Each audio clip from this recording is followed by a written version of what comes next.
the European Union. We are always glad to have the experts of CyberSec for Europe in our house. One of my tasks is to test the microphone by making the welcome address, and the matters you are discussing are of great importance and for the digital world and its security, and above all, you are just very nice people to have you here in our house. This conference is a special occasion. On the one hand, it is the accumulated expertise in the field of cybersecurity that comes together at the conference that makes it special. On the other hand, of course, it is just great to meet each other in person again, and not only via video meetings. The personal meeting enables you to informal talks between you, talks which are so important. Anyway, my main task was to test the microphone, to end all your conversations so that you can find a place, that you settle down and listen to your speakers. This task, I think, has been fulfilled, so you're all concentrated, and I can give the floor to Kai Rannenberg. Thank you very much.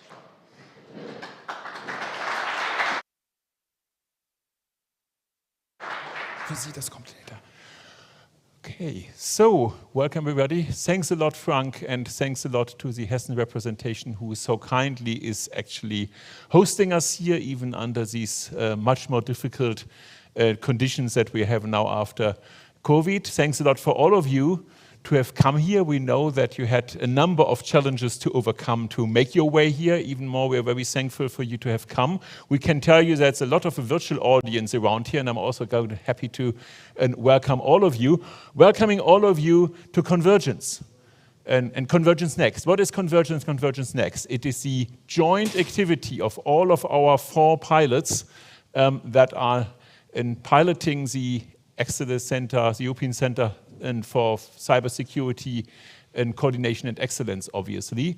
And actually, this is also the first session that we will hand over or go over into a minute, where you can see a presentation of all of the 4 pilots that are coming together and coming together with ECSO, the European Cybersecurity organization that sometimes we call as the pilot number 0 or pilot number 5, depending on whether you're computer scientists or otherwise you count. So all of us together have been doing Convergence, and all of us together are looking forward to present you things here. And the first thing, of course, is let's start with some of the actors really and the puzzle parts, and that is indeed this session. Before we start with that, let me tell you that I'm not only very happy that you're here, but I'm also quite happy about the results that have been achieved already by all of the pilots. So in CONCORDIA and ECHO and SPARTA and CyberSec for Europe. But also we know we have quite a few challenges in front of us. So partly this is a working conference. It will be proud and happy, and we're happy to take any kind of applause from you for what we have achieved. But we're more happy also if you participate very actively in the discussion, if you come up with questions and challenges that you have the feeling are still in front of us, so that we can move on, solve the issues that we can solve, and hand over, of course, everything to the permanent activities that are going to evolve out of us. So from that point of view, see this as a working conference. And one working element is, of course, the closer you come to the front, the more you are actively involved, the more this conference will be a success. And after having said that, I'm very happy and proud to start with our first presentation of a pilot, and that is CONCORDIA in this case, and that's Gabi, Dreo, Rodosek, that I think some of you have seen before anyway, but you know she is the founding director of Code at the Bundeswehr University in Munich. She is the coordinator of CONCORDIA. She has a long list of other affiliations that I'm not going to explain, because otherwise it will just take time away from her. And Gabi, the floor is yours. We're looking forward to your presentation of CONCORDIA.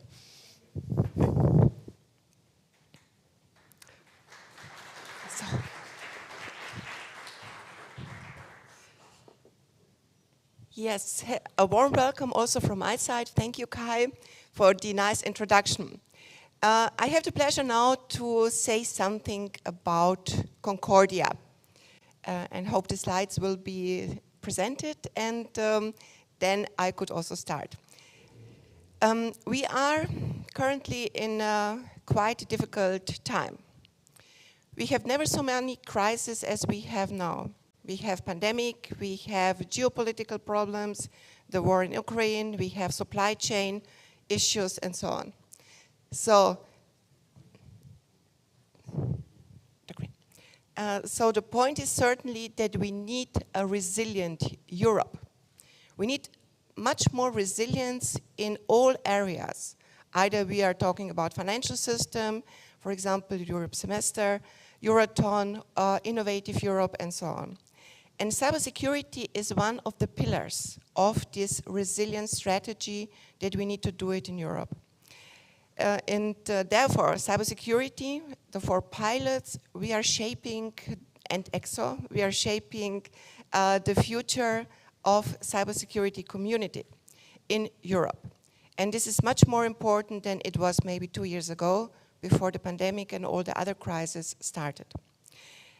So I have now the pleasure to say what Concordia is contributing to this.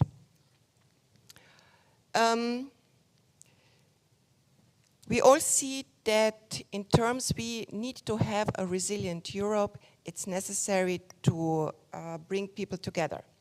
So the mission and the vision of all pilots is, of course, bringing or building an European secure, resilient and trusted cybersecurity ecosystem. We have research, we have industry, we have startups and several other stakeholders. And the idea is how we can bring together these stakeholders together to work on the future of Europe. We have, what therefore also the pilots have been established, is that we have a lot of fragmentation and also silo thinking. So everybody is doing their job in an isolated manner. We cannot afford this anymore in Europe. We need to work together, we need to make a cooperative approach, and building such ecosystems where all stakeholders work together in a cooperative manner is essential for the future of Europe. And yes, this was the introductory talk. Let's go to the Concordia. The consortium, currently we have 56 partners, and 30 research organizations, industry, and representing over 70 members, state, and 3 Horizon associated countries and the UK. The consortium is structured, of course, around also the topics and the areas, and there is a lot of liaison and communication with the other institutions, like ENISA, like the Joint Research Center, and so on. So, what is Concordia contributing to our shaping the cybersecurity community? Shaping means bringing together. Shaping means also how people can cooperate and work together. So we designed how we can provide this, not just in an ad hoc manner, but really as a systematic approach that can remain as a legacy also after Concordia. And we developed this Concordia Service Board. The Concordia Service Board are services that we provide, or actually that we should provide in terms of shaping and building people together. One is certainly that we say, let me see, explore and education. So Europe is very good in research. The problem is, of course, excellent research, but we are not so good in bringing or developing services, tools that are marketable. They're really on the market. So there is a gap. And how we can bridge the gap? We bridge the gap in terms, we bring the excellent researchers with industry together. And this is, for example, in terms explores and develops. One issue we learned in Concordia is that these 2 stakeholders, research and industry, are often not talking the same language. And they need discussion, they need to see how to collaborate in terms, because the industry has use cases, the research has, of course, the universities and research organizations have their research excellence, and bring this together. That the research is solving the use case of the industry is providing, for example, data, what we really need for the research, real data, not just synthetic data. And this is then a win-win situation. The point is, of course, education. Without educated people, we will not come far. And we all see on all areas how difficult it is really to get experts in this area. So one point is certainly education. Then, of course, the society. We need to explain how to behave also to the digital society we have. And this means from teach the teacher, from school to various other areas. And this we're doing with blogs, videos, animations in the area of explain. Talking is also important, because to say also to the policymakers what are the priorities, what could be the priorities, what technology or how technology is shaping also the further our society. And this is also very important to do. Promoting, especially women in cyber, we see that we lose the half of the workspace or workforce because we are not having enough women in cyber. So we need to change this. And we need to have programs where women are promoted during the whole educational career, from the student to professorship. And of course, mentoring, support women to found startups. And bringing these networks really to supporting, especially also for the women in their career. But of course, it's not the point that we need only women, we need also men that support women. So please be encouraged that we also all support this. And of course, assisting startups. We see that we have quite a lot of exploitable results and startups developed or supported in Concordia, because this is actually where Europe can really compete. Be really in the area to say, if we build startups, unicorns, and we have some of them, in addition, of course, to the big companies, I think this would be also very good. And as we see also from the future expectations, how many people will work in the future in startups? There will be half of the people in future will work in startups. So important that we have all this supported. And these are the services we provide, we structure, and for the community to, for example, have an example, if a startup comes to Concordia and says, how can we start? What is a business model? Where are the seed funding? Where are the private equity, venture capitalists, and so on? So through networks and mentoring, we can support and provide services to it.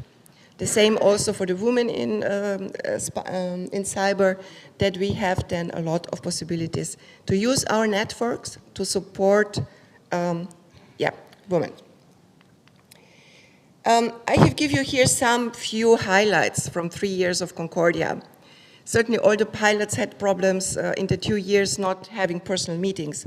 So, but we can say that Concordia, if you see from the service board, we have currently around 240 plus research papers. This is the area of explore. Then, of course, we have developed platforms, the cyber threat intelligence platforms for the telco sector. We have 4 telcos in the company: Telefonica, Telecom Italia, Telenor, Ericsson. And they have provided and developed a framework how to exchange not only indicators of compromise, but also more information, not just data. And in the area of the finance sector, where we have the finance, banks, and insurance companies, we not share indicators of compromise. We share models. So federated machine learning, so the data stays in the organization, but only the models are shared between the organizations. And this is really an essential point towards resilience. We can be only resilient if everybody knows if somebody, an attack vector, that this attack vector has been shared. An essential step. Of course, the legal frameworks and all incentives, why should people share it, how to build trust that the information has been shared, and of course metrics and so on are of course parts of it. The next big thing is the DDoS clearinghouse. This was developed for protecting Europe, again, according to the DDoS attacks, and this was nominated for the EC Innovation Radar. And the idea is to collect DDoS fingerprints. Similar as you have your virus scanner and signatures, you're collecting fingerprints of DDoS attacks. So you can predict when a DDoS attack will be there. And it is also, test beds are operational in Netherlands and Italy. The next part is cyber ranges. There is certainly the Kaipo cyber range, which won the EC Innovation Radar in disruptive technology. And the idea here is really, as also other pilots are doing, like ECHO, is building ecosystem of cyber ranges. Because also here, we cannot reinvent the wheel 5 times or 10 times. We need cooperation, we need synergies. So if one cyber range is doing, for example, attacks in network security, it is good that we can provide these skills, for example, to other people, to exchange scenarios and to exchange data. And this is certainly, I think, an important part in terms of getting skilled people. And we need, of course, always lifetime education. Dissemination is an important part to say what is going on. And the next part is certainly this European education system for cybersecurity. So how to provide seminars, courses for professionals, how to develop certification schemes, maps also with other professionals, teach the teacher. We had, for example, now a CTF with teachers and with scholars. And this is something that we need really to start and to stress. I think it should be the next. Okay, let's try this one. No? Somehow it stopped. It's going on. The stakeholder groups, also here, important networks. We need to connect people. And how do we connect people in terms of building, for example, different parts of stakeholder groups? For example, ENISA as a main one for certification. Then we have other parts connecting, building these networks is certainly one of the key elements or the key issues here. And the Concordia Open Door, besides just Convergence, it's a flagship conference for Concordia where we say what we have achieved and interact, of course, with the community. Women for Cybersecurity, there is a manifesto also here, and awards, equity policy also here. I hope the other pilots joining. No panel without a woman. We cannot afford having only, apologize to say this, a man on the staff. And it's very good that also ECSO and other pilots are supporting this, but we need also other people to support this. Yes, and there is of course framework, insurance model, risk analysis, the roadmap we developed in terms of having the idea. If we see, for example, resilience, we cannot say only technology. Technology is one part, but it is also education, it is also investment, it is also economics, business models, legal policy. So we have several dimensions, and these several dimensions need to be covered because they are dependent on each other. If we say that, for example, the future is quantum computing, then certainly we need some skilled people that can do with this technology. And this is a part of the Concordia roadmap for Europe and also saying what are the strategies there. And of course, this ecosystem of startups. There we are really trying to push this forward in terms really to close the gap between excellent research and really supporting startups. So we have currently 30 plus exploitable results and also quite a lot of startups which are in the funding phase, which we support, which are mentoring. So the Concordia Consortium is supporting this. And in terms really to see how the best support in terms of networking, bringing capital to them, but also in terms of mentoring. Yes, the focus groups, I think, is a very nice part where all 4 pilots are collaborating already in different parts, either in threat intelligence, education, cyber ranges, road mapping, and so on. And certainly we need to continue this because, as we said, the crises are there and there will be not less, there will be more. We need resilient Europe, we need cooperation, and it's certainly the time to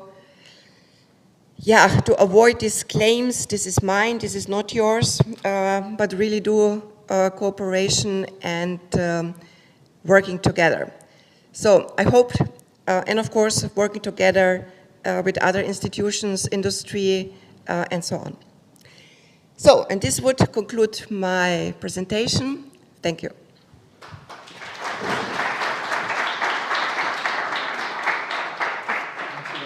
Just a second. Those who made it, I think, deserve a bit of a... Analogical way. I like analogical also, not just the digital. Thank you. So, thanks a lot. Thanks a lot, Gabi, for coming and for presenting. And the next speaker we have is Wim Mees. Wim Mees is presenting ECHO, and we're looking forward to your presentation. Oopsala. So while we wait for the slides,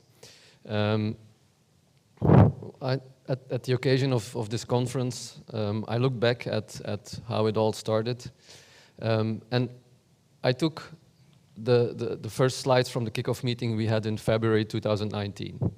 And we started with the importance of strategic autonomy. And at that time, everybody was saying, yeah, strategic autonomy, we know, let's move on. I even had somebody from a company working in critical infrastructure come towards me after the meeting and saying, well, we already have to be compliant with local requirements in China and in the US. Don't make it too hard on us. We're a global company by requiring specific solutions, European solutions for critical infrastructure in Europe and so on. I think the awareness or the importance that we should attach to strategic autonomy has in the last few months and years tremendously increased. And we've had COVID, where we saw what the problems can be if you're reliant on medical supplies coming from outside of Europe. And unfortunately, quite recently, we've seen it again with the conflict in Ukraine, that strategic autonomy, relying on resources coming from outside, it is a big risk. And so we need to be very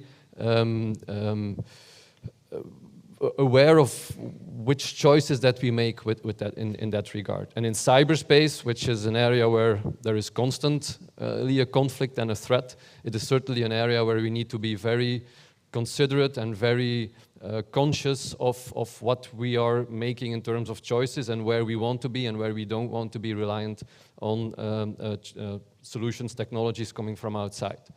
Now, as I said, this was our kickoff meeting in 2019, so 3 years ago already. Time flies.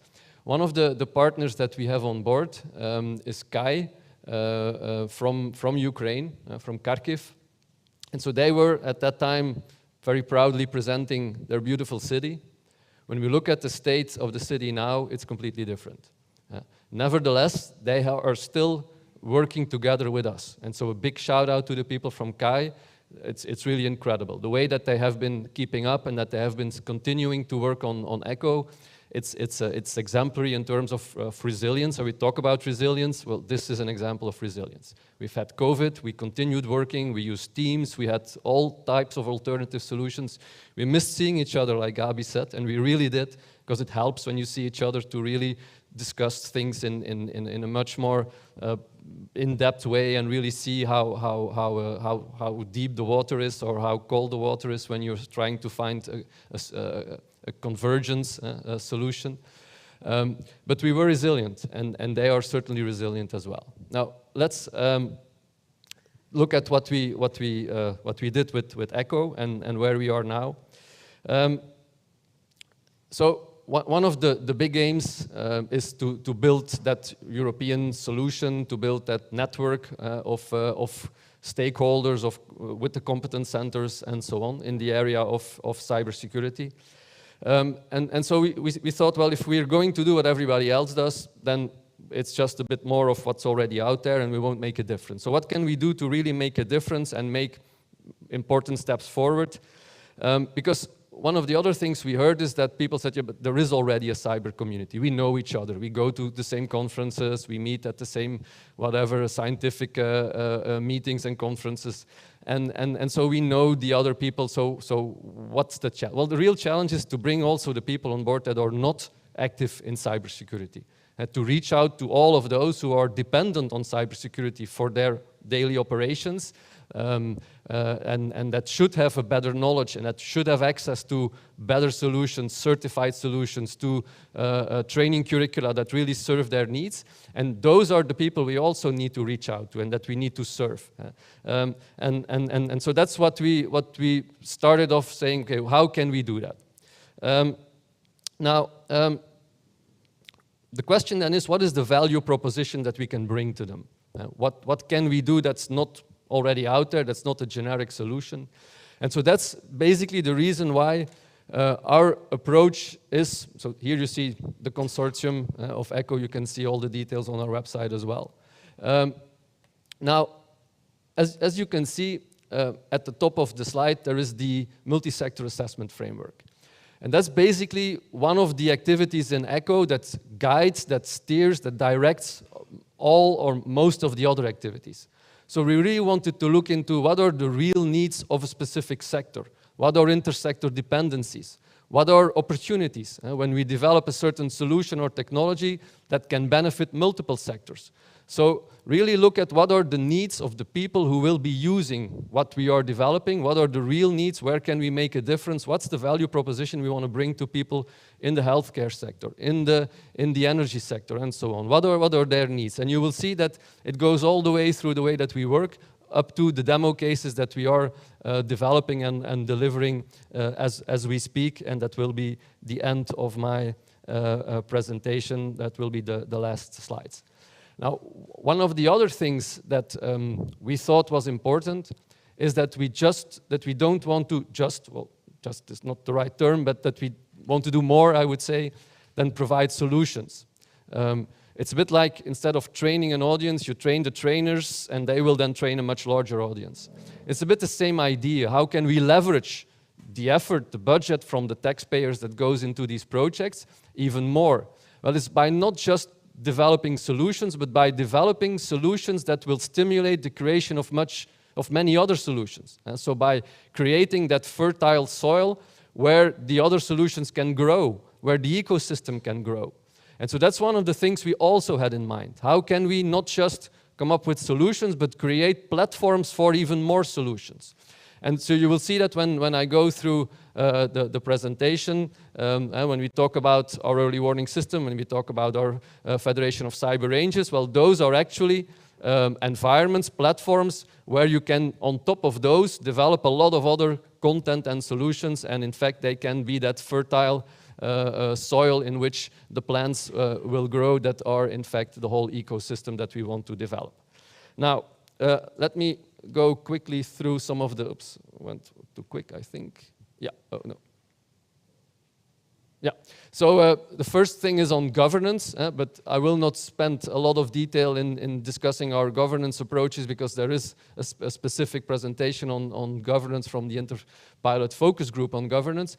But here as well, one of the things I wanted to highlight is that we're eating our own dog food. We are trying out our own stuff. And for instance, here there is a pilot in Bulgaria where we are trying to apply what we have developed in terms of our governance approach.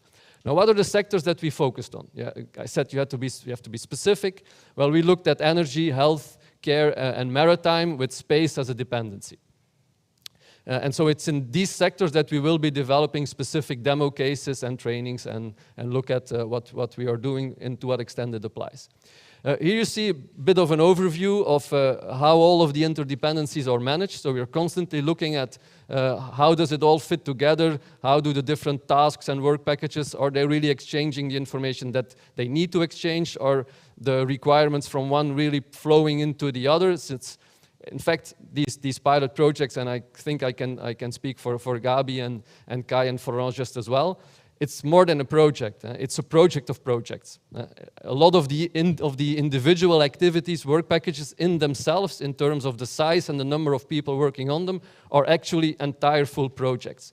So keeping track of all of that and making sure that it all converges in the right direction, it's a challenge. And so it requires a lot of thought and a lot of attention. But I think when I look at the other pilots as well, and we have all of these exchanges, and with ECSO as well, I think we have very, very good exchanges, and we're working very well together as much as possible with all the restrictions from COVID and others. But still, I think it's a huge step forward. Here you see a little bit the architecture of the multi-sector assessment framework. I will not go into too much detail. You can find already a number of deliverables on our website, and you can always contact us for more information. A number of things will be presented throughout this conference. But so as you can see at the bottom right, so this whole assessment of what are the needs within a sector, cross-sector, what are dependencies, what are opportunities, it's all of that, what comes out of that analysis, that guides us, that steers the skills frameworks, the certification framework, the technology roadmaps, and so on. So we really try to see where can we add value to the different end users, the future end users, the stakeholders that we want to bring into our networks. And so here you see a little bit what it looks like, the tool, but I'll not go into detail on that either. Then we have the cyber skills and training curricula, where we indeed, again, start from what is existing, what is done in other bodies and organizations and within the other pilots. So we work together, and then we look at it specifically from our analysis coming from the multi-sector assessment framework. Okay, does it fit the specific sectors we're looking at? And can we apply it in the demo cases, the trainings that we are developing now at the end of the project? So we're really assessing, validating the things that we did and making sure that what we do really makes sense for our target audience. And so you can read a number of the things that we did, but again, more will be provided later on.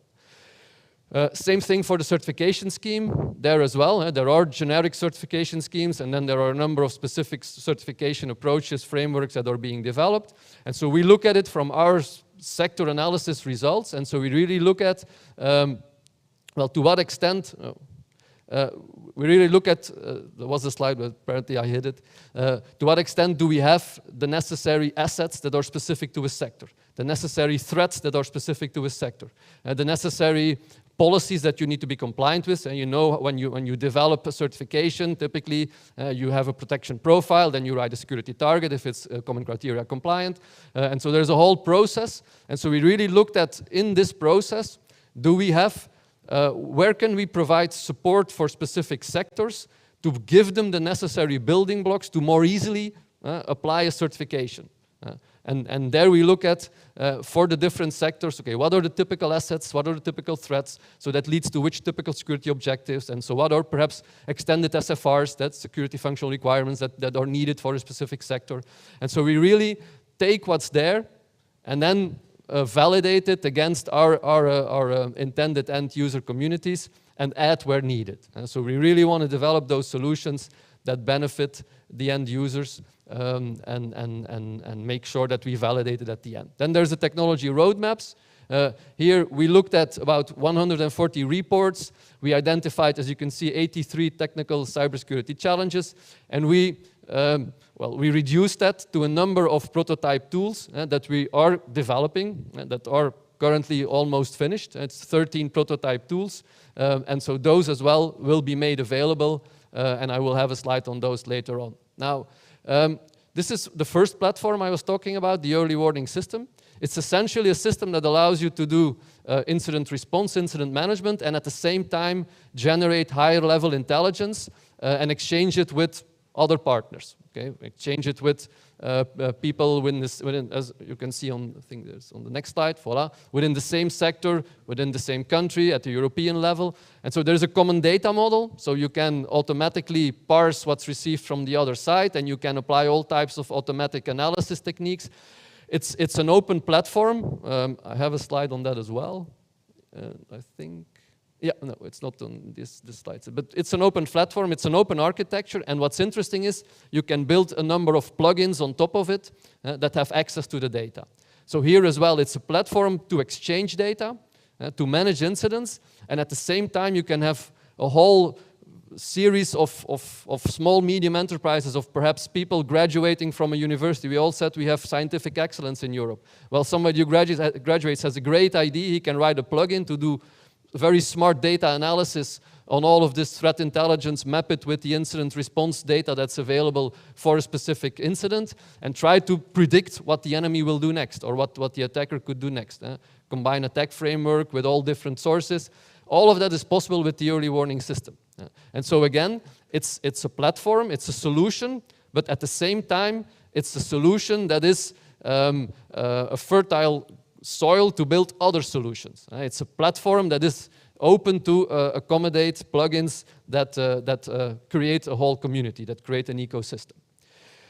Then another technology roadmap, it's the federated cyber range, where we have developed and we have validated the early warning system as well. We have deployed it with 18 different partners and did a number of tests and tabletop exercises with up to 120 participants, really testing the system and making sure that it works, and testing our operating procedures on how to use it with sector-specific use cases and so on. So here the same thing. We have that federation of cyber ranges. What's the philosophy that's behind it? Well, indeed, everybody's working on cyber ranges. Now, what's something that we identify as a need? Well, when you look at the theory on situation awareness, one of the things is that to develop these mental models that allow you to really make the best possible decision, you need to train in very realistic circumstances. Okay? When you're trained on a little Cessna, you're not going to fly an Airbus. Well, you can, but probably you'll not be the best possible pilot. Well, cyber ranges is the same thing. If you train incidents, if you train situation awareness on very simple environments that are reduced in complexity, when you have in a very complex real-world scenario with interdependencies between different entities, companies, critical infrastructure, and so on, you have a complex scenario, you will not be able to manage it properly because you didn't develop the mental models in this very complex scenario. And so a federation of cyber ranges can help there, because we can then combine cyber ranges specialized in SATCOM links, specialized in systems on board of a ship, specialized in smart harbor technology. We bring it all together in a federated scenario using different cyber ranges, and we can really do realistic trainings where you can develop the right mental models and the right knowledge to have situation awareness if ever such an incident should produce itself, and it does. We all know that. Now, so this is again an example of where we develop a technology that is a solution that we put out there on the market, and at the same time that is let's say a platform on which a whole ecosystem can develop and can grow. So this is a bit the idea. You will have these cyber range providers that have specific technologies from logistics, from smart cities, from whatever. On top of that, you will have these marketplaces where these federations occur, where people can provide solutions. And then you can use it for certification, you can use it for training, you can use it for all types of applications. So that's something that we are working on as well. And here we have already done a number of tests, and you can see the different ranges that have been interconnected in different combinations of topologies using the Federation of Cyber Ranges. Then about the prototype tool, so I told you that we selected 13. So we had a big brainstorm. We are a very democratic pilot project, and so we sat together. We had a big brainstorm, a big discussion, and we looked at, okay, what's the ideas bottom up that come out of the community, and finally we selected 13 individual tools. Some more red teaming oriented, blue team, purple team oriented. You can see a number of priority areas that we covered, maritime, healthcare, and so on. Again, here, it follows from our analysis from the multi-sector analysis. And so here you see some of the screenshots of the outputs that we are developing. Okay, so this as well is an output from ECHO that are solutions that will be out there. Well, I'm going quickly through it because otherwise Kai will be angry at me that I'm exceeding my time. And then finally, the last thing I wanted to show you is the demo cases. So it's good to have all of these different solutions and platforms and training curricula and certification approaches. But if you just put it out there and you say, well, it works, trust me, because hey, look, I wear a suit, so it must be right what I'm telling you. It's not the way that we want to go about things.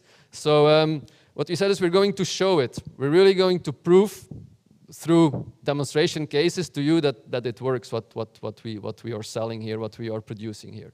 And so we have a number of demo cases in energy, maritime, and healthcare. I will skip this because it's a bit of a mapping of the different demo cases that we're going to do. And so here you see a first one. It's in critical infrastructure with Acea in Italy, who's doing energy distribution, electrical power distribution. And so there we will have a number of validation exercises and tests where we really look at, okay, we have SCADA systems, we have the command and control systems of all of these power cabinets where power is from high power, medium power, low power, and so on. We create incidents and we're going to validate what we've done and see to what extent do we have the right trainings, do we have the right certifications that are needed, and to what extent does training on a cyber range really work in such a applied complex situation. So that's one of the demo cases that we are developing. Another one is in healthcare with CIRM. And so there you can see as well, we're looking at corporate hospital IT system and at systems used in a blood analysis lab environment. So we take specific cases and we look at, okay, to what extent does everything that we did, because we started off from doing analysis in the sectors, looking at incidents, known incidents, looking at misuse cases, looking at different things that could go wrong and derive from there.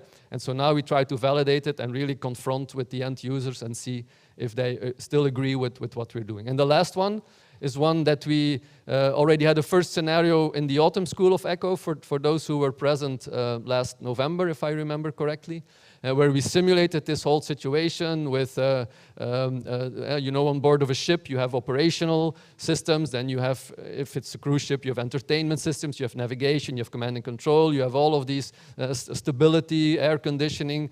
There's a lot of systems on board of a ship. And so we created in a cyber range, in a federated cyber range, we created a scenario where we had an attack going multi-hop and a lateral movement into the navigation system, and we attacked the ECDIS system, the electronic charting display information system, where you see the map on a screen. And so all of a sudden the boat was going from along the coast in Europe, went to Florida, and so the guy the officer on board of the ship knew something was wrong, and then the question is, what do you do? How do you solve it? Voila, that's the demo cases. I think that concludes more or less my presentation. You can join us if you're interested to participate at different levels of coupling, tight coupling, loose coupling with the project to participate in the exercises. And you can find all of our social media and websites and such at these different URLs. I think the questions will be for later, if I understood it correctly. So, floor is up to who is next, Florent? Thanks a lot. Don't run away. Don't run away, because you're the evaluation test range and other person. Of course, as a Belgian, you have to put this on a test range and see whether they're actually up to quality. I will give a report back, please. Thank you. Thanks a lot. Okay, the next speaker is Florent. Florent is coming in virtually. I understand. And so Florent, hello, welcome Florent. I don't know whether you can see me, maybe now. Otherwise, we can see all you. We look forward to have you. Would have loved to have you here, but we understand and issues have kept you, but we look forward to your presentation anyway. We cannot hear you yet, but I suppose that will be. Well, I can hear you. Is everything fine on your end? We see that you're speaking. Can you hear me right now? But we don't hear you yet. This might be an issue with the coordination and the audio in the room. Things are set up here quite nicely. Let me see. Is there anything I can do on my end?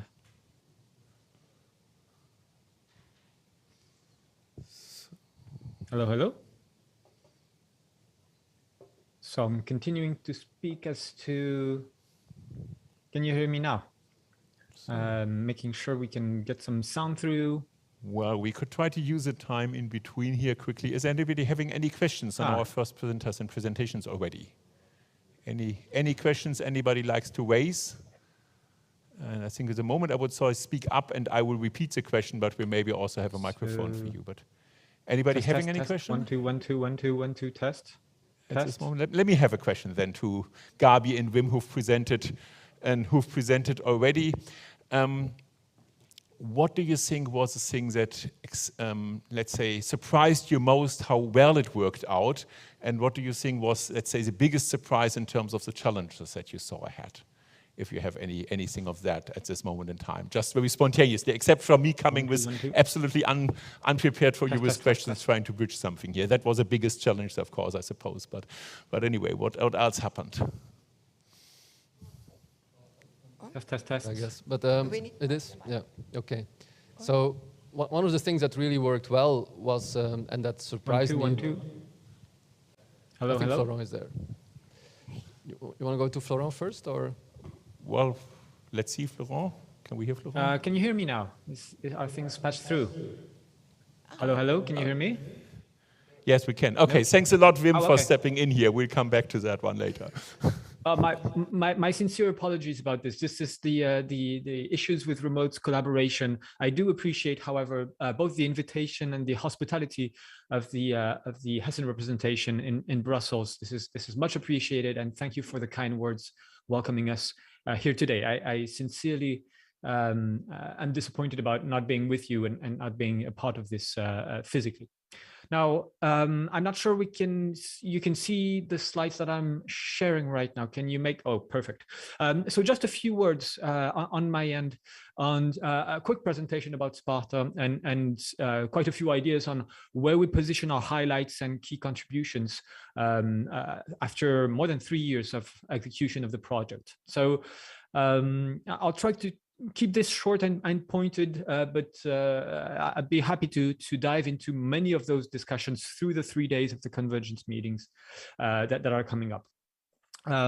So first of all, SPARTA, just to give you a quick lay of the land, this is 44 partners across 14 member states and more than 100 associates and friends spanning all over Europe and actually wider than Europe, associating through various levels of participation, various actors in cybersecurity, interested in cybersecurity across the world. And as Wim said, our focus and our attention has been focused since the very start, since 2018, 2019, when we launched a project on the issue of European strategic autonomy. And these issues of sovereignty that Wim mentioned a few minutes ago are absolutely key, have been absolutely key in our discussions. I remember having those discussions early days, actually, with Gabi, Wim, and Kai throughout the day. Now, this focus on European strategic autonomy, and especially on the ability to carry our decisions with other partners or without, is something that is absolutely key, and that we made as a main drive of many of our pilots. What is the direction that SPARTA took through those 3 years was to look at this issue of European strategic autonomy through a particular prism. The idea that some of the developments and some of the work that we need to do as a community, as a European community, to ensure European strategic autonomy, some of this work can be incremental, can build on existing strengths, can build on existing momentum that we have. And there's much of this. You've seen part of this in a few minutes ago. But some of the work that we need to do needs to be in complete disruption of what has been happening. And we've been formalizing this through the historic concept of strategic surprise that brings back and yields back to a few years back when the Cold War was raging and the space wars were at play.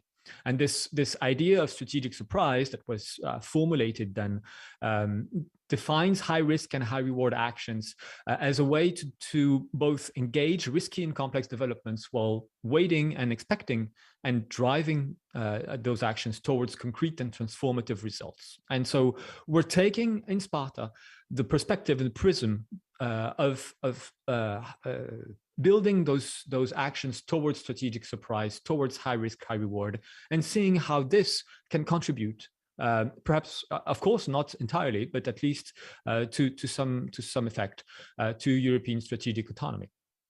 So to summarize this in a way, what drives SPARTA is to use this idea of high risk, high reward actions, strategic surprise, to bring together a fragmented ecosystem. Gabi mentioned this a few minutes ago, and to build this, and to use this as a tool to build a coherence across a network of competence centers and the European Competence Center. And to do so, then of course, you need to define and to drive those high risk, high reward actions, including a number of partners and including a wider diversity of partners. And as you will see in this presentation, this mission and this general idea and this general hypothesis that we're making in SPARTA has guided a number of decisions and a number of results we've come through. And one of the main decisions we've had to do since the very start of the project was to build a very diverse set of skills and of capabilities inside SPARTA to be able to execute on those. On this strategic surprise, on those actions. So that means diversity, both in terms of gender diversity and also country of origin and geography, but also diversity in terms of proficiencies and domains of activities, in terms of employers and employee and areas where you work in, including spanning across academia, industry, and institutions. And believe me, when you're running some of the actions that we're running, you'll see in a few minutes, and that will be detailed in the next few days, the fact that you're working neck and neck and together with a person who's not in academia, who's in industry, or who's not in industry and who's in governmental institutions, this doesn't matter. Those things fade out, and those silos that Gabi was talking about actually fade out when you're in the heat of the action, and that's quite remarkable. And if only this is something that I found quite interesting through our mission. Now, to get to this and to run those actions and to run those disruptive programs, we needed a framework, we needed an organization, we needed tools and responsibilities for people to get the community into this mindset of strategic surprise. And for this, the main tool and the main framework that we set up was what we call the innovation pump, the setup that turns ideas and concepts and feedback from the community, from the ground, all the way into results. And this innovation pump has to have a particular shape. And as you see, you have to collect those ideas in a roadmap to source them and to structure a few areas before you can execute and yield results. And in the execution, because you're running high-risk, high-reward programs, then you need to have a few specific ingredients here. So the ingredients, and at very high level, the ingredients of those steps are quite clear. We needed to have very accurate guidance and representative results to feed into the roadmap, to feed into the initial input. We needed to have, as we sourced the ideas and the work that needed to be done to run those actions, we needed to have a mission-oriented mindset. And to include as much diversity as we could. I've mentioned this, but we will come back to this a little bit later on also. We needed, and that's quite important, we needed to be able to run those high-risk, high-reward actions in a way that was controlled. And to do this, what we had to do was to source experts from their fields to be able to act as, project officers in a way, or at least team managers. And that was quite a challenge, and that was also quite a surprise, an interesting surprise to see in the end. And finally, when you run results, you also need to have a very proactive way of disseminating, because these are high risk, high reward. These can be a little bit surprising in the end. And so being able to disseminate in a way that's very active was absolutely key. To train in some instances, and to go to the professional world and tell them, this is how you should use those results. This is how operational people can use and rethink their practices through those results. And this was challenging not only for our friends from academia, but it was also challenging from our friends from industry, who had to go back to operational teams and business units to tell them, this is coming up. You need to start thinking about this. And finally, we mentioned in the previous talks the spin-offs and the startups that are also a key way to get those results into new hands, especially when it comes to disruption, especially when it comes to rethinking some part of the landscape. Then the startup mechanisms can be used to and put to good use, and we've been quite mindful of this.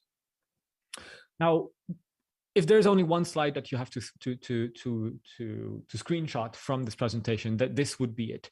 But if I'm going a bit further into the framework that we've been using, then we've been defining and working and spinning off quite a few aspects. So we'll be talking later on today about modular and responsible governance. I want to call your attention here on a very key and specific point. We are Europeans. We share values in Europe that might not be shared, that are not shared across the world in a similar fashion. And one of those values is that our work and the work that we're doing is mindful of ethical, legal, and societal challenges and aspects. And so what we did in SPARTA was to use those aspects and to disseminate across all of the work, including the very technical and scientific work, those questions, and we embedded some of those questions directly into the work that needed to be done. Some of the results you'll see through the upcoming days. One of the examples, for instance, was to have a practical checklist for AI developers to respect some of the equity criteria that feel important to us as Europeans. Again, this is in my mind, a very key result. This was this required a lot of effort and required a lot of understanding and of talking across communities, across the diversity of people. But I feel like this was one of the main and one of the most important, at least a very important result of what we did. We'll come back to the roadmap later in the day or tomorrow, but and so I won't detail this too much. We've also been working on joint infrastructures to build together the community. I've mentioned already associates and friends, and while I've mentioned training from a professional standpoint in the previous slide, one of the things that we did and where we were quite proactive was to build better capabilities in terms of skills, of mapping some education capabilities, and even helping design new curricula in a way that feels structured through tools, through new ways of thinking about those curricula, those education geographies and localization. And finally, the outreach that we made and the dissemination that's been made through SPARTA it was indeed, so both contributed to some of the work that you've been mentioned and that will be mentioned in the next presentations, for instance, around women in cybersecurity. We've contributed this with whenever our contributions were felt welcome and useful, and thankfully that was very systematic here. But we've also thought a little bit outside of the box and thought, okay, well, how about the outermost regions of Europe? How about those territories of Europe which may be across the Pacific, for instance, and how are they included in some of the dialogue and this idea of strategic European autonomy? How do they feel about this? How do they feel supported, and how can we support them better? So those were the framework and some of the tools we've been using throughout SPARTA, and that we've been spinning off and making sure they were being used and usable for others beyond the lifetime of SPARTA. But the question that you might have is, okay, you've promised, innovative results and strategic surprise. Can you give us examples? And you will have some of those in more details in the next few days again. But that's the right question. If we go back to the space metaphor, what kind of launch experiments have we been able to build? And more precisely, in the scope of the space metaphor, what scientists and physicists and chemists and computer scientists did at the time of the early space exploration was to figure out questions. What would happen if we were able to lift some of the challenges that we had, for instance, in kerosene combustion in large chambers, in the reliability of communications, in guidance and stabilizations, all those questions that seemed impossible at first when we went into the space race, actually made the access of men to outer space possible when they were lifted. Now, how does that translate into SPARTA? Well, we tried, and there's still some work to do, but we tried to think about those questions in the same way. So, threat understanding, where do we stand? Is it possible to extend the reach of threat understanding from a very low level of details to the very high level of strategic understanding and open source intelligence? How do you rethink evaluation assessment processes, especially those being used in certification, to think them in a way that's more continuous and less of a one-stop and one-time activity? Is security by design in new infrastructure a complete possibility at all? And can we provide tools for this? And finally, especially in 2018, this was quite new. Are you able to quantify trust in AI systems? We've talked about equity a few minutes ago. Trust in AI is something that was quite new in 2018, at least in the current discourse, and we've been fortunate enough to identify this as a possible disruption areas, and you'll see we've been quite productive on this. So from those 4 questions, we derived 4 programs, 4 launch experiments, if you want. T-Shark, Cape, Haiti, and Sapphire focus respectively on all of those 4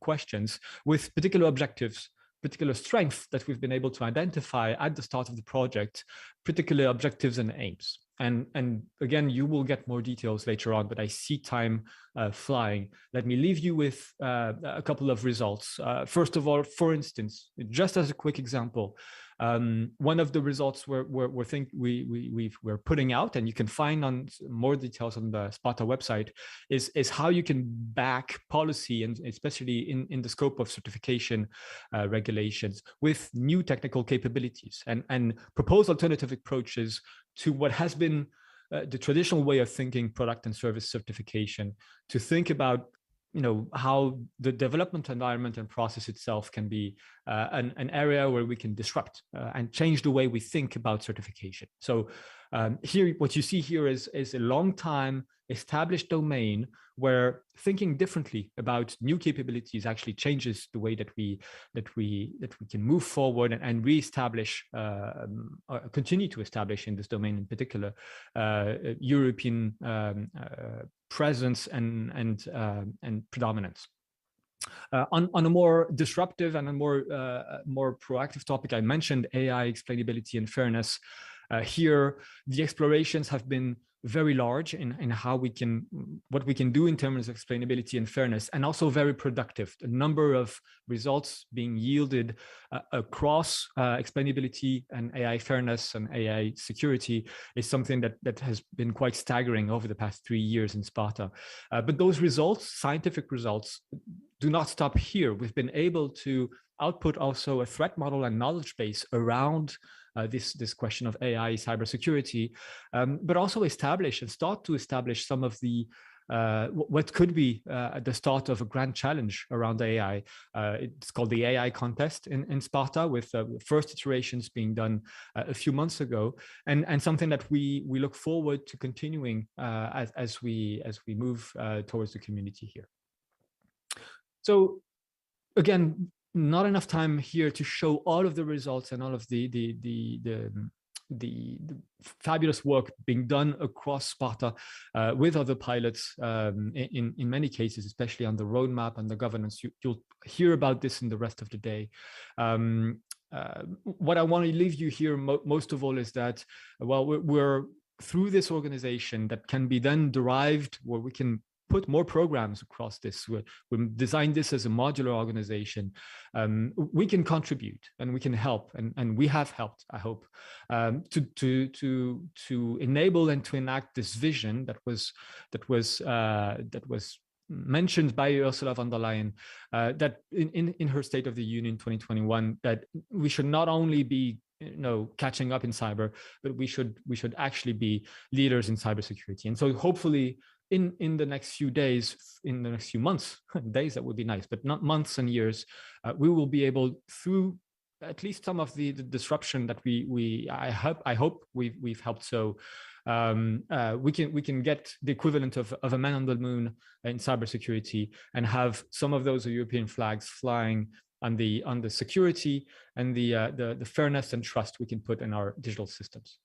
Thank you very much. I'll leave the floor to the next speaker. I think it's Kai. Florent.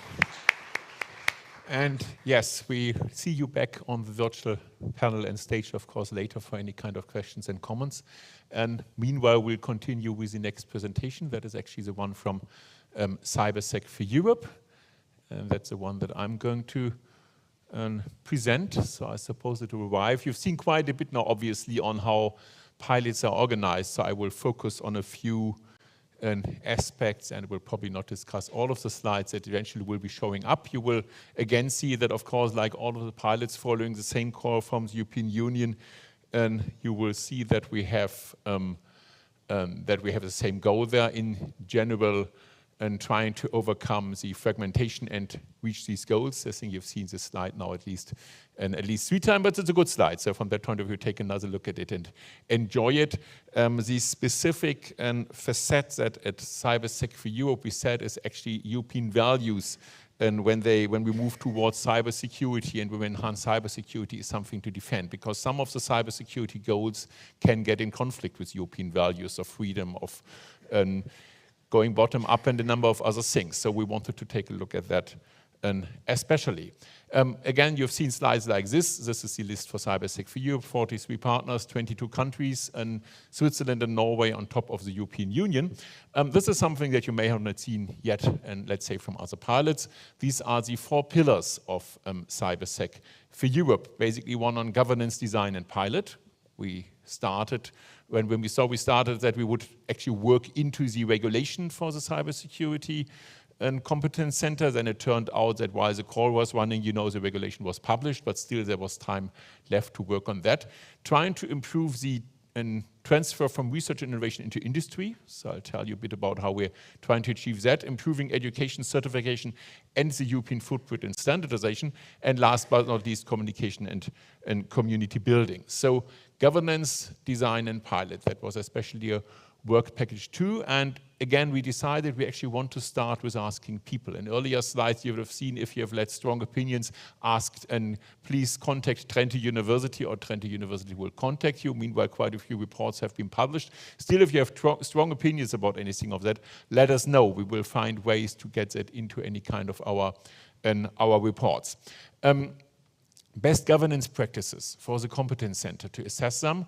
And we did quite a bit of that, and we worked especially with regard to this aspect of, and obviously there's quite a few things happening top-down. After all, of course, the European Central Organization is top-down, but many of things in cybersecurity are important to be reported from bottom-up. So you see the list of governance practice entities that we were talking about, and we introduced a number of deliverables to analyze best practices, to analyze the situation.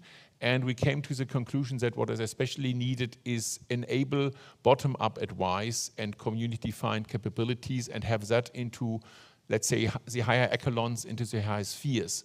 And the organizational form for that we invented is the so-called CHEC, the Community Hub of Expertise in Cybersecurity Knowledge. Later we will see some examples for that one, for example, in France. The basic story is, and there's lots of topics and a lot of things in cybersecurity, especially when things don't go fully wide, that people talk about and with people whom they trust personally. And we need to enable these kind of communities. Actually, they exist, but we need to make sure that they have an impact on the rest of the world. So that is actually when you see in implementations in Toulouse and, for example, national hub candidates, we're working on them, especially then in countries like Denmark and Spain, for example. So what, let's say, are the lessons learned and are being learned, because we're in the process of all of that. You know, the European Competence Center is being set up. So important point is, let's make sure, and we're trying to work towards that, and with all the national hubs, that stakeholder groups are integrated, including citizens, or not all of them, not only, of course, but all of the other groups that you see here, and have two key elements of trust into an organization being implemented. And the one element is secure participation. And that means, secure participation means, and you're not only invited to come with your expertise when you bring a wonderful message. Some of you have seen that maybe in governments earlier, in authoritarian governments. Everybody is invited, the king is happy to receive positive messages. When somebody is not bringing a positive message, they get eliminated. And cybersecurity people, maybe sometimes they're a little bit overcautious with regard to that, or maybe they're suspicious, or maybe they simply made experience, like I'm telling the truth and next day I'm not in the panel anymore. So what we need to make sure is that our hubs and our NCCs and whatever, that they say, okay, regardless whether you bring a message that we like or not like, you will be there next time also. We want you to speak up candidly.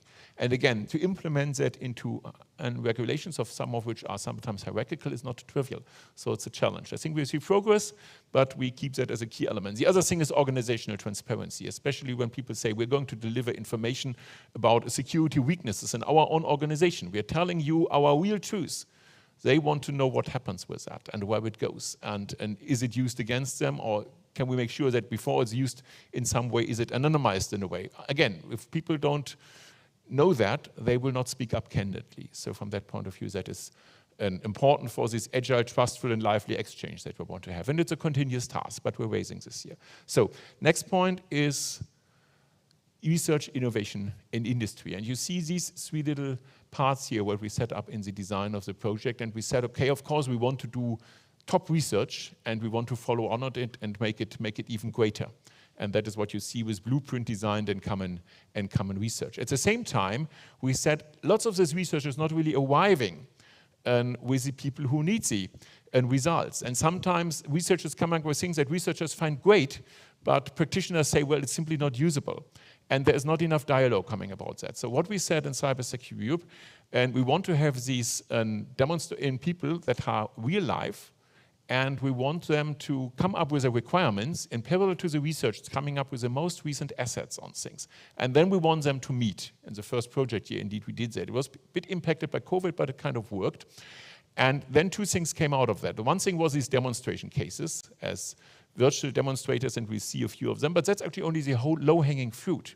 The other result is, where are things not matching? And that should go into research roadmaps and development roadmaps. And that is basically the idea of this pillar to work out. And let's see what is the state of things. You see 4 dark blue areas here in which, let's say, applications were happening with more or less cybersecurity, open banking, higher education, maritime transport, smart cities, supply chain, incident reporting, medical data exchange. And you saw a number of assets, very often software assets nowadays when it comes to research, and they were going into that. You will see more in the follow-up sessions, but in principle you can already see that, let's say, what the requirement people asked for and we could kind of deliver, you see here, sharing fraud data pseudo-anonymously, that kind of was working out. Sharing medical data and with functional encryption, there we could deliver something. The points that you don't see here, you see here, and actually this is actually a joint work of all of the pilots. The focus group on research results was kindly shared by chaired by SPARTA, but the input of CyberSec for Europe, like from all of the other pilots, moved into this. And also the ECSO moved into this. This is a joint perspective on where does European cybersecurity research need to go to. And you see 4 areas. You see technology-oriented areas like trust building blocks. You see trustworthy ecosystems of systems. I think Florent and also Wim and Gabi mentioned it. Very often we have not just systems, we have combinations of those, and that requires special research. We will always have something disruptive and emerging that is coming up, and the 3 areas that we see at the moment is quantum, secure AI system, and personalization, and still having privacy protection. And there is governance and capacity building, which is, let's say, not research in itself, but the meta element of it. So this is, let's say, the other result of trying to get applications and research together. Some other specific things, as we're in Brussels and we are quite proud about the GDPR. And this is an example that on a study that the people in Maribor did. They looked at, well, we have GDPR, but we have local implementations. And are they different? How different are they? If you go to that website, you will see the differences as they stand right now. Some of them are well justified. Some of them you may want to discuss, but getting transparency about them seemed something that was useful to have, just as one example of the many examples that are happening in research there. Education, certification, and standardization. Again, you see these 3 things. The relation between these 3 blocks in there is not as, let's say, clear as between the 3, 4, and 5 when it came to innovation and research, but clearly cybersecurity skills and capacity building has something to do with availability of tools. That's why we said open tools, and quite a bit of that also has a relation to standardization. So what do we have? Let's start with standardization. We put a specific focus on standardization, working with international standardization organizations also to raise the European footprint based on experience that we have made before. So we're working especially with some ISO committees which have maybe the values that Europe has are transferred, even though they're global. But we did at the same time some reflection about that. So governance structure of standardization organizations now, you will see some deliverable on. And let's say, which are the ones where we can have that fairness and that principles that we need in cybersecurity to be dealt with. That's a relatively new deliverable. Before we took a look at which are the standardization committees that are of interest to us, and how they actually fit to what we're working on, which we saw as an internal deliverable, this standard matrix. But actually, people asked and say, hey, well, you made this analysis of the standardization landscape. Can we have that? And we said, yes, you can have that. We don't know whether it's useful for you, but have it. And people asked more and more and more, so it's on the website. Now, it will be updated again for those of you who have downloaded it and already, but it seems to be something, getting an overview of something that is happening in standardization seems to be a desirable something, so we may want to keep that up for the future. Then you've seen lots of stuff on cyber ranges. We did our own experiments on them also very much together with Kaipo and with the big Echo cyber range in collaboration, but you've seen that, so I don't think I should take more time from the other speakers and especially from Luigi by talking more about that. And certification is an interesting topic, obviously. We want to have more on that one, but then that comes for outreach and community building. Convergence Next you're at. If you wonder why has it all come like it is, why we have an agenda like this, it's useful to take a look still at the Toulouse 2019 conference and Convergence, documented on several documentations on the website, and we recommend that. A few upcoming dates, some of them actually all pilots together, some of them Cybersec for Europe, and focused some of them in Brussels, the lower ones in September and December, but you want to save the dates for that. Next week, an FIC in Lille, and quite a few of us will be there. An IFAB-Sec in Copenhagen, global something where you see quite a bit of activity, and the IFAB Summer School. Also again, going global, trying to spread European values here, and at the same time working towards an education. So with that, that is the Cybersec for Europe advertisement place. If you go to the website, you find a number of ways of associates and friends. The structure of the program is similar to what you've seen from the colleagues, so I'm not going to repeat all of that again, and you can have that. So what do we think we have? And I think altogether also a pilot community, vibrant, active. We never really know what will happen tomorrow in certain of these things, but we've accepted that it's like that, and we're going to deal with that. Let's see what will happen further. Distributed governance model, I think it's something that we really, really find important, and we're pushing for that at all point in time, making sure that the top-down, bottom-up communication is actually really happening. Integrating pilots, interaction with ECSO, which is speaking next anyway, and trying to implement our own principles in practice. So one of the other things that actually did is especially in the convergence conference in November, we decided we want to put as much of it not on the platform of an American hyperscaler that we cannot control strategically, but put it on a platform that is somewhere happening in Europe where Europeans understand what it is. That was Big Blue Button there in spite of one of the other big tools, which is not always fully convenient and which is a learning exercise all of the time, but actually it does work. It requires preparation, it requires doing it, it requires taking the gist to do it, and we were trying out a few of these kinds of things. I think more and more pilots also doing it. That is actually a little bit of strategic autonomy also. Trying to use the European tools, they exist, and they're better than many people think, or trying to use the open tools that exist, and do not just say, well, this is the most convenient solution, sign up for it.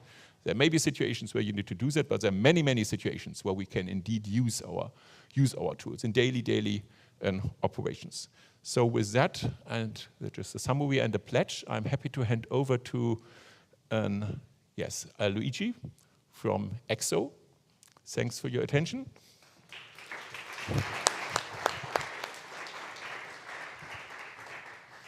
Thank you. ECSO were there before the pilots even existed. And so Luigi can tell a lot of things from the early. Pardon? The dinosaur? If you prefer so. But I think do you tell us that you're going to die out? I thought you're going to live longer. I was always saying that you're going to live forever or something like that. So from that point of view, you're a special dinosaur then. Thank you. So thank you for being here today and those who are present remotely. I have no slides. So, because this is not the show of ECSO, this is the show of the pilots.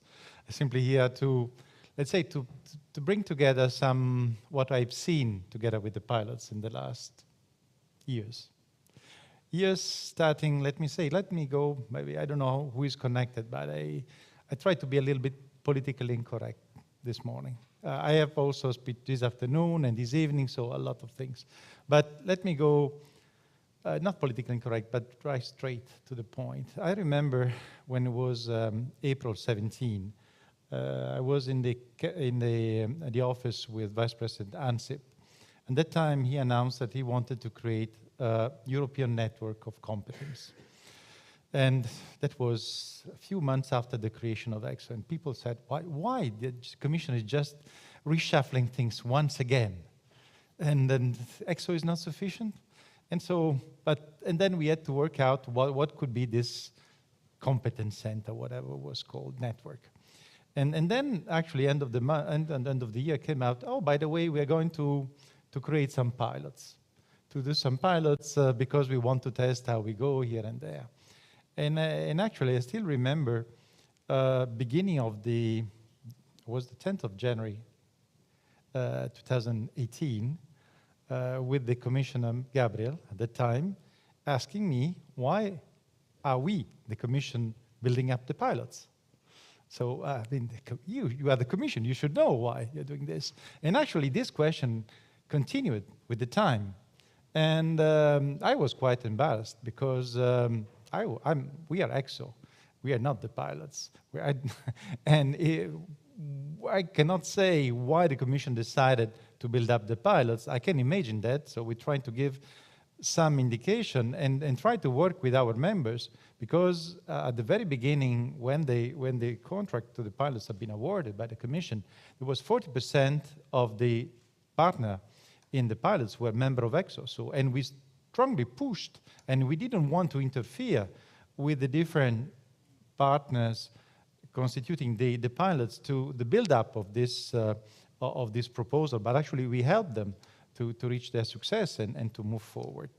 But indeed, there was a big question from the beginning: what for, and how to cooperate with ECSO. At the beginning, I tell you, there are a lot of people, and still until a couple of years ago, the question is, but what is the competition between the pilots and between pilots and ECSO? Is there competition? Are they cooperating or what?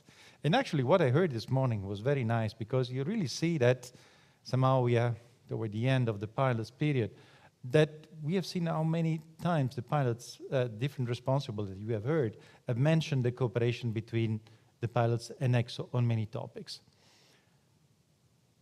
Let me say that this has been very interesting for me also to listen the way you have presented this morning your achievements, because I better realized the challenge that we have to face and the challenges that we are going to face.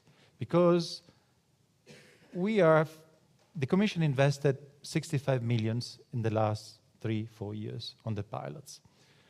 We have been very generous in ECSO, because we had practically no money from the Commission. Only membership fees, on little money here and there for other reasons. So we had to build something with very little resources. But we managed. And we managed in a different way than the pilots. I heard very interesting presentation today of your achievements concerning the tools that you have developed. You developed tools, and you have built somehow your communities also around them. We had no money to develop tools. We just built the communities and tried to bring up the communities to a certain level. Now we have to see how we move forward, and that will be the talk maybe of this afternoon or in 2 days, but in 2 days I will not be here. I'm sorry. And so somebody else from ECSO will participate. So I will anticipate maybe some ideas.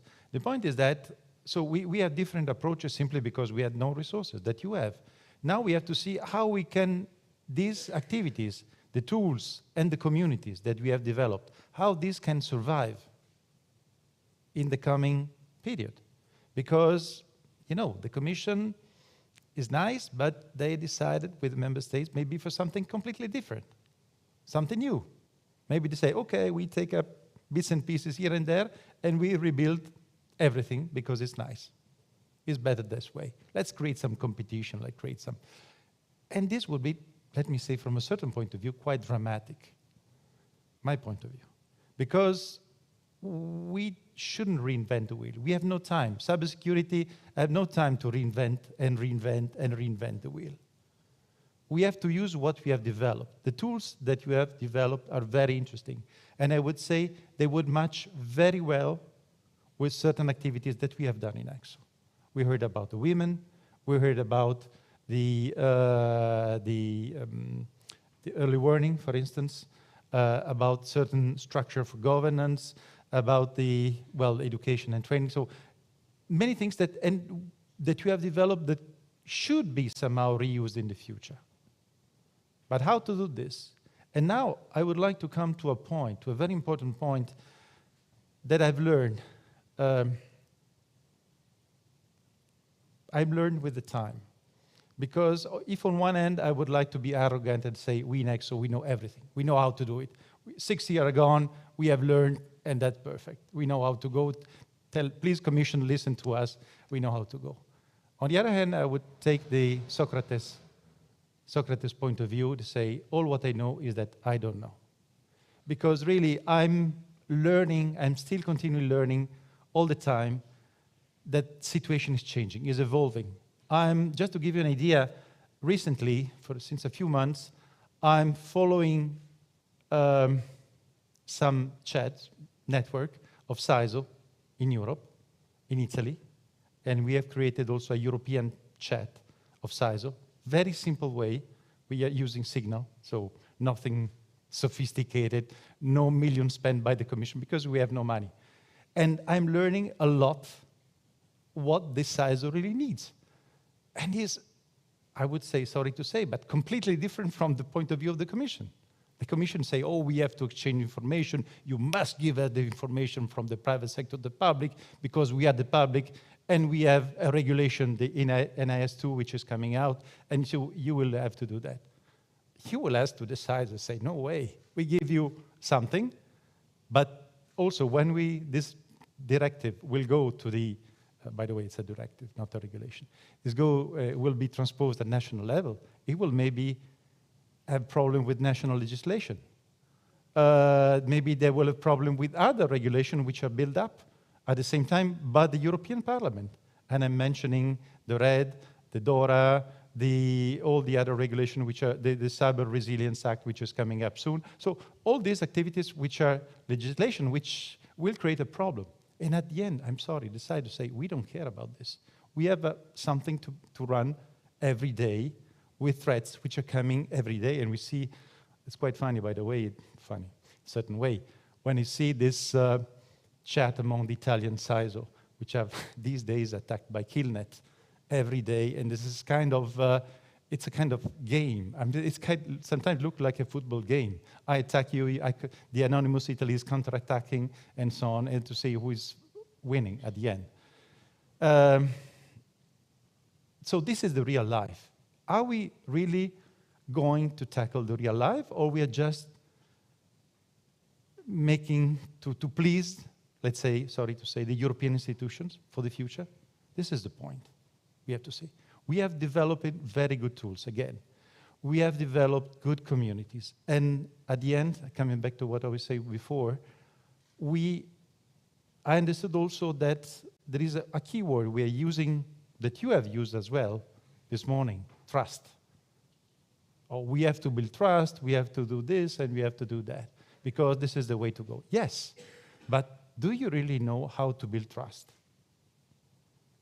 This is the story. And it took me, just for instance, with this CISO, just to give you a concrete example, it took it a number of years to see how to build trust among CISO. And still, it's still challenging. Sorry, it's not a few millions from the Commission to build trust among a large community. You can maybe build trust among a few partners in your pilots, but that's it. And then the pilots stop, and then all ends up. So how to continue this, and how to build trust? Because if you build trust among a large community, then you have really a solid base to build whatever you want. This is the message I'm giving to the Commission. Okay, we can set objectives, concrete objectives, this and that. But if you don't have the people, the trust people working together to build what you want, it will never work. So you could have the nicest tool developed, but at the end, they will go and buy American or whatever tools, as it's happening today. So we have to build trust and build the communities. This is a key word. I'm realizing more and more how much this is a key word.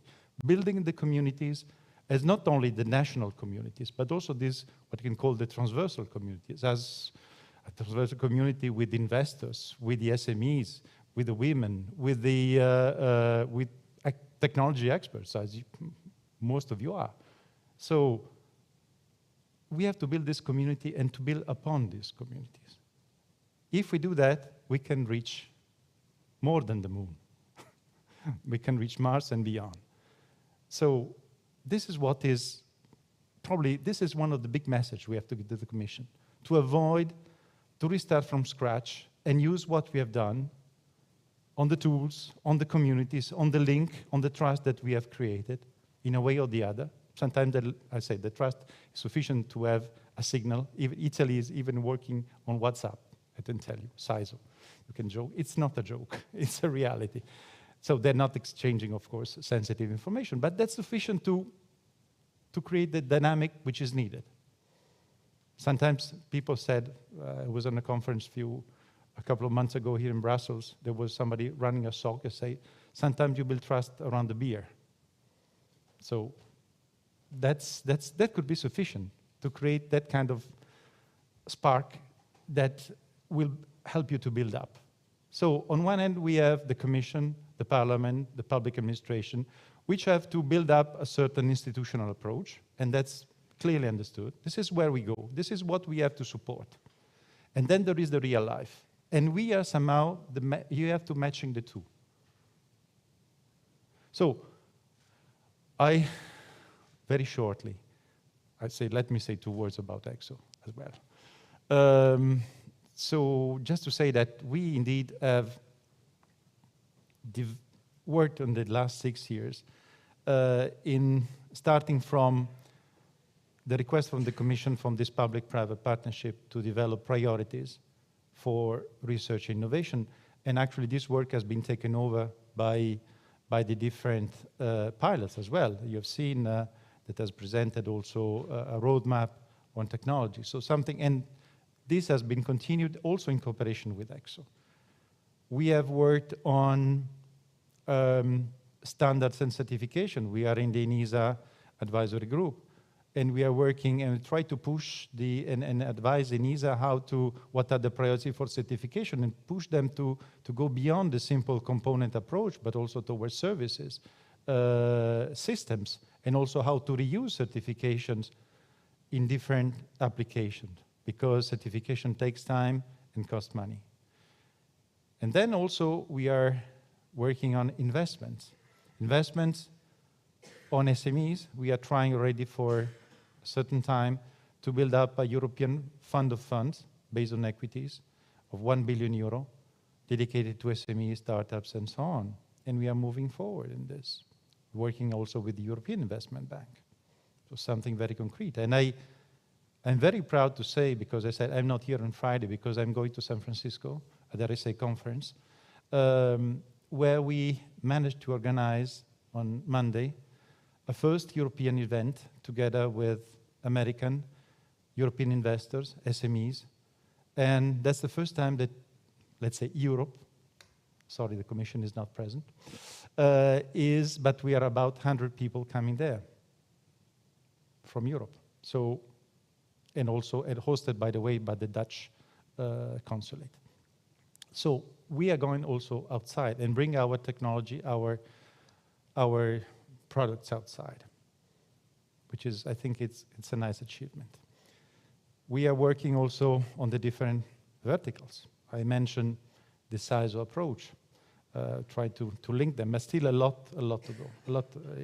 We are very far from having really building up this approach and to see also with the Commission how the approach they want to build up with the SOCs and the CTI, cyber threat intelligence, we can really build up something at European level and not remaining fragmented. We see tools from you that you are also already working in that directions. We are working with regions, with different more mature regions across Europe. I mentioned already the SMEs to accelerate their capability to be visible and growing in the European market. And education, training, of course. We build up the Women for Cyber Foundation, which is now creating chapters. We have now something like 13 chapters around Europe. So it's really growing. And now we are receiving donations for that. So we have moved from a situation where we have simply, I don't want to say spamming, but simply on the social media to have the capability to do some real activities. Mentorship, creating a European academy, and also a job platform. So we are really going concrete. This is the activity, actually. This is maybe will be eventually, and then at the end we are also the last part, which is the technology part. Again, that I mentioned before, proposing priorities for technology. Now we are working on a paper which will come out soon on priorities for supporting sovereignty and strategic autonomy. So this is what we have done. It's not so different from what you have done. But that's the reason why I think we really have to work together in a smart way, in an intelligent way, and propose something not only for the support of what the European institutions and member states are going to build up, let me say the policy part, but also that part which is closer to the market with real life and concrete activities, including research, of course. That's it for me. Thank you. Thanks a lot, Luigi. Don't run away. And you have yours. Pardon? You didn't give yourself yours. Ah, yes, I will see. We'll talk about that later. You will have to share them with all of the ECSO members and all of the ECSO teams. Thanks a lot. So I trust that you have a lot of questions already built up. So we're going to put up a little panel here with, of course, Florent also, but with all of the other speakers, and then we can address your questions. So I hope you thought about some questions already while we're working on getting these up. And then you will have Gabi and Luigi and Uppsala. Ah, yes, we need to have some. Best you take your water. That makes my life easier because then I don't need to arrange for further water. So, Uppsala.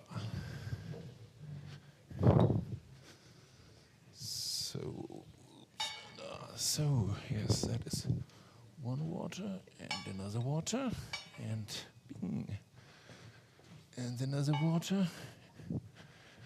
And resources. Still and sparkling. I can leave it for self-service. But we're doing our best here, yes. Okay, so does anybody have any question? I have a question. Well, it's about the presentation of Florent. Is Florent actually... Florent, I think, is with us virtually. Okay. I trust so. That was the idea. Can you hear me? Laurent? Yes, I'm here. I thought this model of high risk... Excuse me, sir. This is the microphone. Yes? Thank you. Right. I thought this model of high risk, high reward actions leading to strategic surprise was a very interesting model. I also thought, because I've spent 40 years or so in the space industry, that the analogy with Sputnik, which of course relies on Soyuz, and the Saturn program, the Apollo program, was a very interesting analogy. But you started off with a number of questions which needed to be resolved before a space program can actually be put together. And those questions, for sure, are addressable by disparate organizations. You came up with 4 questions, which are very, very interesting questions, with respect to cybersecurity, which can be answered by disparate organizations. But in order to make a space program come to fruition, you need a high degree of control from the center of what the program is doing. Do you think that that is a model which the European Union should be following with respect to cybersecurity? That's a wonderful question. So, first of all, can you hear me correctly? Just wave your hand if it's fine. Can you hear me well? Okay, perfect. One wonderful question. So first of all, let me preface this with the issue with analogies is that they obviously hit a wall when it comes to what is actually happening. So this might be one of the limits of where we're heading, and I'm very mindful of the differences between what was the space race in the 1960s and what currently is the landscape of European cybersecurity research, innovation, and industry today. This being said, I think one of the challenges that might have been on the slide, I think it was the last one if I didn't delete it for space reasons, one of those challenges was how to coordinate a full supply chain to be able to build, Saturn V, as just to spring this example. And so on this coordination, this was actually an integral part of the challenges to be able to identify which type of organization, supply chain, and coordination might be happening during the space race to be able to build one very specific object, one very specific launcher. And here I think we can use this analogy, and I think it applies to what we've seen. And again, I don't take this as ground truth. This is experimental results, and this is experimental feedback from us. What we've seen from the ground is you need to have a direct piloting of it might be a very diverse community, but you need to have a very strong pilot in the piloting seat for each of the launch experiments when you do launcher. So whenever we launched a program, one of the 4 programs, by design, we had to include a strong pilot, a strong-minded pilot at the helm of the programs. And this is difficult because you need to find someone who is strong-minded, but still, knows the domain, is able to change his mind whenever necessary, and is able to adapt to the diversity of the whole ecosystem that is contributing to this game. And this is still quite of a challenge, and I think we can come back to this later on if you're interested.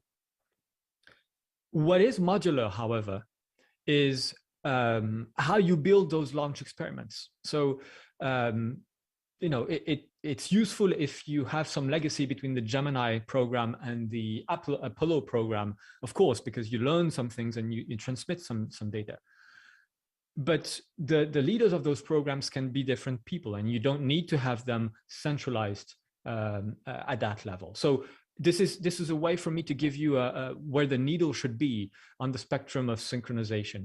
It's not full synchronization, and you don't need to have a benevolent leader for the whole aspect of this. You still need to have benevolent leadership, at least at the level of programs, to be able to run disruption. Otherwise, you're not running disruption. What you're doing is doing design by committee, and it's useful in a number of cases. I don't want to dismiss design by committee because it's very useful in a number of areas, but it's not what we're trying to do when we want to create strategic surprise. And so, yeah, that's part of my reply. I hope that by reusing the analogy helped provide some answer to you. If not, I'm more than happy to clarify.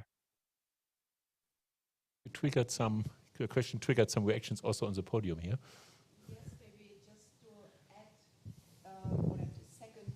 What Florent said. I think this moonshot idea, I think we need it more than we needed 2 years ago, since we had completely different situation. So we need to be more faster, more disruptive, and also more cooperative and more identifying synergies. It seems that the situation has changed, and we all know this, and therefore it's necessary to do moonshot much more than we expected before. Any other comments? Otherwise, next question maybe. That was a very far-reaching one already, so thanks a lot for that. And by the way, you're encouraged, but you're not forced to give your name here because we're privacy friendly, but if you like, you can. So my name is Amadeus Sharma. I'm from NEC Laboratories in Heidelberg, but also from TDL, Trust in Digital Life, which also was part of this, of the CyberSec for Europe project, at least. So the question that I have is, it's been pointed out before, one of the big problems is getting technologies, research results, the portfolio of technologies into industry and making that work. So my question to all 4 is, have you made any progress to speed this process up? And maybe as a complementary question to that, very often you need to also make sure that regulations are in line so that you can actually do business with what you're trying to develop. So how far have you progressed in each of your projects towards this goal? I'd like to start. Yeah, I can start for Concordia saying it was certainly a development. So at the beginning, saying how to structure this, what are the best practices to actually motivate people to do this and to identify really where the problems are. And the problems in terms of excellent research and very few marketable solutions and products. Why is this? And trying to figure out how actually these problems to address and to work on these issues to build this ecosystem of startups, to have professional services in terms of supporting them, mentoring them, and so on. But this was the first idea, what are really the problems? I can tie in with that if you like. We have seen, I think don't have a full view on how fast people have developed solutions, because let's face it, I mean, they're developing solutions in many environments. What we've seen, I think, is a speed up of developers and researchers on the one side coming and say, hey, I have a solution, and people on the requirement side coming and say, hey, I have a problem, and then them interacting. We did this I saw, maybe you remember it from the presentation, we did it in the first round, and of course in the middle of that round actually COVID hit in, and in the second round we did it in a further round. The second round was much faster. You can say that was because we got better accommodated to COVID already, because the people maybe knew each other better. That can be some factors in it, but I think this idea of starting this kind of circle of discussion, that is helping, and I think we've developed some ideas on how to get that one better. I don't know whether, let's say, work in the labs and the corners was faster just by itself. I would say because sometimes it reacted faster, but I think the dialogue, I think we could intensify. I think from ECHO side, we really aimed at high TRL solutions where we really went to the market. We really went to the end users with the demo cases. We really tried to show them what we can do with those. And so it's really the goal and the idea. And for instance, the marketplace for cyber ranges, it's already out there and we're using it. So it's really the purpose of arriving in a situation where there are solutions on the market at the end of a project. But I join in what was said earlier. We need to be more ambitious, and we need absolutely to avoid to have. We have a new idea. We shoot in all kinds of directions randomly, and it's like Luigi said. We need to really consolidate what has been done. We have with 4 pilots. I think it's the first time I saw such a collaboration between pilots, which is logical because it was also organized by the Commission. We had our coordination meetings, but we really collaborated. We really created a huge group and an ecosystem of people building solutions, coming up with ideas. And ECSO has been instrumental in that collaboration as well with all of their community building that they already did. And so the whole community built by ECSO and the 4 pilots and the solutions, we should really find a way of consolidating it and making sure that there is a big part of it that remains, that can really grow, rather than launching new projects in different directions and again coming up with medium TRL solutions that have a lot of promising ideas, but that never end up on the market, and we still continue buying stuff from outside. So I think it's a combination of a centralized push with a strategy and a bottom-up grow of ideas and SMEs and so forth. But there needs to be a European vision of where we want to go and how we can consolidate. I think it's really necessary. Okay. Florent, anything from you you'd like to add? Sure. I'm in perfect agreement with what has been said a few minutes ago. It's a complex issue, and there are a number of areas and tools and methods that we're putting in place across the pilots to be able to do this in a quick way. I want just to focus on one item to give you a positive answer, actually. So what's happening with some of the programs in SPARTA is that those strategic surprises create a halo effect, because the strategic surprise in itself might not be at least directly immediately exploitable by an end user. To go back to certification and the evaluation techniques, the way that we can change and evolve the certification scope, as you mentioned, can be quite long. But the way that we showed how tools, methods and automation can be applied to evaluation, while the whole moonshot itself has not been adopted yet. What has trickled out is that already some of the automation that was used for the moonshot is being used in industry. We've just output officially an EAL6 evaluation certification using some of the new tools, new automation being developed in SPARTA, with one of the industrial partners in SPARTA, Thales, and in association and in close association with another partner of SPARTA, which is ANSSI, which is the French certification authority. And here, what you see is that by driving those, what we see is that by driving those halo effects, those strategic surprise projects, then what you derive is some, including on a very short term. Again, this certification has been achieved in December, so that's a quite a quick turnaround time. Already achieve impact on how the industry is using some of those results. Again, differentiating both the main moonshot and the halo effect it creates, and some of the associated and derived developments that can be adopted quite quickly. I think also that the point is, as you have seen for several pilots, that we're going for TRL 6.7. So something really that can be used and that is really, yes, an example for marketable solutions. And I think this is also something very specific and good, that all pilots are going for this TRL. Well, Matteo also mentioned the regulation.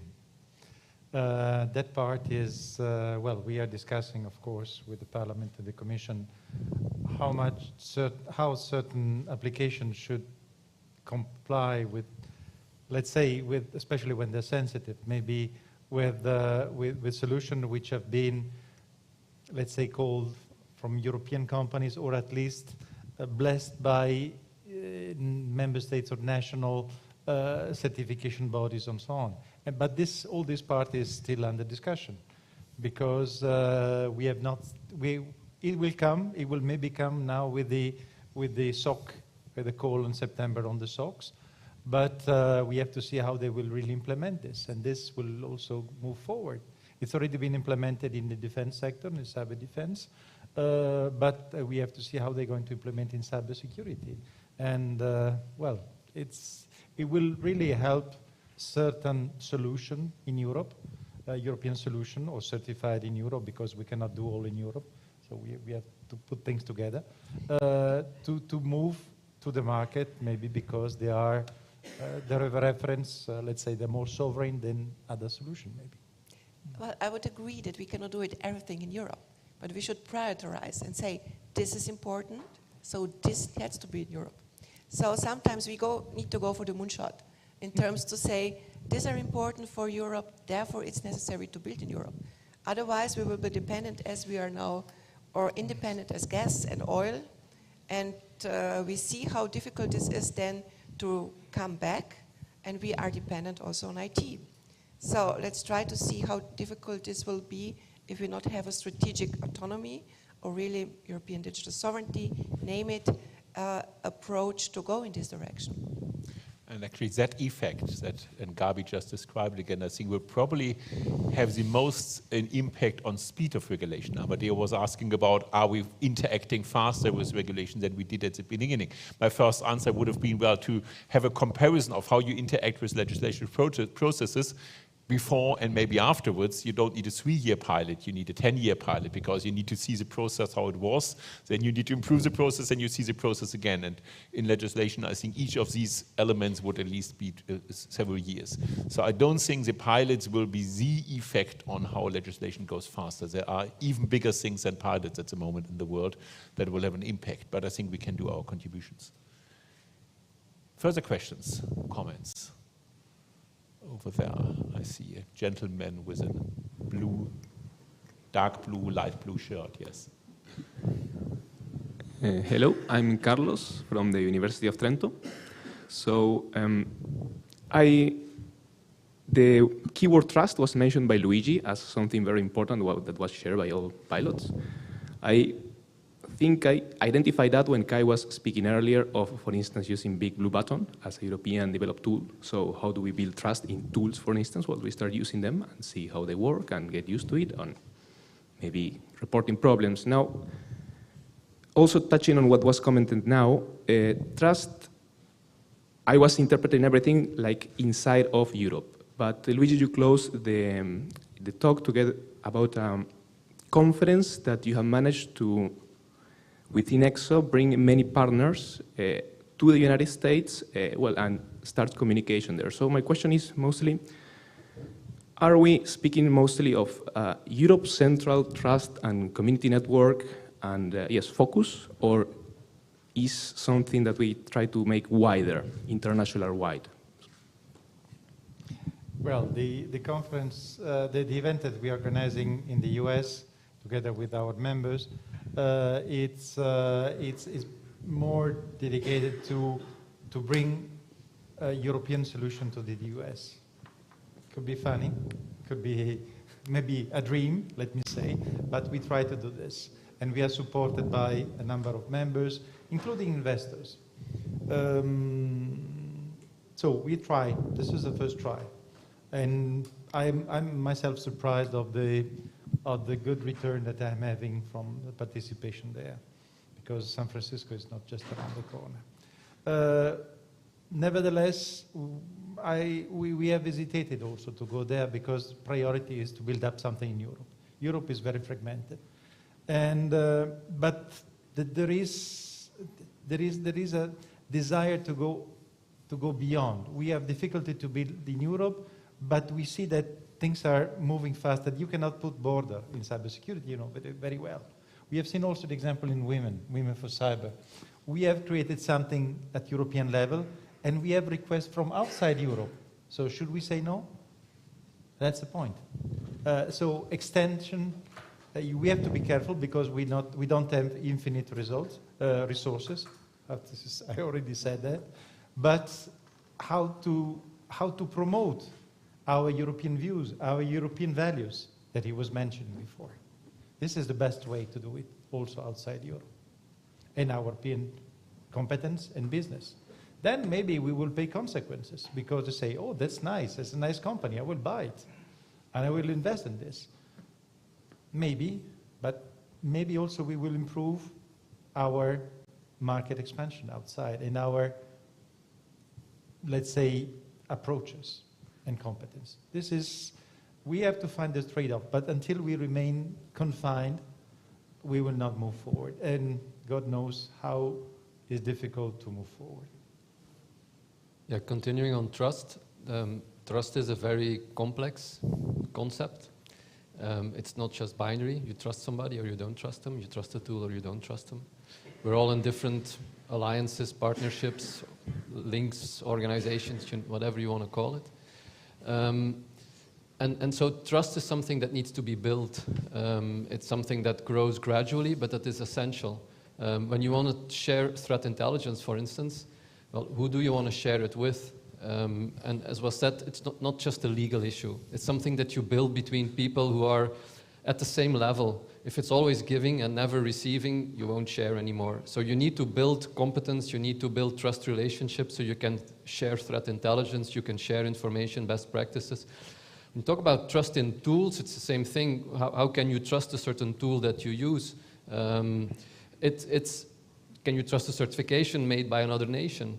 For certification, when we use vulnerability information to do pen testing, do we trust a CVE database that's outside of Europe? Will it be complete? Will it hide certain known vulnerabilities or whatever? It's bigger than just trusting a tool or not a tool. And so certainly we need to be ambitious and we need to go out with the solutions that we built and we can sell them outside. Why not? On the contrary, it's a good thing. But inside, we decide what we share with whom based on trust, what we want to use based on trust in who built it, who certified it, and so forth. And it will never be binary. It's like more of a fuzzy membership degree in the set of trusted solutions and trusted partners, where somebody can be to a certain degree member of the set.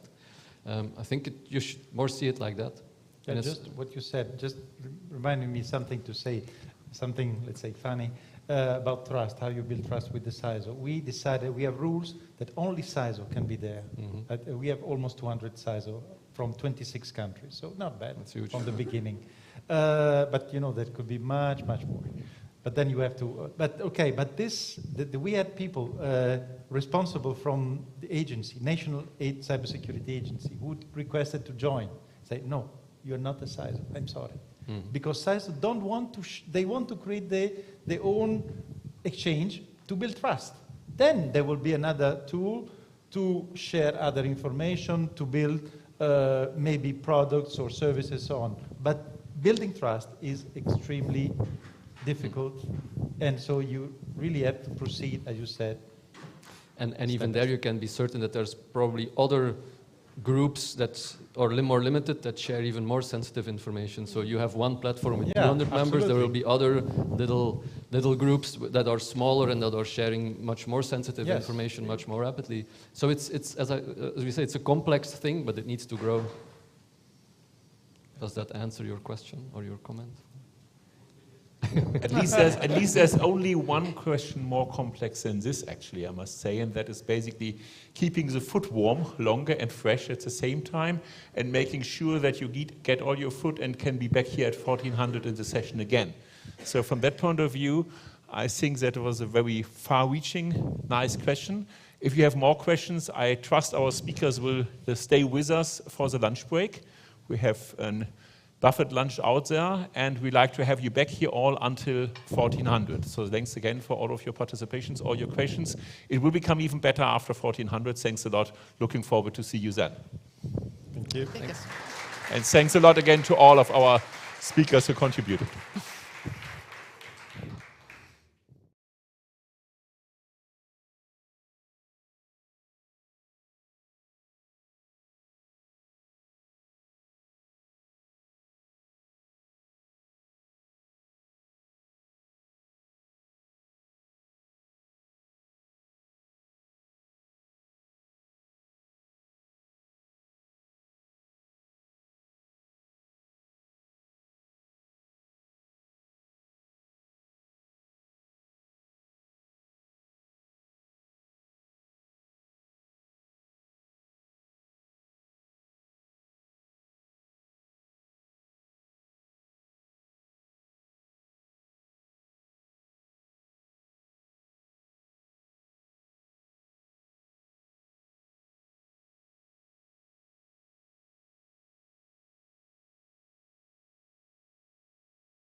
everybody has made it back from lunch. I'm sorry for making you part with it. I know it's difficult.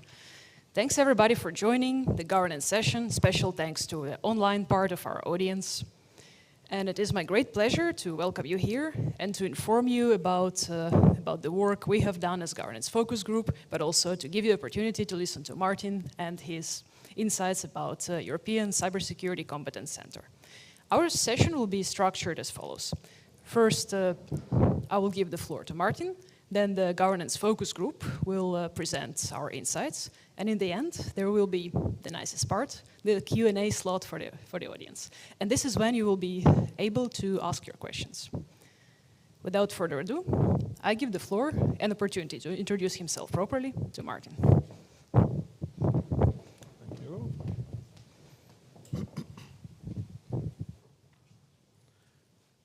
Thank you, Natalia. I hope you can all hear me. It's very nice to be here with you today, and also my greetings to the colleagues who are watching online. Can I have are my slides on? And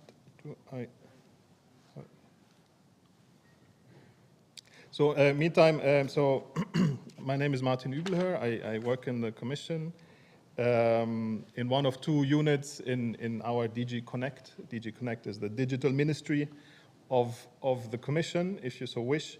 We have two units working on cybersecurity, and I deal mostly with cybersecurity programs, so public funding for cybersecurity purposes. And I'm also dealing with this entire, let's say, ecosystem which we're trying to build, and of which the 4 pilots and ECSO are an integral part of. So voila, thanks for my presentation, for putting it on. Okay.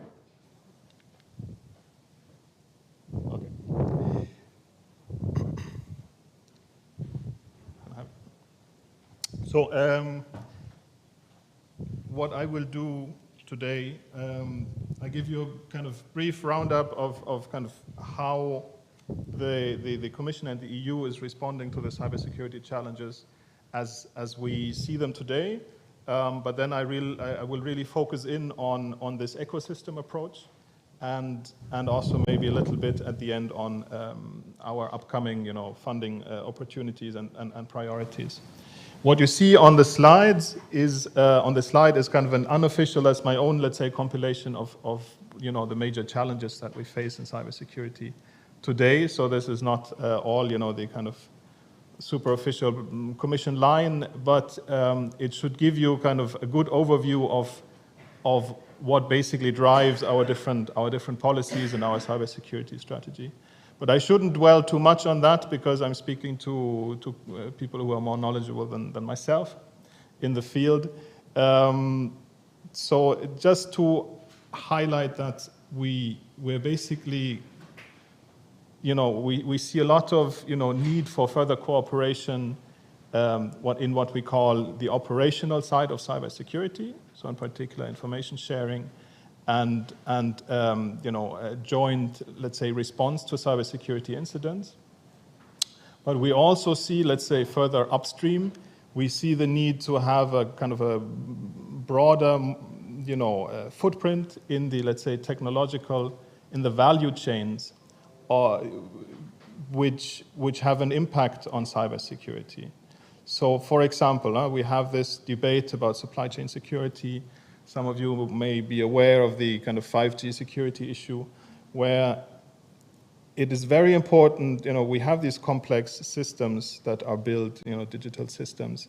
We have complex, global supply chains, but we're not 100% sure that, all the components are secure. How can we be sure that these are secure?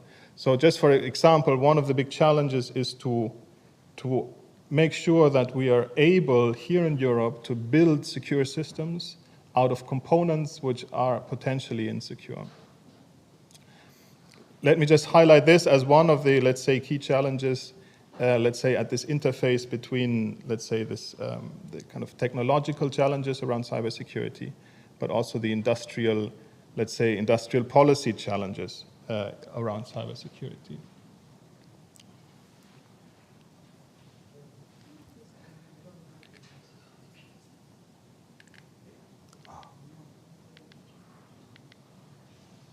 So still by way of introduction, the European Union and the Commission is really taking a holistic approach to these challenges.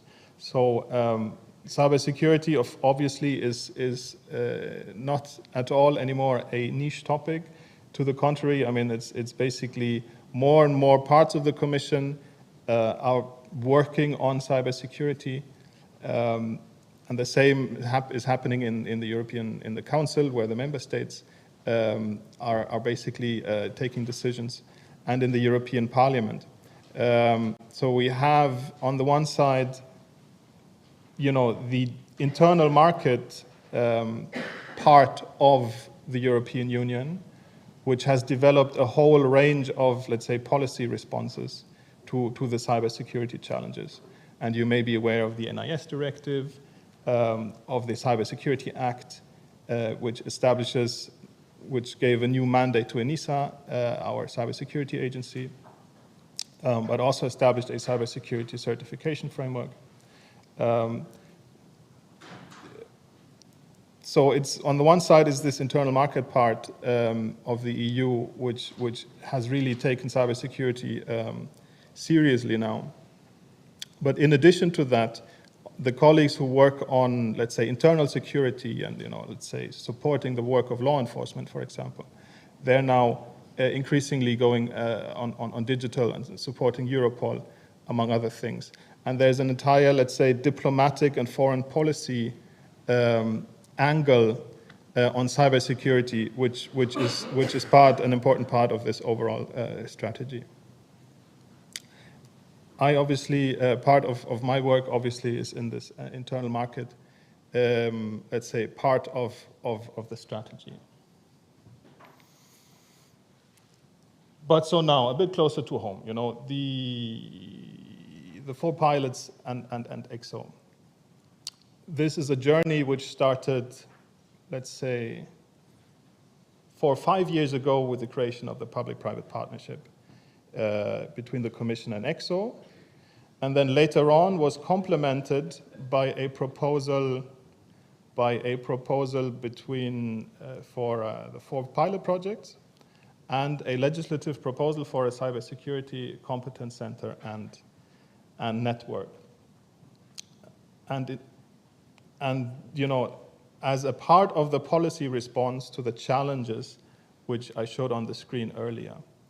So, the need to, increase, the internal market, let's say, to deepen the internal market on cybersecurity products and services. The need to have a better commercialization of cybersecurity products. The need to have a better translation of our excellent cybersecurity research into products and services. And the strengthening of let's say, security by design in the broadest kind of possible application of the term. We also saw that cybersecurity is also a growing market, and Europe could also do better in terms of being represented and having a footprint in this global market. And of course, this has both kind of a commercial and an industrial logic, but not only, obviously, in cybersecurity, everything also has a security logic, and in some cases, even a geopolitical logic. So we had the public-private partnership. We have the 4 pilot projects, and we made this proposal for the Competence Center. We have the competence, so the regulation is adopted. Right now, we're in a stage where the Commission, together with the Romanian authorities, is very busy building up the center. In our member states, the 27 member states are 27 times busy building up their national coordination centers. And we will have a representative from NCC on the stage later on. and we're building, let's say, this community. But so what will the Competence Center specifically, what will it do? It will, in the first place, it will act like a funding agency. So to some extent, once the Competence Center, which will be located in Bucharest, once it will be up and running, it will do part of my job and that of my colleagues, for which I'm very grateful for. So it will primarily manage the Digital Europe and Horizon Europe funding programs that we have. It will do this with a new governance, and with a, let's say, a governance which is really designed to strengthen the cooperations within this field and to broaden the, let's say, network and the cooperations in this field. So in particular, all the strategic decisions will be taken together by the 27 member states and the European Commission in our governing board.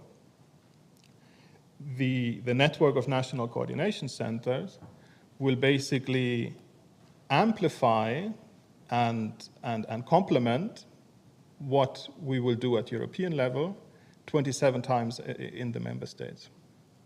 But obviously, not reinventing the wheel, but to the contrary, basically replicating good practices and again, amplifying what is happening elsewhere and amplifying what's happening at the European level. And all this will be to the benefit of a community which is defined in the regulation, which probably all of you here today in this room, you're probably kind of prime candidates for becoming part of this community, which should really benefit from the projects and the programs which are managed by the center with the help of the network, but which should also, in a way, organize itself and will also be organized both at the European level and at the national level.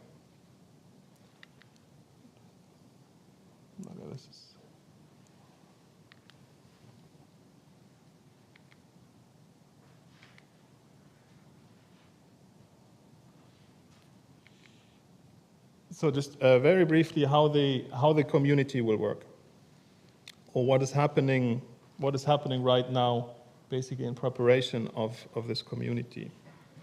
Again, this community will be, and again, we will be building on the experiences that we have with the 4 pilots and with ECSO.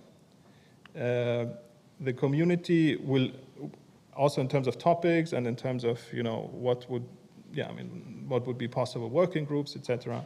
The good thing is, thanks to the 4 pilots and thanks to the PPP, we're certainly not starting from scratch, but we have, basically a good basis of interaction to build on.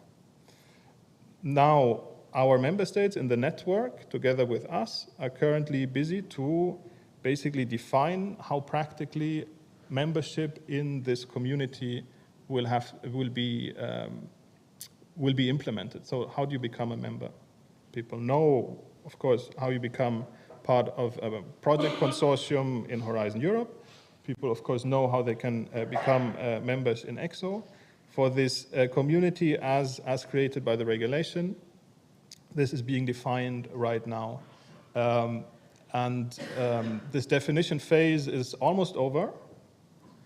And I expect very soon, the first, let's say, stakeholders to contact their national coordination centers about how this community can actually come to life.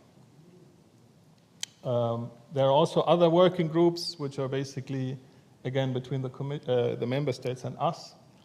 So I was referring to the first working group in particular. There's also a working group on what we call a services catalog for the network, so for these NCCs. So basically kind of an interpretation of how the NCCs would fulfill their tasks, the tasks given by the regulation. And so what would be kind of, what would be the, let's say, the more concrete actions, which are needed to really kind of promote this community and really make these cooperations happen. The third working group is more, let's say, operational and internal. But the fourth working group is again really core to the entire mission of the center and the network, which is to have a dialogue with all the stakeholders involved. Public, private, research, industry, civil society, national, EU, all this in a process, all this process should lead to a, what the regulation calls a strategic agenda, which should basically, identify the main, let's say, challenges and the main priorities for the competence center and the network to work on. And these priorities will also then obviously be reflected in the funding priorities and how the public funding will be used. This discussion has also started. The member states are very engaged, but it actually started with a very systematic input, probably from a lot of people listening here today were involved in this process, where we consulted in a very systematic way the 4 pilots again and ECSO about, what basically, what as representatives of the stakeholder and of the future community, what needs to be done at European level, how can the different objectives be attained.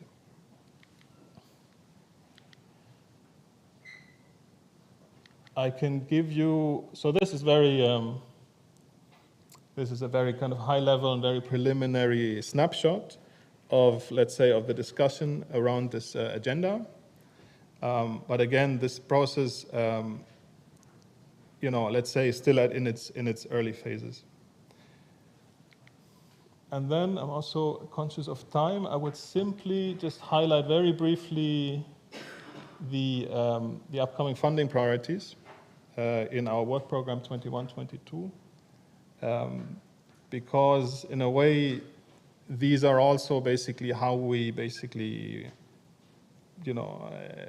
breathe life into this entire ecosystem, and hopefully we put our money where our mouths are. So you know Horizon Europe. You probably know the current work programs. We have again. We will have. So we're currently just finishing, the contracts with the successful projects in last year's call, and we have another call coming up. I think it closes in the October framework, around October. And again, so it's about security engineering, crypto. You see the topics there on the screen. In addition, and for me even more exciting, is the Digital Europe program, which is a new and an additional program, which is basically, is supposed to kick in where basically research has ended, meaning kind of really bringing the best practices and, bringing the kind of cybersecurity knowledge, into application and in the widest possible way of applications. And you can see here it's, so again, this is, for an audience, that is defined primarily by research projects. You can think of this as basically an opportunity to take the knowledge further, to bring it into application. So it's a mix of, let's say more top-down and or more, let's say, infrastructure-oriented, priorities, like our attempts to set up a network of so-called security operation centers. And there we're in discussions with our member states also, let's say, separately only on that. And also more, let's say, bottom-up topics about, innovative use of cybersecurity knowledge, whatever, bug bounties, all kinds of interesting standardization, open source, all kinds of interesting things can be supported from this program, basically after the research has taken place. With that, I hope I was more or less disciplined on time. Perfect on time. And Thank to you. reward you for this accomplishment, I have a small gift. Thank you very much.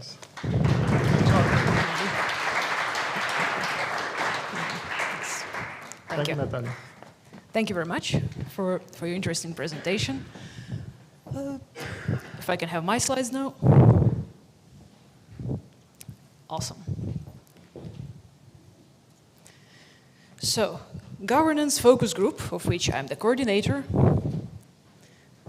has come together with one simple mission.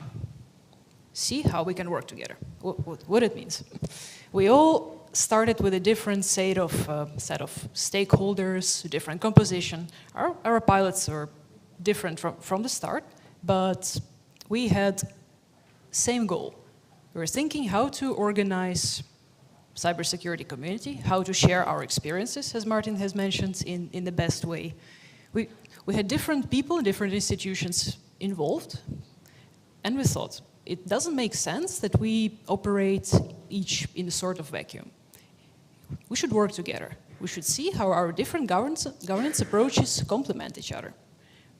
We should develop together in a synergy and see what's possible if we learn from the complementing parts in our governance approaches. What kind of tools and platforms and channels we can come up with in order to provide the community quality content.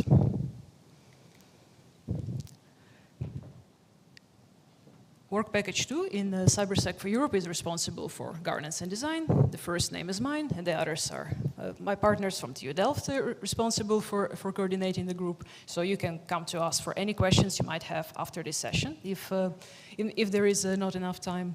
And the plan now is the following. I'll give the floor to all the pilots to share their approaches and how their governance approach developed with the time, and then I'll give a short summary, and then we'll have the Q&A. And as a coordinator, I'll abuse the privilege, and I'll start with my own project, which is CyberSec for Europe. What we did in the very beginning was to go to stakeholders and to ask, what kind of approach would work for you? What do you envision? What do you need? What can we do for you? And we got a lot of different inputs, which very quickly made us realize that we arrive at a bottom-up governance approach. What it means. Bottom-up approach is something that provides communication channels from the very lower layer of the cybersecurity hierarchy. That gives podium to those actors, the smaller actors, activists, civil society, who otherwise would not get heard. So then the task we had to solve through our governance approach is how to provide voice to these actors, while at the same time keeping the structure to the whole approach. Otherwise, the defragmentation, which is the problem we're supposed to solve, would persist. And we came up with the concept of checks, community hubs of expertise and cybersecurity knowledge. What is check? Check is a superior Lego building block, if you must. Check is the way to organize the community, accounting for its needs. Check is something that the community would use in order to structure, to produce the governance structure that would correspond to its specific needs.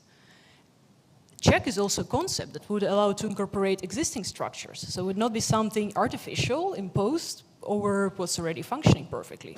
Check would just be a way to organize it. Another thing check could do, at least there was a need for it, as we learned from our stakeholders, would be to enable collaboration between different stakeholders and different actors that otherwise, as we learned, would have trouble finding each other. And finally, this governance model we developed based on checks would help develop the European cybersecurity community that would function as a whole. not just a fragmented set of different structures, but a all European-wide network of checks or hubs that would bring order to chaos, and they would provide fast, efficient, and very convenient, low-level, trust-based contact points. So we came up with this amazing concept, and then, of course, you can have a concept, and then you have the reality.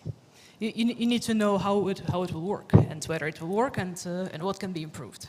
And we started with our prototype, described in deliverable 2.1, and developed further in our other two deliverables, check T, which was the test of the check prototype, the idea, concept of what check could be in Toulouse.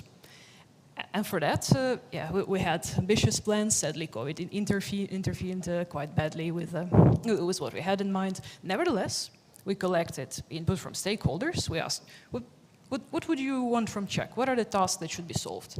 As you can see, the laundry list, or I should say Christmas wish list, got quite high.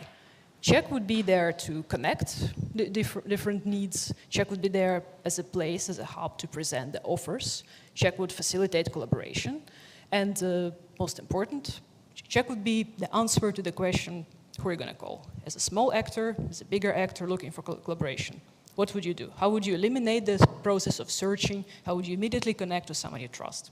This is what check was supposed to solve. This is what was needed. And while this check T process did not go as envisioned, in the latest news, there is a new impetus to the process. And if you want to hear about it, then I invite you to join the session on 11 o'clock, day 3, where Afonso will tell you more about the latest developments. Our other tryout of the concept was, I now call it Check M, but we just call it Murcia unit. And this is a good example of what I mentioned before. This is the check tailored to the needs of the specific community, to the regional needs and availabilities. And unlike Check T, which was structured and centered around the activity, so to say, the Check M was built around the idea of structuring the collaboration network, collaboration structure first, and then launching different processes based on that structure. And there is a long list of objectives of what Check Murcia was supposed to accomplish. The most important ones are promote collaboration between different organizations, generate synergies, and create space for discussion. And, most important, create public awareness. Create awareness of how important cybersecurity issues are and what needs to be done further. Because, as a lot of geopolitical events have shown us later, this is an important goal to pursue. Check in Murcia exemplified our approach of bottom-up, and the way to create this collaboration structure I have mentioned was to build the working groups, and the working groups would be built around topics defined by the interest from the community. Again, defined by what is needed. And the focus could be regional, national, sectorial, which is another point of Check, because Check doesn't have to be structured around certain unit. It will be structured against what's needed, around what you want. And another thing that Check would accomplish was to solve the organizational challenge, because through building checks, you could facilitate all kinds of processes that otherwise get lost in bureaucratic hurdles. And this is the graphic representation of what I have mentioned, different checks and working groups. They all connect through national coordination centers. The upper arrow points into emptiness, but this is not emptiness. It's just a metaphorical way to connect to European cybersecurity community as a whole, which was too large to fit on the slide, obviously. And another example, and final example for my presentation, of an initiative, which is technically speaking not a check, but this is a good way of showing how community can organize itself, and another need that was fulfilled. This is Dutch check or hub access. And the idea of access is to connect cybersecurity scientists in the Netherlands to the private and public parties who want to find the right scientists for the right project. So this was specifically tailored to academic needs. And another example is Decipher, which is the platform that would connect basically all the actors to each other.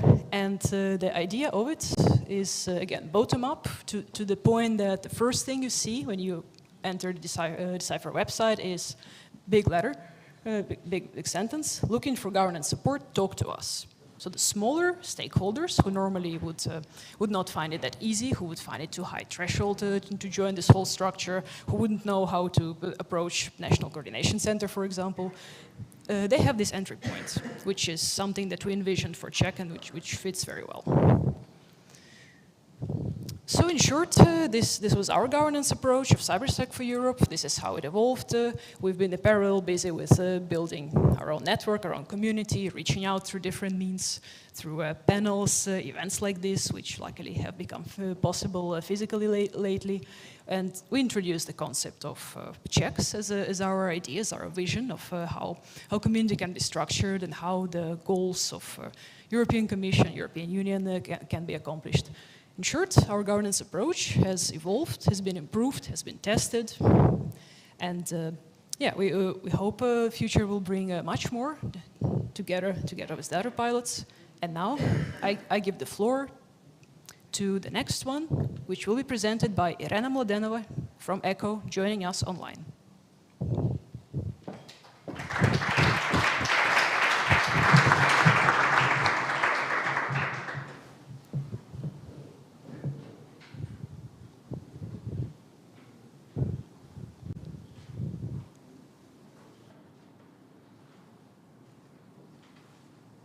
Can you hear us? We cannot hear you, sadly. It's the same issue as in the morning. I can hear you perfect. Yeah, we can hear you now. Excellent. Good. Please start. The floor is yours. Thank you very much. I'm going to be sharing similar experience probably, so the audience will see a lot of similarities, probably some differences, but that's actually the point of this convergence meeting, right? We find the convergence.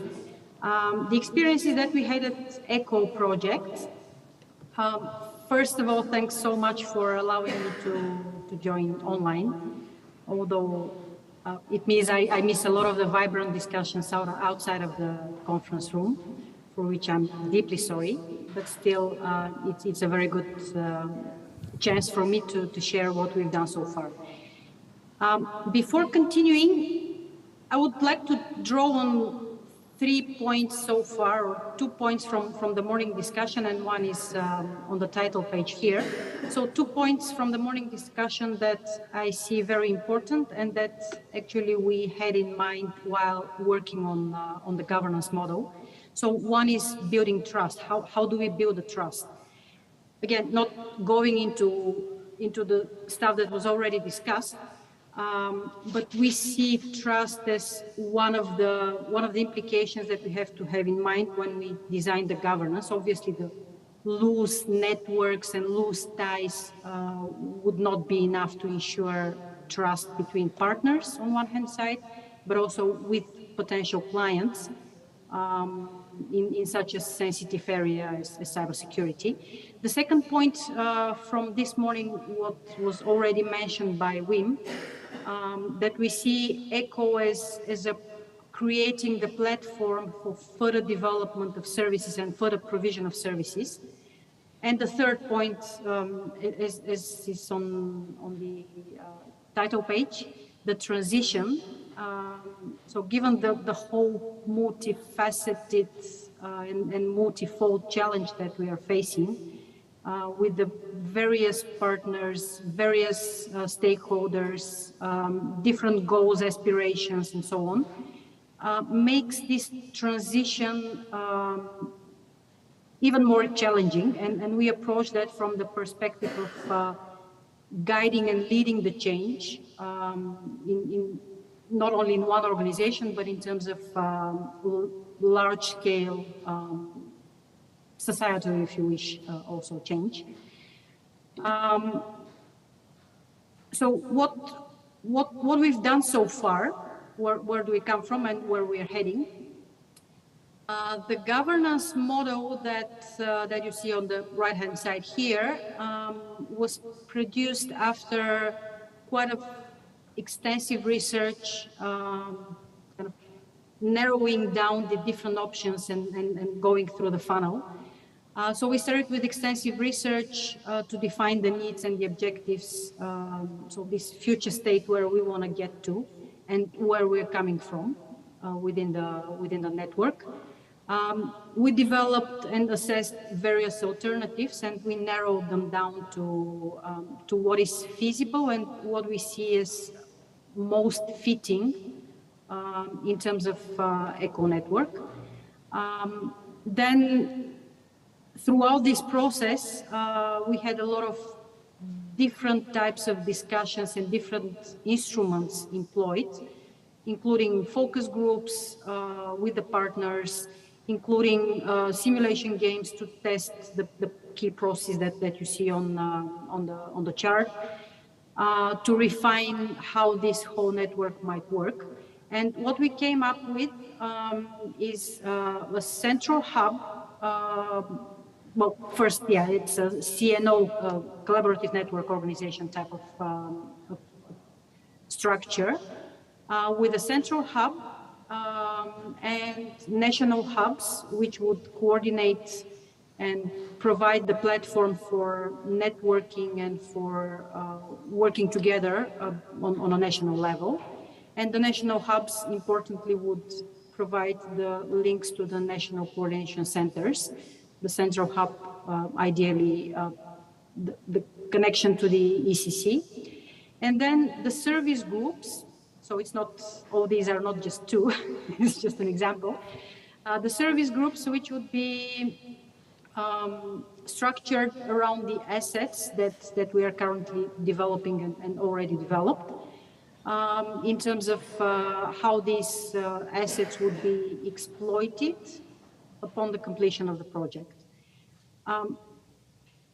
Based on that, the next decisions that, evolving this process, the next decisions that were made within the network is that we start bottom up. Here, bottom up means we start with the building blocks, with the national hubs and service groups, and then based on how these work, then we move to the top level, the central hub. So that's the meaning of bottom-up approach here. And to test and verify, as was mentioned by Wim earlier, how would people trust whether we know what we are doing? Well, we are already establishing this. So we started with piloting the national hub in Bulgaria, and we start piloting the service group governance consultancy services, which would exploit this experience and what we've learned, and we, by the way, keep on learning during working on the governance model. And the idea by the end of this calendar year is to have these two experiences more or less complete, so that they would allow us to refine further the processes, refine further the setup if needed and where needed, so that starting as of next year, next calendar year, we are ready to roll out completely. So these two elements, I'm going to discuss briefly, these two piloting building blocks that we are working on. I'm going to discuss on the next 2 pages. So the governance consultancy services group basically comes from the team and from the experience on the work package 3, which focuses on the governance model. During the work throughout these years, we believe we built and tested sound methodology with sound tools, which we put together in a draft services catalog, which you see again on the right hand side, which is structured around three groups of, let's say, services. So providing the solution or designing the solution, Then ensuring implementation, which again involves a lot of change management and transition and leading change on such a complex setup. And then managing the relationships, building the partnerships, in which again we have proven and tested partnership development process. Both the proofs for that are both the growth of the network, but also simulation game that we had this year to fine-tune where necessary. The goal of the governance consultancy services service group would be to become customer funded. So we do believe there would be further need in supporting not only in the cybersecurity, but starting with the cybersecurity area, this type of transitions on national and EU level. And to do that, again, our first internal customers are within ECO. And the first example is on the next page, the national hub in Bulgaria. We will use the governance consulting services to showcase both in other countries, but also in other service groups context, how the process would work and how going out of a project organization, we can become really a sustainable organization as of next year. So first group would be internal customers, ECO national hubs, central hub, the assets which will establish their service groups. National level, we do believe this expertise, and it was already mentioned earlier by various speakers, this legacy of these pilot projects, and ECO including, would be important to link to what the national coordination centers are doing. So again, I give an example. In Bulgaria, we are already establishing contacts with the National Coordination Center and the ministry, which is the policy-making body. And we do believe on EU level, we could also have outreach. We hope to get more involved into the Cybersecurity Competence Center, but also other, like structuring the overall competence community.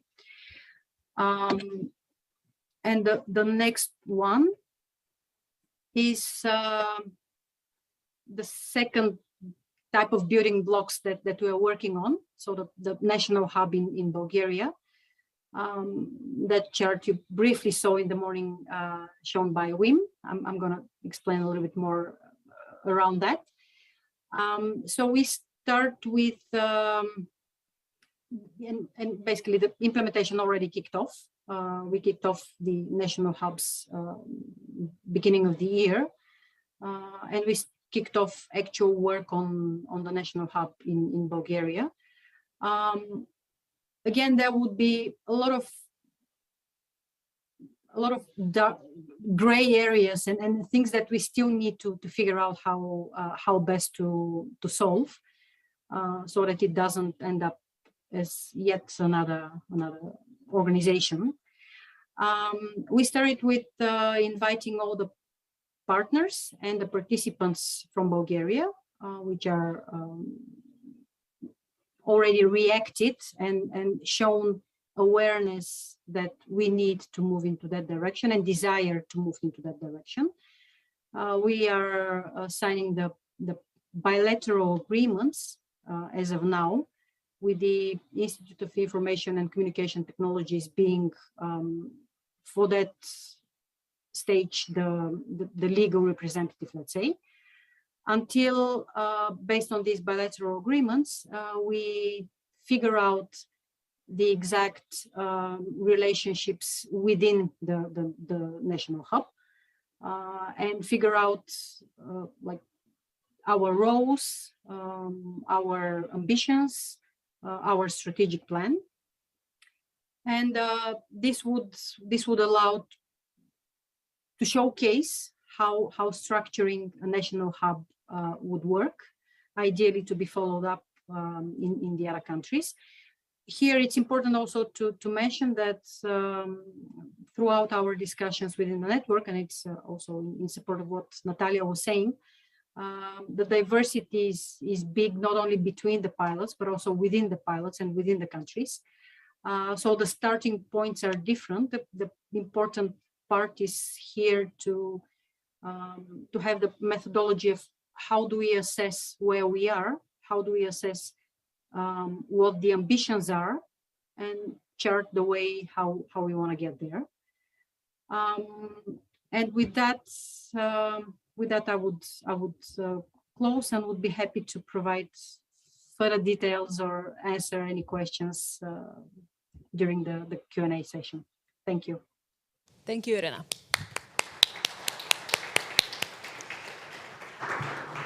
And now I'm happy to give the floor to the next virtual participant joining us. This is Arthur van der Wees from CONCORDIA. Natalia, good afternoon, everybody. Hope you can see me in a couple of seconds.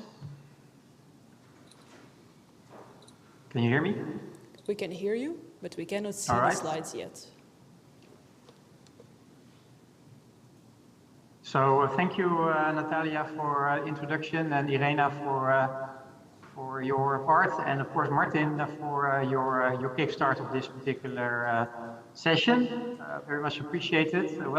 Greetings from Amsterdam. Some cows at the back, as I always have. Fortunately, indeed, not able to attend in Brussels, which is not that far. And thanks to the host from the state of Hessen to accommodate this both online and physically. So from my end, on CONCORDIA, a couple of notions, of course not all the notions, a couple of notions I want to share in this phase of the project, where for your information, of course we at Artus Legal are a consortium partner to CONCORDIA, but also the DPO, the legal person here, and also the ethical committee chair, but also a member of the EU Alliance for Industrial Data, Cloud and Edge. And you see different initiatives also in Europe, different same DG Connect, but the different things that I think are interesting to also take in. I'm actually a task force leader of cybersecurity in the EU Alliance working group. So just so you know, and hopefully also with that we can work together both this year and after the pilots have ended. So two notions for this afternoon from my end. Based on the regulation, I'm a lawyer, so I like to have a source, root source evidence. Regulation now, of course, has passed and is in force. I like it a lot. You know, there's industry in technology, research, the word competence, both on union level and on national member states level. And of course, I'm also a lawyer, so I like to challenge, and I like to challenge myself, to challenge everybody here in the audience, both online and in the room. The quote is coming from an inception paper, working staff paper before the regulation was passed. I think it's nice to see, you know, common interest, definitely, capabilities to secure democracy, society, economy. Perhaps for me, I would first start with democracy, then society, economy. But anyway, thriving, building and preparing thriving ecosystems. That, of course, what this session, in my point of view, is about. Governance is not about legal, but governance is really about working together. And that's why I have two notions. Do we really already know and understand the ecosystem? And secondly, you know, for these to thrive, you know, how to team up, share and act. Because in my point of view, it's all about acting, walking the talk, but actually walking while continues to talk with each other, learning and sharing. So first of all, just a visual of the regulation, how we at CONCORDIA are looking into it, is also how our roadmap is structured. We're going to talk about it tomorrow, where you see there is something in for everybody, which I think is very important. There are You can only have your own interests and values, but there are enough common values and shared values we can focus on together. So this is very much in line, I think, what we all have done also with the Interpilot governance group. I'm not going to talk about ECCC and how to structure that in the NCCs. I think already now in 2022, it's more about how to help them out, how to load them, and how to challenge them. And that's where the first notion comes in, how to organize. And organize, again, not legal, it's not let's say, static structure. You know, in cybersecurity, things are dynamic, so we don't need to have very dynamic thinking and approach. So first of all, the first question is, sorry, I keep this one. First of all, the first question you always need to have anywhere, you know, who are we missing at the table? So the shareholder check. And we are missing a lot of people at the table on cybersecurity. It's not only about for forensic side when things go wrong, and we want to, you know, be resilient, we want to help each other, I want to share data, but of course also to avoid that it can go wrong all the way upstream. And of course, a lot of activities happening, but this is a bigger ecosystem than just only looking downstream at the forensic side, because let's face it, then we are already too late.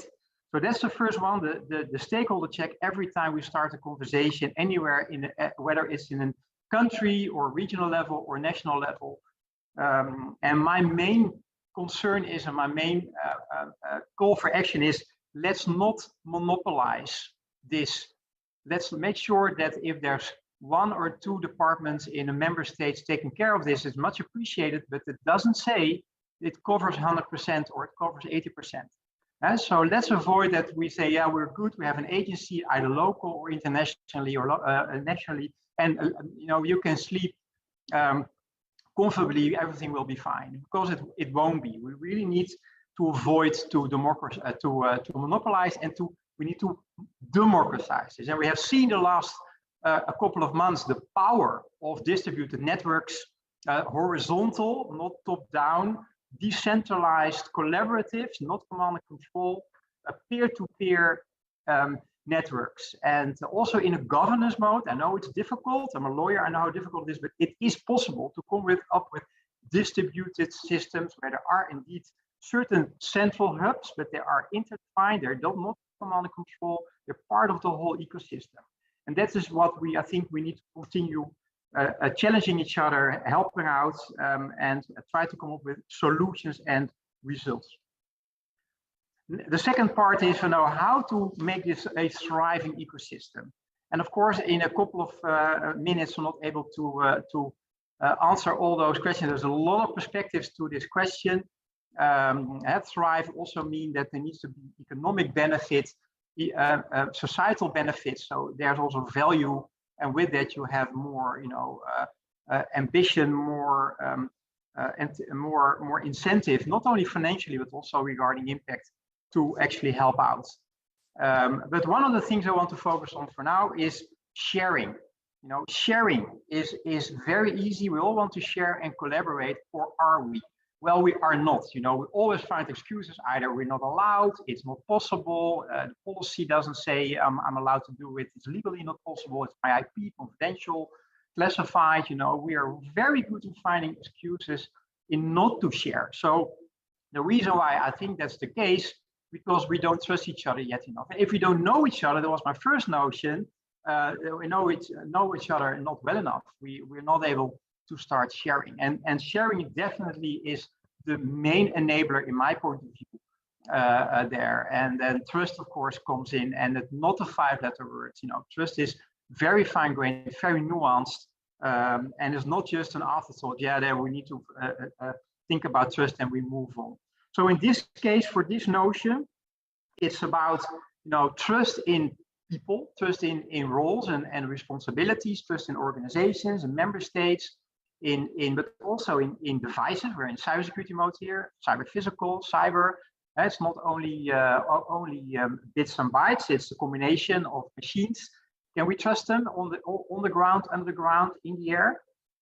So it's not only about governance of governments and agencies and communities. It's more than that. So the thing it brings is the courage, the confidence, and the comfort to engage, to communicate, to make transactions, and to basically thrive. And that's of course why I'm so passionate about this topic. Not because I live in Europe, but also because I'm passionate about the topic as a global citizen. Because again, global cyber is a global challenge, and we can't just start solving it starting from the European borders. It needs to be going way further. I'll give an example, and it's not a moonshot, it's not about rockets, it's about sports. The example is, think about when you're a member or becoming a member of a certain sports team, or you become a member of an orchestra or an other innovation hub, or in this case, of course, a cybersecurity, a community. How do you get to become part of that community without being steered or commanded and controlled, but have your own interests, your own value, but also finding the joint values and the pleasures, but also the risk management of this particular domain you're in. And if you try to come up with these things that we've all been part of whenever we started, being active in these kind of communities that are not necessarily cyber, bringing these in, basically a very natural way of working together, then perhaps we have something that can work. And we have tried at Concordia to systemize it, again, not monopolize, systemize it in a way that we call code of engagement. And the use case that we used is, I know it's very small font, but the use case is about sharing threat intelligence. So this is not just a data sharing or trusted experience sharing. That's all, of course, also very much important. In this case, we focused on threat intelligence sharing with our members, a team that is the Concordia platform for threat intelligence. We have 3. We have the MISP Central, we have DDoS Clearinghouse, and the Incident Clearinghouse. 3 different pilots, sub-pilots that are merging together in one platform. And they needed a particular way of working with each other. Not terms and conditions, not an agreement, not a formal legal entity, but a rules of combination of rules of engagement, code of engagement, but also some sticks, some governance sticks, some things to keep it up to date, to be able to point fingers at somebody that does not obey the ethical code that has been set to be complied to. And so it's a combination of different policy instruments, basically. And we call it an OOS, an operational organized operating system. OS we all know, but this is not a technology, this is an organizational operating system. I'm not going through it. This is available on our website. I'm also happy to share it with you and work through it in a call if you want to. But you need to focus on 3 pillars in this case, because in this case there were 3 organizations already working, communities, and then how to bind them together. So each of them has different interests and different values. You find the common values, you continue to focus on your own interests and values as well, while also finding and working together on the joint values. This is the combination, not only saying you need to comply to one value only. Everybody has his own things as well. And I think that's very important in a distributed union that we are in. That's the power, I think, of 27 states and periphery and the economic area and our friends and allies, that we can, I think, come up with these kind of tooling that can work. This is just the visual you see is just the initial assessment, but based on that, we actually made a code of engagement, which is also available on our website. And again, happy to dive into that and see whether it could work or not. It's open source, of course, so everybody can do whatever it wants with it. And I hope we can continue the conversation. So with that, I give it back to Natalia. Thank you.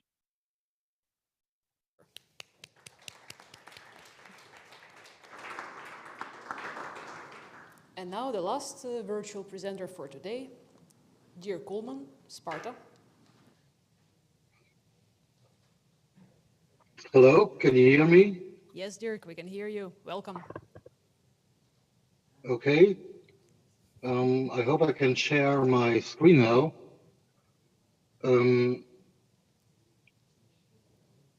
We can see you, but not slides yet. Yeah, well, it says the host has deactivated the sharing the screen. I don't know whether you can do anything about it. Your background is very fitting towards the topic of moonshot that we have brought up. Well, I hope a circle in the circle would do it, but still it would be nice to share the slides. And it still says deactivated for me. The host has deactivated to share my screen. Who's the host?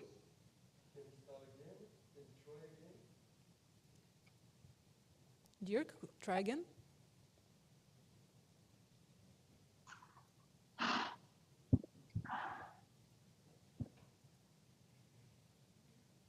Okay.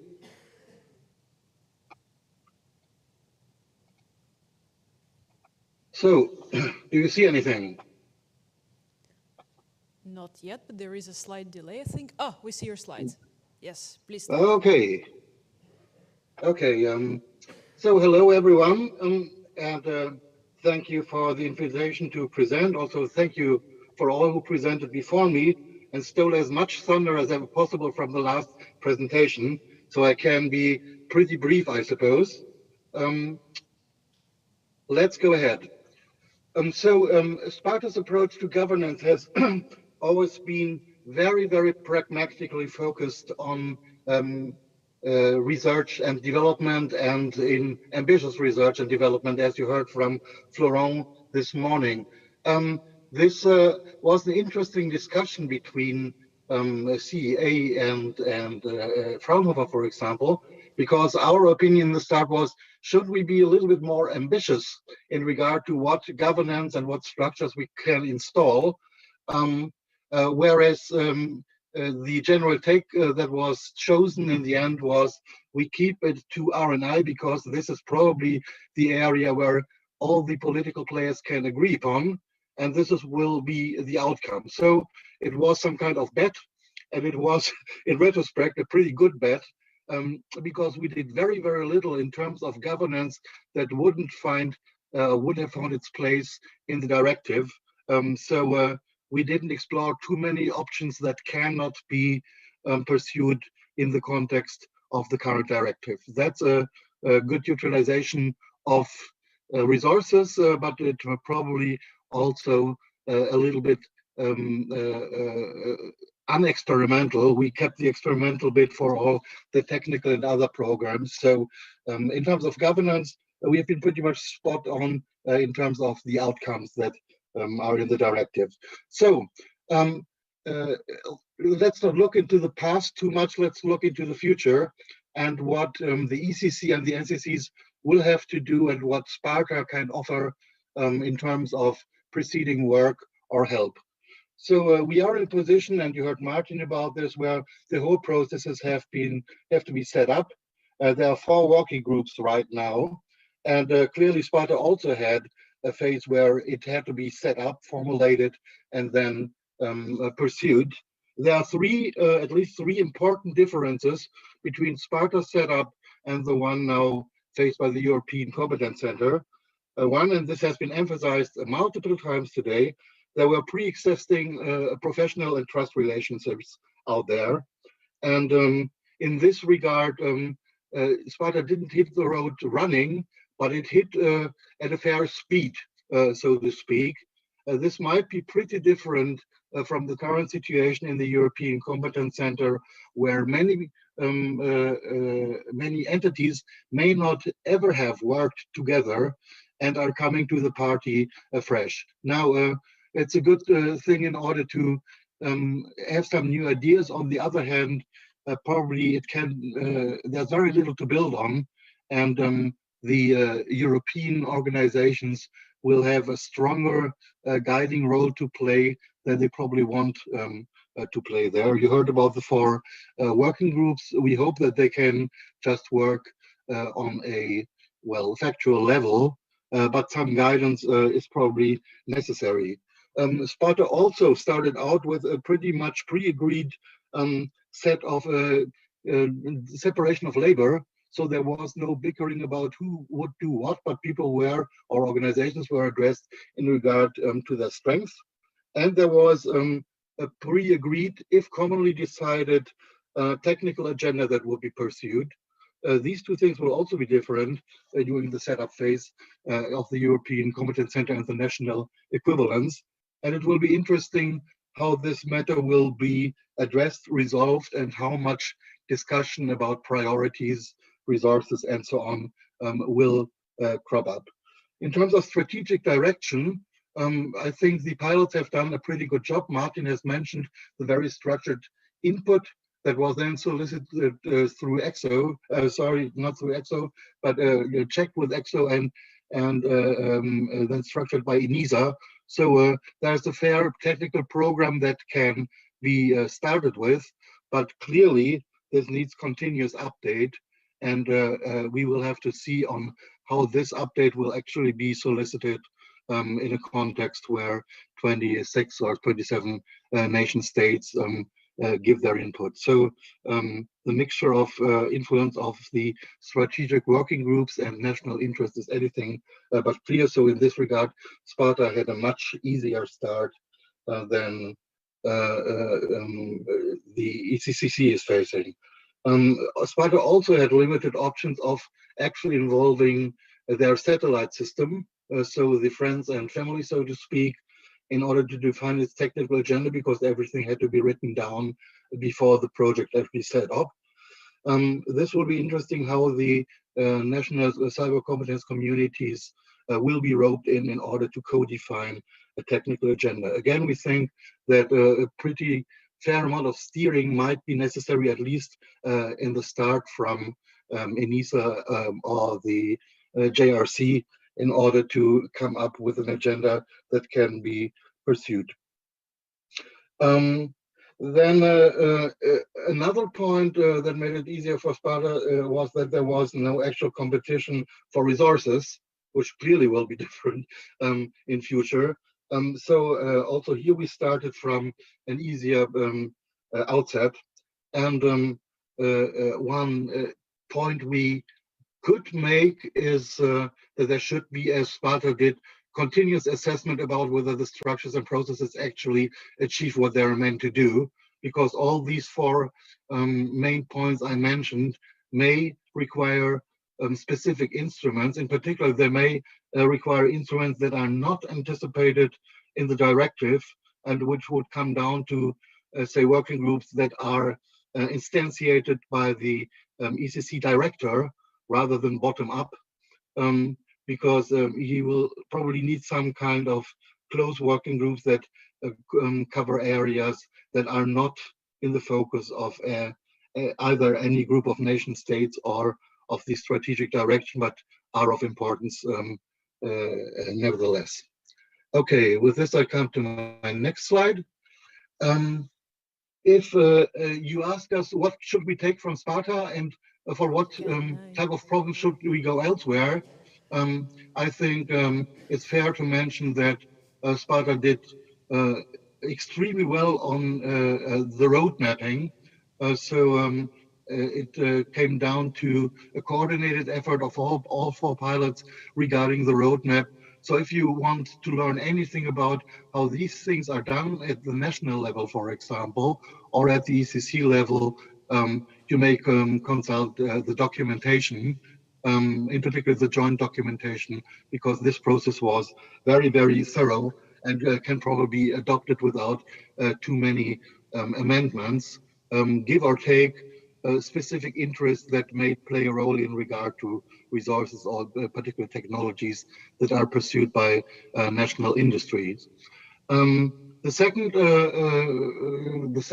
item you could take up probably with a limited number of changes is the partnership instrument SPARTA used. So SPARTA used, and I think it was adopted pretty much across the board then, or chosen as an option, a three-tier model with an entry level that works by self-selection, not by invitation, and then a filtering process that goes through a partnership committee. You have a medium layer where certain criteria have to be fulfilled, in order to join at this level. And there's the highest level, which probably works only by committee and invitation only. This reflects the different trust relationships and levels of clearances that might be necessary in order to discuss certain topics or questions at some level. The important point is consider applications and do not only work by invitation, because as Arthur mentioned, we are very, very unlikely to have a full overview of the ecosystems and of the role of the players. So keeping people out by simply not knowing them and not inviting them is not a good option. This should work, well, there should at least be a mechanism to work bottom up rather than just top down. The last instrument that could be or should be considered when it comes to an ECC activity that focuses on the research part of the overall exercise is the program instrument. SPARTA well, did a fair job in order to organize its technical works in terms of programs that were consistent. They were quite far-reaching in some instances, in particular regarding the full range covered by T-Shark, for example, or specifically focused when it came, for example, to certification. So you can work in topics that are going into the breadth or into the depth. You will find examples there in SPARTA on how to execute different types of projects, and also governance model, including the staging that has been used in order to see these projects and programs through. Last point that could be taken on is the matter of training. I think SPARTA spent a lot of effort into consolidating the ideas on training, and you should also look into the cross-pilot effort on training that has been done there. Interesting enough, education is not exactly in the scope of the European institutions, but still the work that has been done was, at least in my view, quite outstanding, in particular the cross-pilot outcomes. So never mind whether this is written into the directive or not, education should figure as some kind of topic at the ECC level and probably also filter down to the national level, which may need a top-down approach because it's not a natural thing to adopt by national cyber competence communities. Okay, last slide. Dirk, I'll ask you to conclude in the... that was the last slide. Awesome. That is the last slide, and it's very, very short. It's a little bit of gazing into the crystal ball. As we decided on the most likely outcome of the directive and chose our governance model in this way, we also make some guess on where the gravity center of the future activity of the ECC may lie. And why did we choose this kind of gravity center? You can see that there are two axes. The first one differentiates between targeted objectives and more wide-ranging or basic research objectives on the one hand. And the other axis distinguishes between radical innovations and incremental innovations. So this is the main matrix we chose as for orientation. And the yellow dot you see is where we assume the main focus of the ECC and the NCCs will be, at least from the start. So it will be more incremental than radical. That's our best guess. And it will be more targeted and focused rather than working in breadth. Why is this? Again, pragmatic rationale, because it's easier agreed upon between 27 entities, and therefore it's likely to become the focus, which leaves, this is important, probably a blind spot in the lower left corner.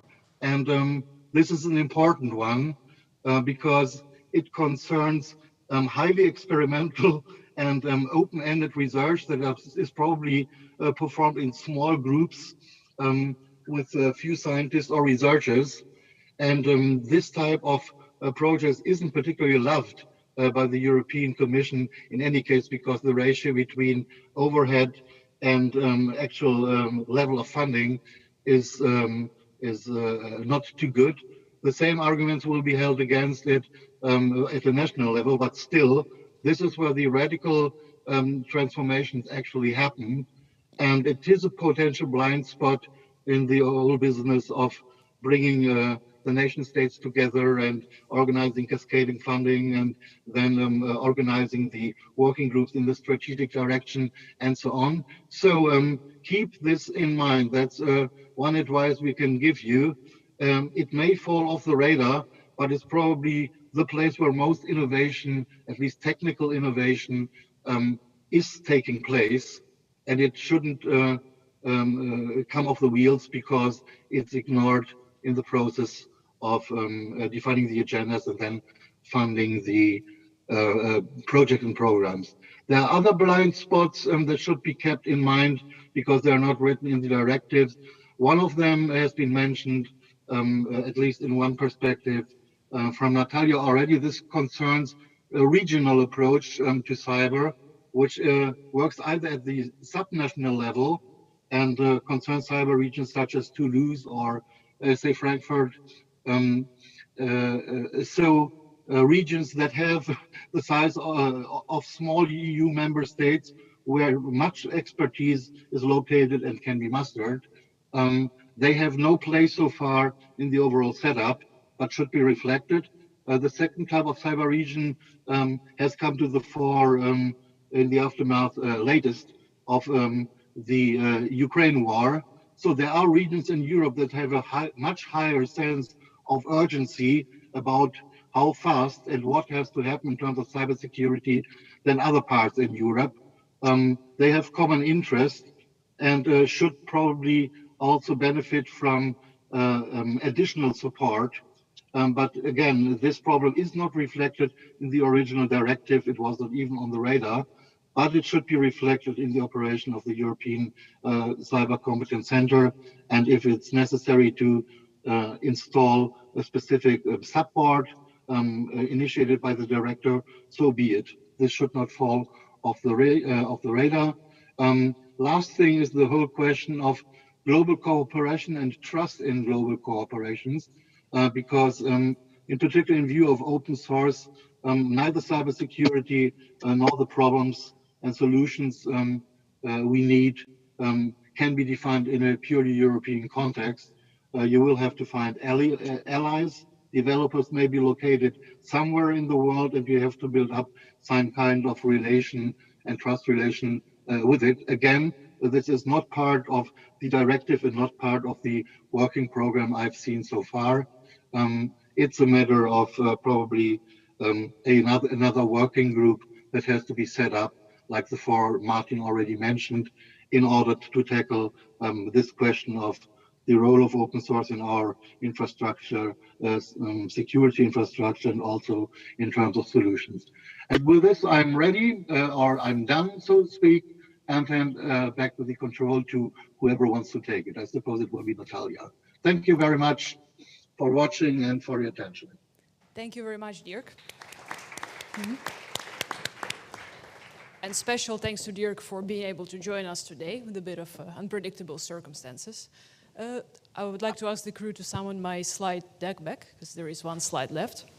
And while it's happening, I can start with giving a short summary. So as you can see, each pilot has evolved considerably. We have done a lot of work in our governance approaches. We have learned from each other. We had input. Just as I was about to mention him, Luigi has left because we had input from ECSO as well in our governance sessions.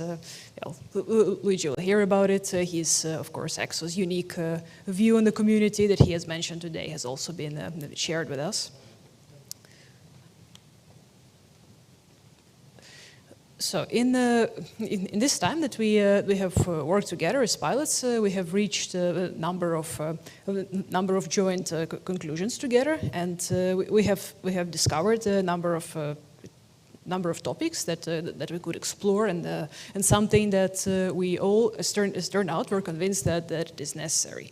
Like, for example, each pilot has conducted in a different shape or form some kind of stakeholder mapping exercise, some way to see who our communities are. But as Dirk has mentioned, as others have mentioned, there is still work to be done. There are blind spots, and there are actors who are not involved and who need to be involved, who need to get a sit on the table. So this is this potential way forward for all of us as pilots, and there are many ways to do it. There are ways to update it, service, other methods. This is something that could be interesting. As interesting as the ways to explore different ways of formal and informal community involvement, which we could do very well based on what we have built so far. Another thing which keeps surfacing in the inputs of different pilots, as you have seen, is the way of cyber regions or regional sectorial hubs. So basically different kind of organization that are specific to region and to certain structure, involving underrepresented actors. I have mentioned already grassroots initiatives. Absolutely, as we have seen in the latest war and in other similar events, a grassroots initiative can be successful at counteracting organized intervention, or at least at disrupting it.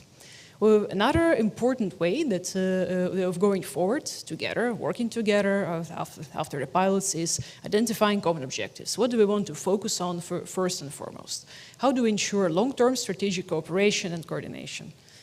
Trust is something you have heard a lot about today, and it is important. It is important, and the best way of building trust is brainstorming, disagreeing, agreeing, or working together. And allow me to conclude with the colorful metaphor. I think Arthur was the first to mention it, but certainly not the only one. We have a skeleton of the regulation. We have a lot of bones in place, and now we can put more flesh on it. We can flesh it out, and we can ensure this is a resilient, developing, living, breathing organism, which is our task as pilots and as a community.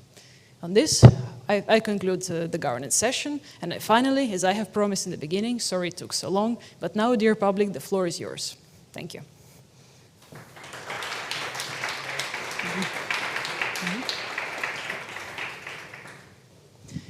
Does anybody have questions? Afonso.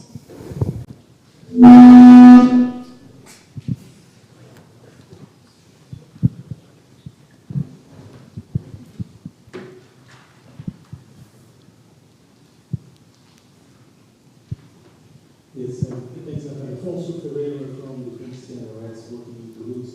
So we heard this morning now about the community, and we also heard the last presentation that actually the legislation is quite clear about the community. So there's something in the recitals that say that so the center has to or should count on the expertise and the experience of the four pilots, but that's all. So I'd like to hear from perhaps Martin. What's the Commission vision on that?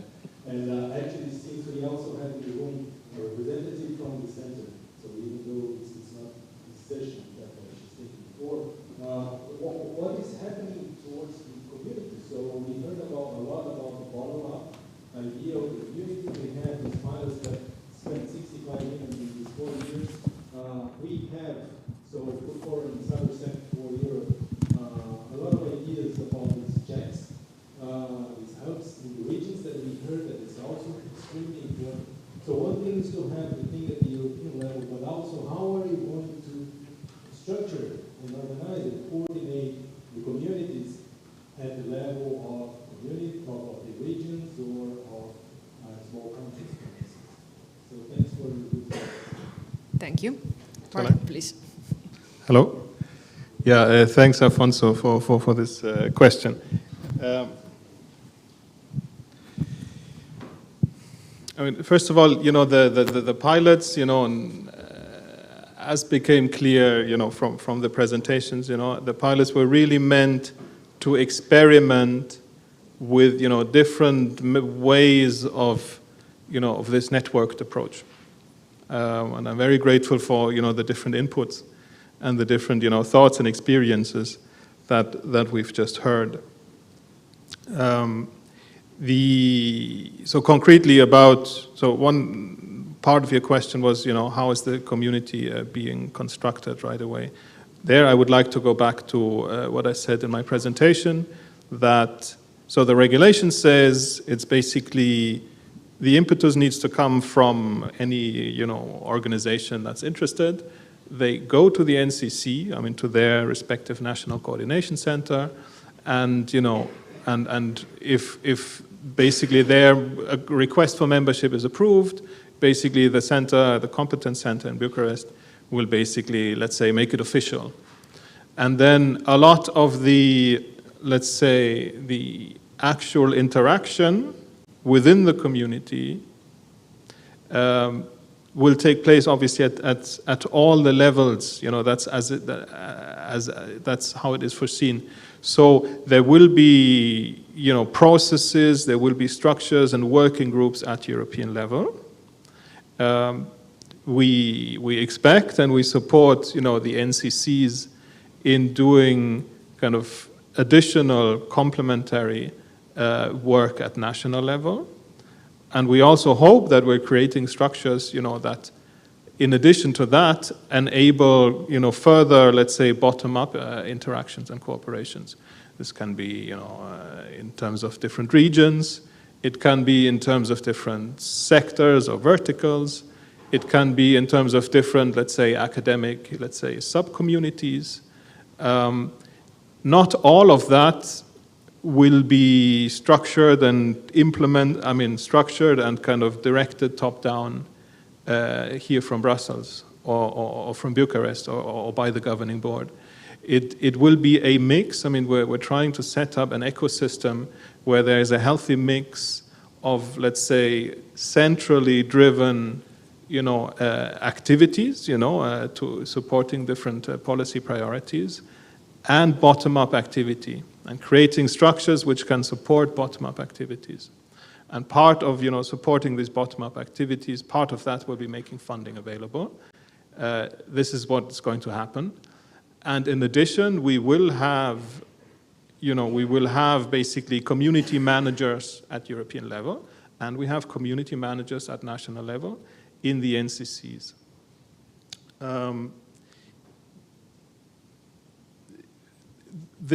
We're currently in it's a process and it's a transition. I hope you will appreciate that today we're speaking, today it's slightly less hypothetical than the same discussion would have been a year or two ago. So we're right now in this process of, as I said before, the colleagues in the member states together, let's say, defining, let's say, standards of how this community membership would be treated, and how it would be implemented in practice. And if everything goes well, we will have basically this kind of agreement on, let's say, the operations. We will have this very, very soon, if all goes well. And then this will be put in practice by every single member state. But then it's also up to every single organization to actually show some, will and initiative and ambition, and then contact their NCCs and kind of make the community happen. And again, in all of this, we take very much inspiration from how the interactions within ECSO work and how the interactions within each of the 4 pilots work. And even more so, we have also, it was not kind of the first, let's say, it was not the first activity in each of the 4 pilots, but we also have these focus groups. Natalia is the representative of one of them, where we have encouraged, this kind of cross-fertilization between the 4 pilots. And we also expect that that now that the structures are being put in place, a lot of these, activities, and a lot of which again is bottom up, will continue in one shape or another in this new structure. And then, okay, You also asked about, yeah, okay. I have a very short follow-up question immediately on that. So the community manager, which will be part of a national coordination center, this person or persons, how much freedom can they have or are they envisioned to have in organizing the community? Like, can they decide, for example, that certain country, there is a need for several hubs, or regional, sectorial, for example, drawing on the experience of not necessarily us, but one of the pilots? Or is it the idea that they all adopt a uniform approach across all the EU countries? There's not necessarily any, one size fits all approach. So I think they will have quite a degree of freedom to actually. I mean, first of all, many member states and many regions, and also let's say different sectors and different sub-communities, they don't have to start from scratch. I mean, they have activities, they have structures running, and it's a matter of integrating those. That's first of all. Second of all, the regulation is fairly, let's say, general and hypothetical about kind of what should be done in the community and how. There will be a level of, and probably that will be then also kind of the job of my colleagues and myself, making sure that there is kind of a minimum level of, coordination, so that, for example, it would be embarrassing if one large company would be, admitted into the community in member state X, but in member state Y, they would not be admitted for some reason. So from that angle, we will ensure that there's a, let's say, minimum level of coordination, but there is no legal ground, and there's also no, plan, no ambition to be overly, let's say, again, top down and kind of harmonize everything here from Brussels, which I don't think, which has never been, the kind of key of the idea. Thank you very much. So we have time for last short question. Hi, my name is Natalia. I'm from Kirchner in Norway. I just want to continue the discussion. Because this morning, Mr. Luigi from and talked about, we tend to start from the scratch all the time. And my question is, I heard that the Commission is very pleased with the result of the 4 pilots and blah, blah, blah. But then now it seems to me that we start all over again.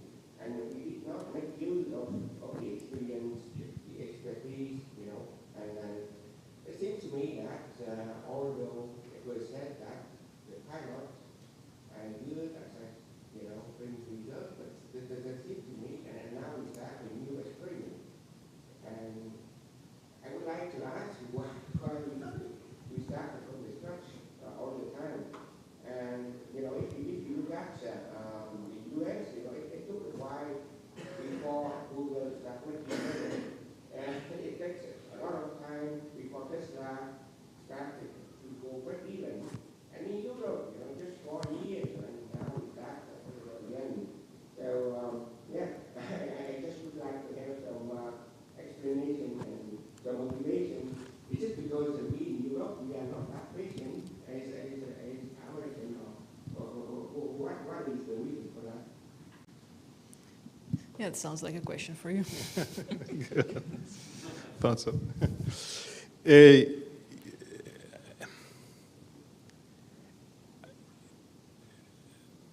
I mean, the simple answer, the pilots have always been pilots, and no more and no less. The pilots are not, the pilots are, together with ECSO, the best thing we have today as a proto-community, okay? And as such, this is why I'm here today. This is why we consult the 4 pilots and ECSO to provide input on the strategic agenda, which is now being discussed with the member states. And this is why, as this community and as different kind of topics and structures will come up, we will take very much inspiration from what has happened in the pilots and in ECSO, and therefore, I would like to think that this will be a continuation, but in a different in a different framework, in the official framework. So from that angle, I mean, please, be encouraged. Please take what is happening today as something which is building on what is happening in the 4 pilots. Voila, but the alternative, what would be the alternative? I mean, a perpetuation of 4 projects. We had 11 very good proposals in this call. That was never going to be the case.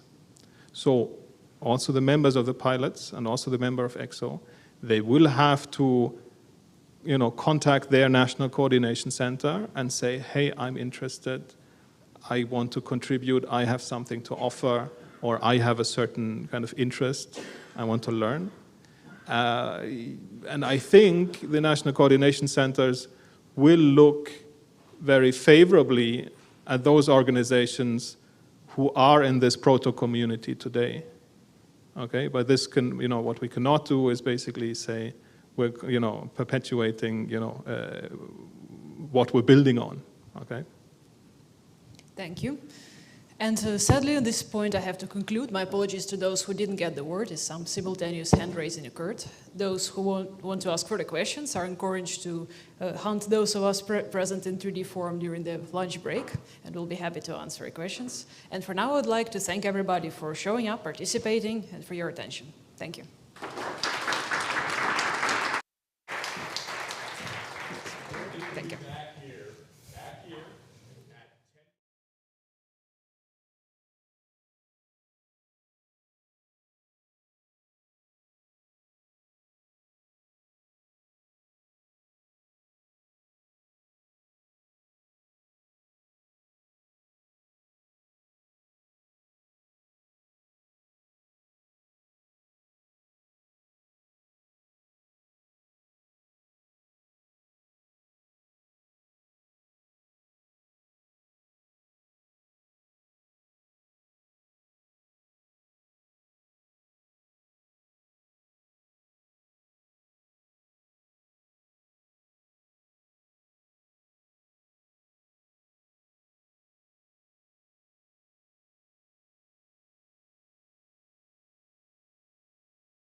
Absolutely. So I'd like to ask the panelists to come and join me on the stage, because each panelist is going to have a relatively short opportunity to present. So as I'm doing this, I think we're going to do this in order. So this session is entitled Situation in Europe, Network and Community.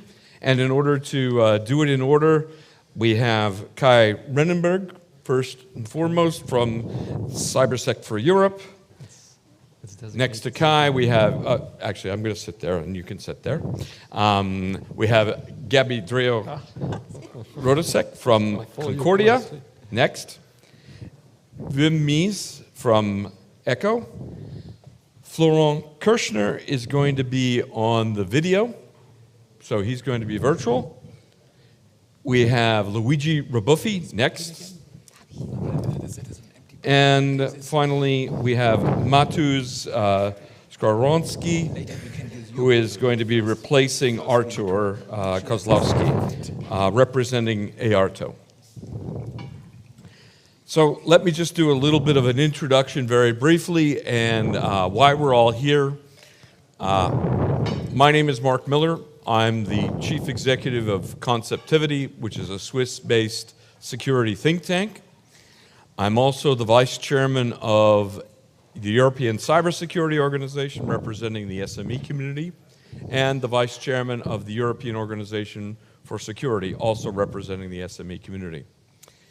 And today, one of the key points that we want to discuss a bit is the situation in Europe. Where are we as a network? Where are we as a community?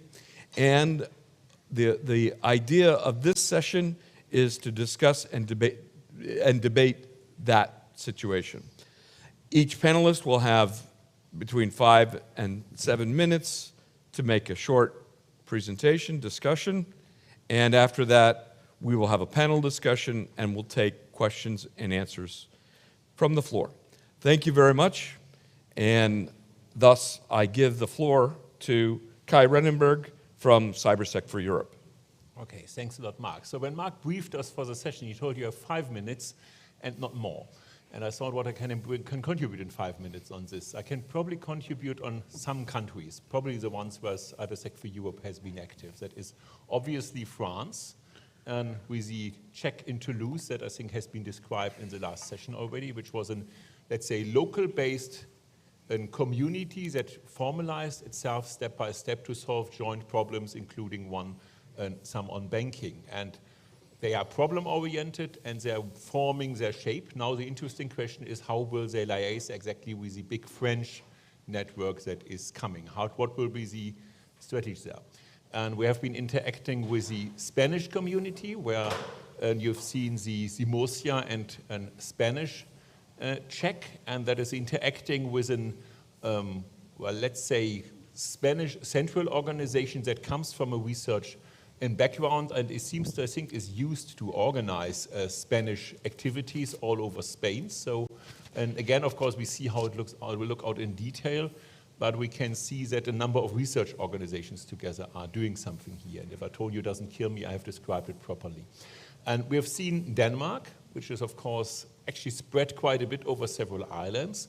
But at the same time, very early, we heard the message that ideally, most of the discussion should happen in one discussion circle all of the time. So if there's anything like a check or anything like an activity, it should be all Denmark because of the number of people that would be involved and needed to fill a critical mass. So there's different views from different perspectives. In Germany, things are shaping up, and obviously in a federated structure to some degree. I see the federated states in Germany asking for something. So, and that was, I think, 3 of my 5 minutes. And the 2 messages that I'm always asking them is, well, what do you do when people come with bad messages, as I said in the morning? And that is, I think, is still shaping up, how it's going to deal with people who don't have the hooray messages. And the other question is, how is this local initiative or how is this specialized initiative integrated? And again, that's something that we see. A new question came up actually when we got the comments from our space colleagues now in terms of saying, well, Galileo was an initiative that in the end worked out because some central strong pushing forward was happening, and space programs in a similar fashion. Now, is that exactly what we need in European railway systems that are decentralized? Can we do it from a centralized point of view, or are they all decentralized? What happens when the railway control systems are all the same and all over Europe, and even though they are operated by different people? So that's another challenge that we have maybe ahead of us. So some progress and some challenges. That, I think, is what I can put into 5 minutes. Thanks a lot. Thank you, Kai. Gabi? Yes, thanks. I would say that we started with the pilots in 2019, in the beginning, something around this, all for pilots. The problem is that at that time we had another situation as we have now. And we see that, in fact, cybersecurity is something very special and important for building this resilient Europe. And I'm getting my mic, this is better. Thank you. And it is certainly something very special, because we have so, as I already said in the today in the morning, we have so many crises, from pandemic to war to supply chain risk, that in fact the resilience of threat vector, the threat landscape, has especially increased. So the relevance of the 4 pilots is certainly something increasing, more relevant, because we need to have cooperation, we have to need tools, we have to have approaches to build a resilient Europe. And the pilots will provide best practices, which will give then the possibility really to build this. And also, if you want to have a green Europe or innovative Europe, or we have Euroton or the European semester, the financial part and so on, we see that in fact without cybersecurity, without trust in technology, we have a problem. Therefore, I think the relevance of the 4 pilots has increased, and especially also, actually of all, but especially in terms to provide results, to provide really results, so that Europe can move faster to build a resilient part and really to be, yes, resilient against all the cyber attacks we have experienced, and there are quite a lot, and of course also to provide tools and services. So I think the importance and the relevance of the 4 pilots has increased due to the whole crisis we had. Now it's certainly the part of the pilots to provide solutions that are then basis for further development, best practices, building the community, cooperation. All these parts are key. I think that's the point. Thank you, Gabi. Wim? I'll take the mic. Yeah, so I'll try to be brief in the 5 minutes that you gave us. So I think at the start of the pilots, we saw that we were still quite fragmented. We are in different countries, different best practice or different ways of doing things, different cultural issues. And when we saw in the beginning with the pilots that when the different people were discussing how it was done in their country, they realized that there were quite some differences. I think the understanding over the years has increased. People are better understanding how it's going across Europe and are thinking in terms of global solutions. But there are still a lot of big challenges. For instance, I'll give a simple example. When you look at public procurement, sometimes it's just impossible to favor the European solution when it's not the cheapest one. That's unacceptable. I mean, it should be possible if there is a clear interest in terms of strategic autonomy, in terms of a national interest even, that you could prefer a solution that is European built. And so there are still quite a lot of challenges to be overcome. And we're trying to look at what we can do at the level of the pilots. But there is a number of things where there is legislation, there is regulation that is required in order to facilitate it. Information sharing, cross-border information sharing, cross-sector information sharing. It's based on trust. How can you build the trust? How can you build the communities? We've certainly contributed to that, but the work is not finished. And so the question will be, how can we, with the new structures that are put in place, continue to building to build that trust relationship, but not just in the research and technology community. We also need it in the operational communities. And that's something that still needs to be addressed as well. I'll stop there for the moment. Thank you very much, Wim. Luigi. Florent? You need a microphone. I have mine. Oh, you have yours. Excellent. Hopefully it's working. But it was not Florent to... Oh, sorry, Florent. You're correct. Florent. Florent, it's your turn. My apologies. It's my turn. So a couple of things that a number of things have been said already. A couple of things I want to share in terms of thoughts on the current situation. So I'll try and mirror through these thoughts two different aspects. The first one is, the positive aspect of the situation, and then some of that I feel are still ahead of us. This is by far not an exhaustive list, and I'm sure together we will be able to dive deeper into these topics. So the first item in terms of what is forming, well, we have a few things that are quite encouraging. We've heard in particular Martin this morning, this afternoon actually, starts and present some of those aspects. The formation of both the European Competence Center and the national centers is quite positive, and you see here that the national dynamics around cybersecurity and the composition of those dynamics is at least feels underway, and of course the level of maturity is varying depending on where you look at, but this is perfectly natural. But things are relatively synchronized, and we see things moving forward. And in a sense, if you would have told me this 5 years back, I would have been a little bit skeptical. And so let's acknowledge this at least as a major step forward, and as a good aspect of the situation. Now, the second aspect, not from an institutional standpoint, but more as a community standpoint, is we're seeing, and again, Martin stated as much, the ECSO and the 4 pilots working as a proto community. And we see here, you've seen this afternoon, how complementary the approaches are around those 4 pilots and ECSO. And I think here the bet was quite interesting. You see public-private partnerships doing their work and federating around the public-private challenges and stakes, and being able to guide decisions with their own constraints and possibilities. And as Luigi stated this morning, no funding, but still some kind of sustainability that is being built in. On the 4 pilots, you see how complementary our approaches are, and how the questions we ask ourselves about building a network is actually quite complementary. And we see a number of partners and a number of actors in Europe being attracted and sometimes participating in more than one of those communities. However, there are still a number of challenges, and this will be my next and final point here.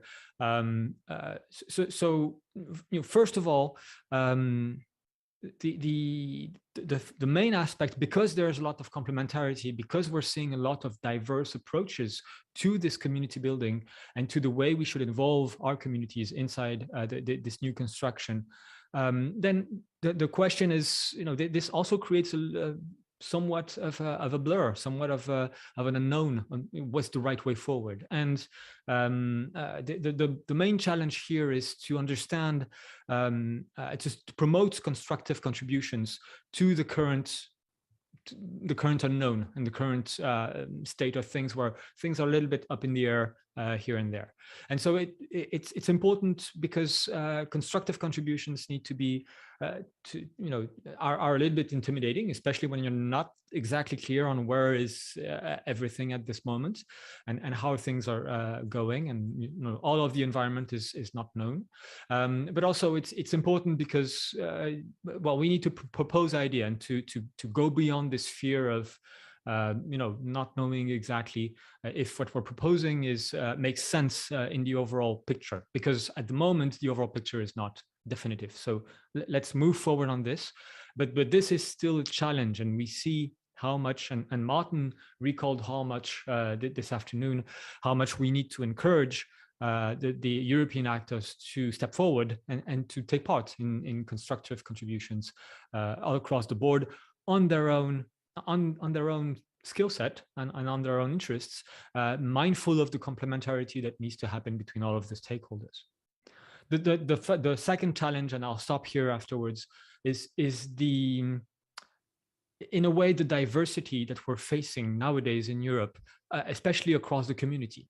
And here it's not so much an asset. I strongly believe diversity is an asset, but it's also something we need to work on quite proactively to lower the gap between members and sides of those communities. And to be very clear, and to give a very current example, it's very different to talk to partners who are closer to Ukraine right now, and people who are closer to Brussels right now, and from a purely geographical standpoint, or closer to Paris. And we're constantly reminded of this, especially in our communities. I think everyone around the table can attest to this. For some people, it's important right now to have a look at what the evolution of the NIST directive is, how the ECCC and the NCCs are moving forward, what will be the roadmap. Those are legitimately interesting and important topics. But they're more urgent to parts of the community, while other parts of the community will have other urgencies to deal with. And for instance, fighting hybrid threats, needing tactical training, thinking about the impact on their strategies of those two aspects and kinetic attacks, making sure that they organize a strong cyber shield to defend and sometimes proactively defend from state-backed attacks. And so you see here that the topics of conversations, although none of them are uninteresting and unimportant, are widely different in how we perceive and how we state their urgency. And so here we need to be, this will be a challenge in the current setting, and it's going to probably stay the current setting in the next few weeks, months, hopefully not years, but no. This is going to be something that is going to need some work. So that's it from me. Luigi, thank you. To you. Oops, it's okay. Echo. One, okay? No, still echo? No, better now. Thank you. So I will start with the beginning of ECSO. In 16, Martin, 6 years ago, not 4 or 5. 6 years ago when we started ECSO, yeah, but 2 years of COVID are not counting. That's a problem to everybody. We just been frozen for 2 years.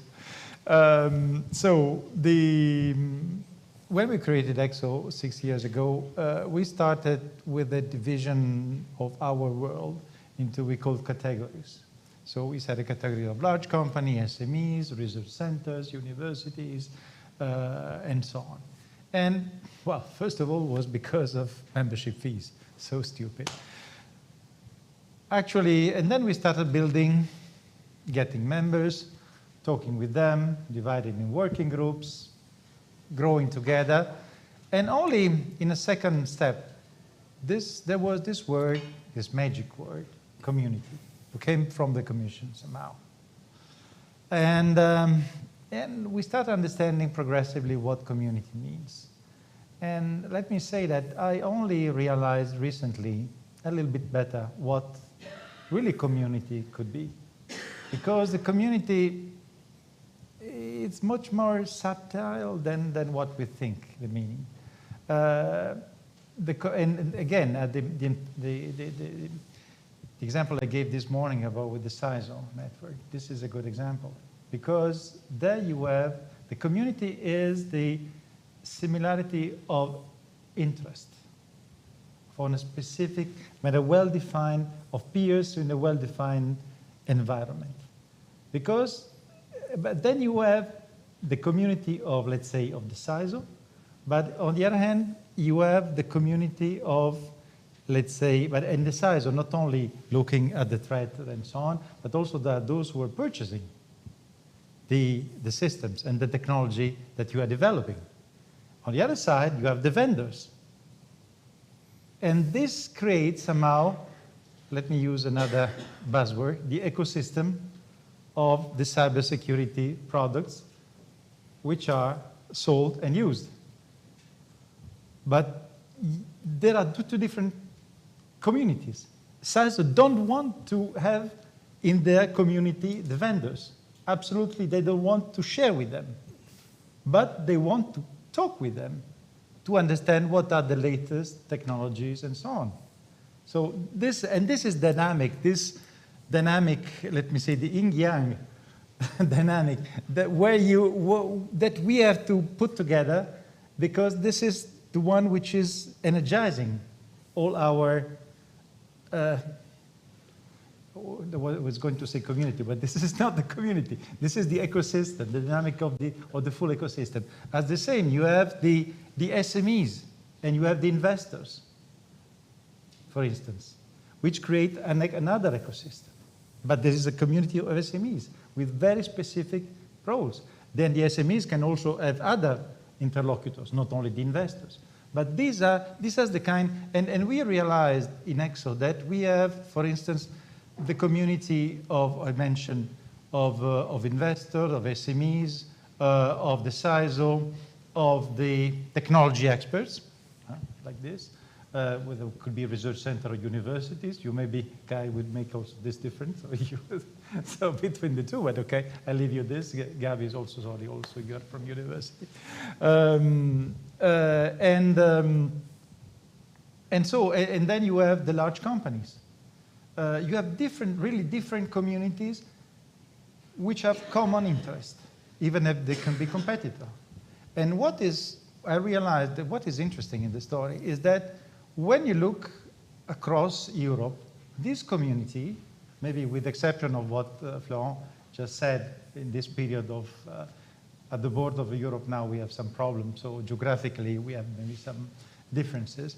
But across Europe, from east to west, these communities have very, very similar interests. The CISO, from east to west, they have the same interest. Okay, then when you go one step down, you have the CISO from energy, which have maybe different interests, more specifically than the finance and so on. But these are one level down. So this is what is very interesting. You have the homogeneity of interest within a community, which is not maybe the case, or for sure is not the case, when you look at community at national level. Because in my idea, in my mind better, when the Commission proposed the center in Bucharest with the national center, said, okay, there will be national communities linked to the national center, somehow structured. They are existing, they are coming, we'll see. But the national communities are very heterogeneous and very different from country to country because of the maturity, because of the budget, because of that. So that will be a big challenge. Let's say a more homogeneous challenge is these transversal communities, where we have started to work, and also some of the pilots also have started to work. So, okay, simply wanted to share with you these ideas. Thank you very much, Luigi. And now we step over to Matthews, who actually has a presentation from EARTA. So I heard here two interesting words, one proto-community and one ecosystem. Perhaps you should also introduce yourself, because you're the first speaker who hasn't been part of the earlier sessions. So maybe if I already can see the slides. Yep. There's the slides are there. Should we move? So my name is Natalia. I work in Research Network Institute of Innovative Technologies, EMAC, and our institute and our research network is part of the EARTA working group Security and Defense Research. So I would like to show a little bit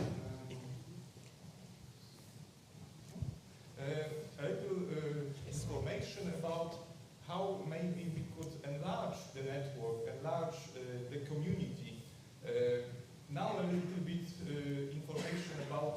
EARTO, because I heard not everyone is familiar with the name. It's the European Association of Research and Technology Organizations. EARTO network counts over 350 RTOs in more than 20 countries. Members represent 150,000 of highly skilled researchers. And the Security and Defense Research Working Group has over 60 representatives from 31 RTOs coming from 18 countries. And we have the ambition to contribute as EARTO working group to the European Cybersecurity Competence Center network, being a strong and stable representation of the research community and an important actor in the security and defense innovation ecosystem. EARTO security and defense members are already involved in 3 out of 4 pilot projects, namely CONCORDIA, SPARTA, and Cybersec for Europe. And one of the thoughts that we gathered during our meeting, internal meeting, was how we could contribute. These projects will end at some point in time, and EARTO being a sustainable network, not depending on project lifetimes, can support in maintaining and furthering their results, so enlarging the community, going behind this pro-community idea and this enlarging this ecosystem. We have a lot of companies and institutions with expertise in cybersecurity, artificial intelligence in cybersecurity, and we could provide valuable input. Łukasiewicz Research Network is the 3rd largest network in Europe, 26 institutes in Poland, 4,500 scientists in 12 cities. The institute that in Łukasiewicz Research Network that specializes in cybersecurity is Łukasiewicz EMAC, and that's our areas of interest, like cybersecurity, but AI prediction also. Selected examples of completed projects, like the National Scheme for Assessing and Certifying the Security and Privacy of IT Products and Systems According to Common Criteria. At the end, we created a laboratory for cybersecurity, laboratory for assessing IT security of IT products and services, but also lightweight certification programs and a lot of R&D also in AI, also for cyber security, development and implementation of rapid cybersecurity assessment in the field of IoT, data processing centers, and we also perform tests under newly created certification programs. Regional Center for Cybersecurity, our programs, development of organizational system and software for the operation of regional cybersecurity centers, so going down on the regional level, but we also offer services from SOC, Security Operations Center, through the security evaluation of our IT products, certification, vulnerability scans, monitoring of computer equipment, and that would be all. So at the end, I would also like to promote maybe the idea to more include partners for projects or such ideas from Central and Eastern part of European Union, because currently these countries put cybersecurity higher and higher at their agenda, also due to the war in proximity. So that would be what I would like to add. Thank you very much. Thank you very much, Matthews. I think what we would like to do is to now maybe start with a question. And I'm going to take the floor to ask that question. And it comes from the idea that also Florent had mentioned. He mentioned some of the challenges. I'd be interested to hear from the pilots, coordinators from ECSO, and also from EARTO, what they see as some of the best results in terms of the community and the network, and what has happened over this last period, the period of the pilot projects and also the period of what ECSO has been doing during the same time, it would be very interesting to hear the viewpoints on what you view as your best results. Who would like to start? How many hours? Well, okay, please. Okay, then I start. Good question. I think as we started, it was more or less very, we're doing something and it was not clear what will be the outcome. After 3 years, we can say, for example, I can say for Concordia, but I think also for the other pilots, that building for trust, building the platform, cyber threat intelligence for the financial sector, for the telco sector, DDoS clearinghouse, all die ganzen cyber ranges, educational frameworks, educational skills, standardization, exploitable results, and so on. So I think all pilots shown that we have bring the community together and that we shaped it, that we build it in this way, so really to make a strong collaboration. Because now we know each other and we know that we can expand the networks. And this is certainly one of the very big values, not just the tools, TR6 and 7 level, TRL level, but especially this knowledge and also the confidence, the commitment that we want to do something for cybersecurity, and then we could go, of course, stronger together and see that this is absolutely necessary for the next time. Thank you, Gabi. Anyone else want to comment? Please, Kai.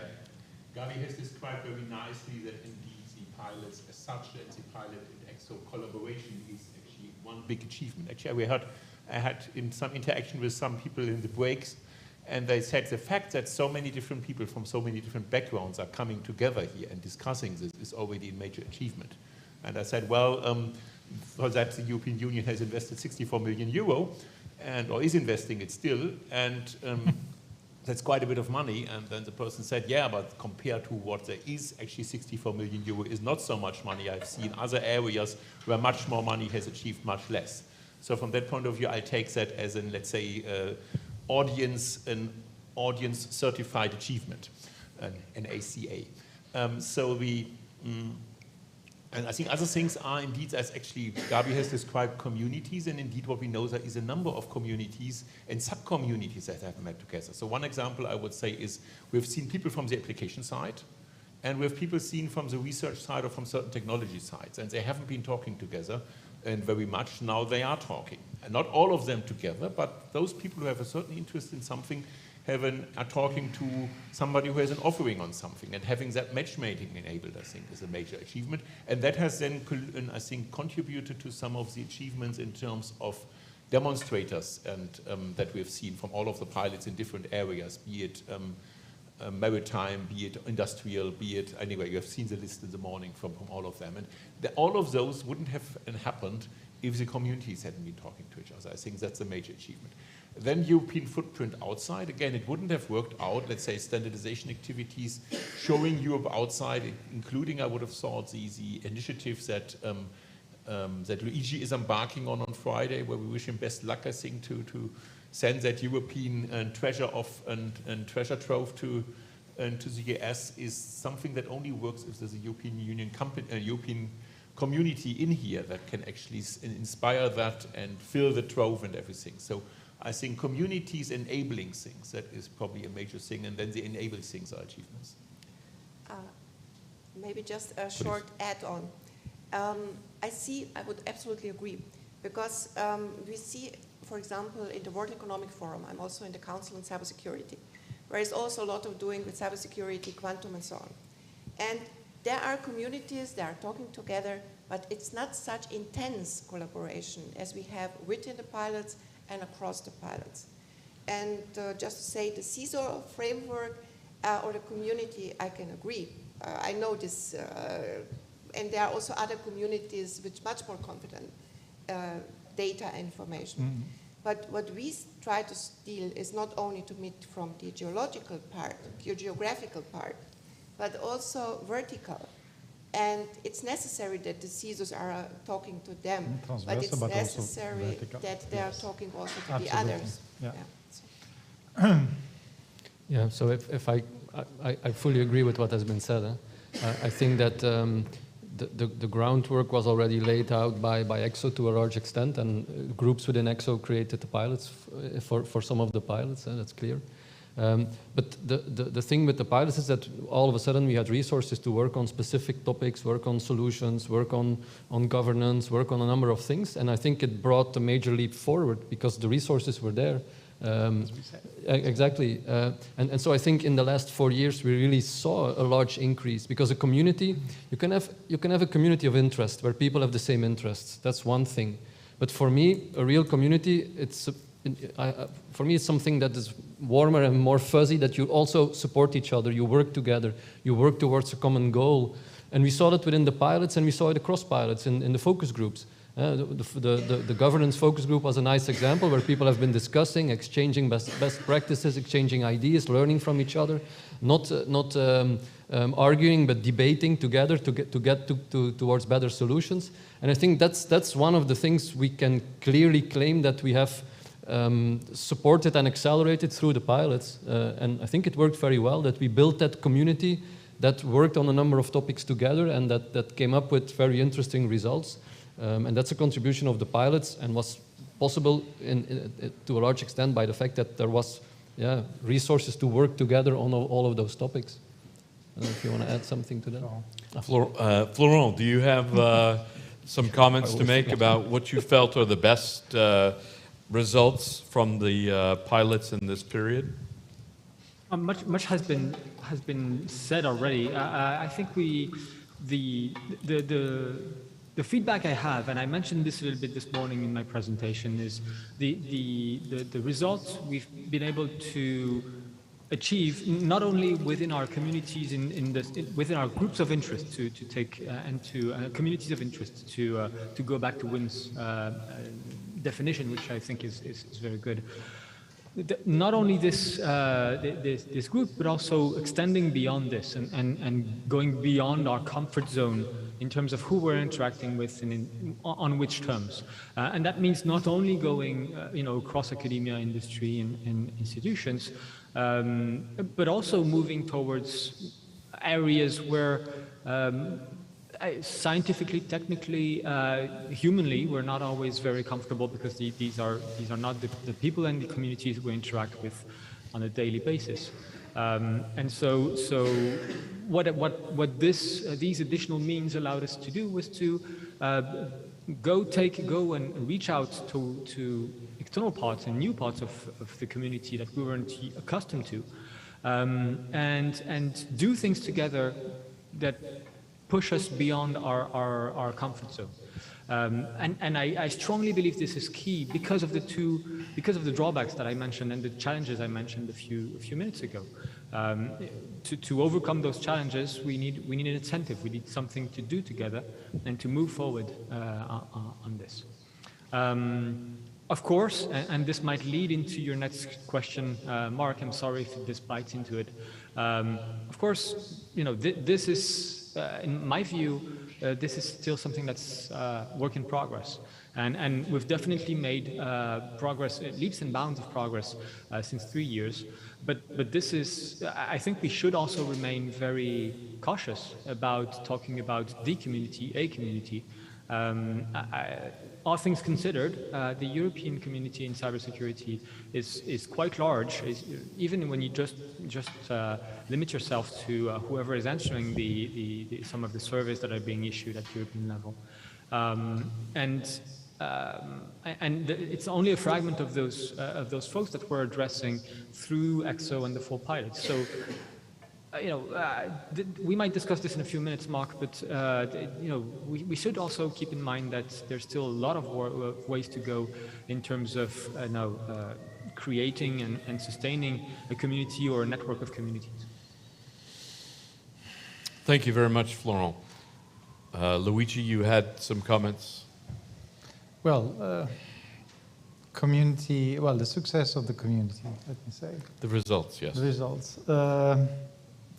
There is in Europe, and especially because of the work of the Commission for decades, the research community, that's an easy win. It's easy, non-conflictual, pre-commercial, whatever, and then you have a nice carrot with a lot of research money, and it's easy. It's, let me say, that's an easy win, good results. The problem has been the other communities, the results on the other communities. And where you don't necessarily have a lot of money, or you have a different way of getting money, the market, or some programs in the Commission scattered around here and there. And for me, what was one of the most interesting results we had in ECSO is when we, maybe at the beginning, we tried to force, to push, to drive, maybe someone would say maybe too much, certain objective or certain communities to go in certain direction. But what is really rewarding is to see when these persons getting together, they find a common interest, common objectives, and then they build something, and we are just there to provide a kind of umbrella. We don't control them anymore, even if we control it at the beginning maybe, but we control, and they go on. And this is what happened, let me say, with Women for Cyber. We created foundation, and now the foundation, as I said this morning, we created 13 different chapters in Europe, across Europe. It's completely out of our control. They're just coming up like, okay, all alone, and it's great. Where you see something similar also with the investors. At the beginning was just try to make a matchmaking between the SMEs and investors, the startups and the investors. In the dinner, the day before, they were starting to say, okay, why don't we do something more together? And they had this idea of creating a fund of 1 billion euro for the startups. But that came from them, and this is going up. And we are just there to support them. As I said, just an umbrella. And this is really something rewarding, because it's nice that these things are coming up without you pushing, because we have always the feeling, and I'm sure also those who are managing the pilots, you're always there to push to get some results and so on. But when you get the good dynamics, that's great. It means that it's really a community which is alive and is producing results. Thank you, Luigi. And yeah. Matthews, do you have... the most important outcome, I think, of such projects or such creating of proto-communities is creating of trust. However, it's just the beginning, because we know it's not just this one, but in many cases, after European funding dries out, there is the question of sustainability. And that's a problem. Another problem is to get a connection, also win-win connection with United States. Different organizations try to gather their contacts. Luigi told us he's going for a conference next week, yes, to California. We are also going in 2 weeks to Stanford. However, we have to create a mechanism that it would be win-win situation, and that our ideas would be a good partner for these large US companies with unlimited funding in these areas. So that would what we actually also should think of, is getting also out of European framework and more to the market. Thank you very much. That brings me to another thought process, hearing a lot of you talk about the challenges, talking about sustainability, talking about essentially how do we take the results of the community and the network and go from here. And that brings me to this question. Where and how should the European Cybersecurity Competence Center invest with respect to the community and the network? And we have the benefit of having a representative here who can also take these ideas back as well. So again, the question is where and how should the European Cybersecurity Competence Center invest for the benefit of the community and the network? You should add when. And when. And when, yes, absolutely. When, where, and how. Who wants to start? Oh, okay, we start. Luigi. Please, please, Luigi, please. Thank you, Gabi. No, I was going to start. Yeah. Well, there are already some. Let's say there are. The center is supposed to supervise whatever. Martin, you will find a good word. The two programs, Horizon Europe and Digital Europe. So we are research project, and research project we know that it's continuously evolving and having and working on many priorities. I would like to focus better on Digital Europe because it's a new program closer to market, and I will leave maybe the other Horizon Europe suggestion for the others. The Digital Europe program, closer to the market, is already envisaging some, in the short term we have seen from his presentation, some important topics on the SOCs, call for the SOCs, and the following also, how you link the sharing information from the SOCs. So this is really something which is coming this year, very important, very urgent. And that's the reason why I said when is important. We cannot wait too much. We are waiting already too much. We were expecting this already the beginning of this year, and the more we wait, the less we are competitive, put it that way. On the other hand, also, I would like to underline one very important topic. We are talking a lot about education, training, and so on. Everybody's talking important, great, this and that, but how many resources are there? I mean, of course, it is in the Digital Europe program, of course, also this education training, but it's still, when you really want to see concretely what is coming out and what is foreseen and so on, it's still so little with respect to the needs. If you think that we need 500,000 people, experts in Europe now, how we can get them with those resources? Of course, education is a national priority, so you could expect some resources from the countries. But also in the countries, education is great, it's very important, but are they doing enough? This is the point.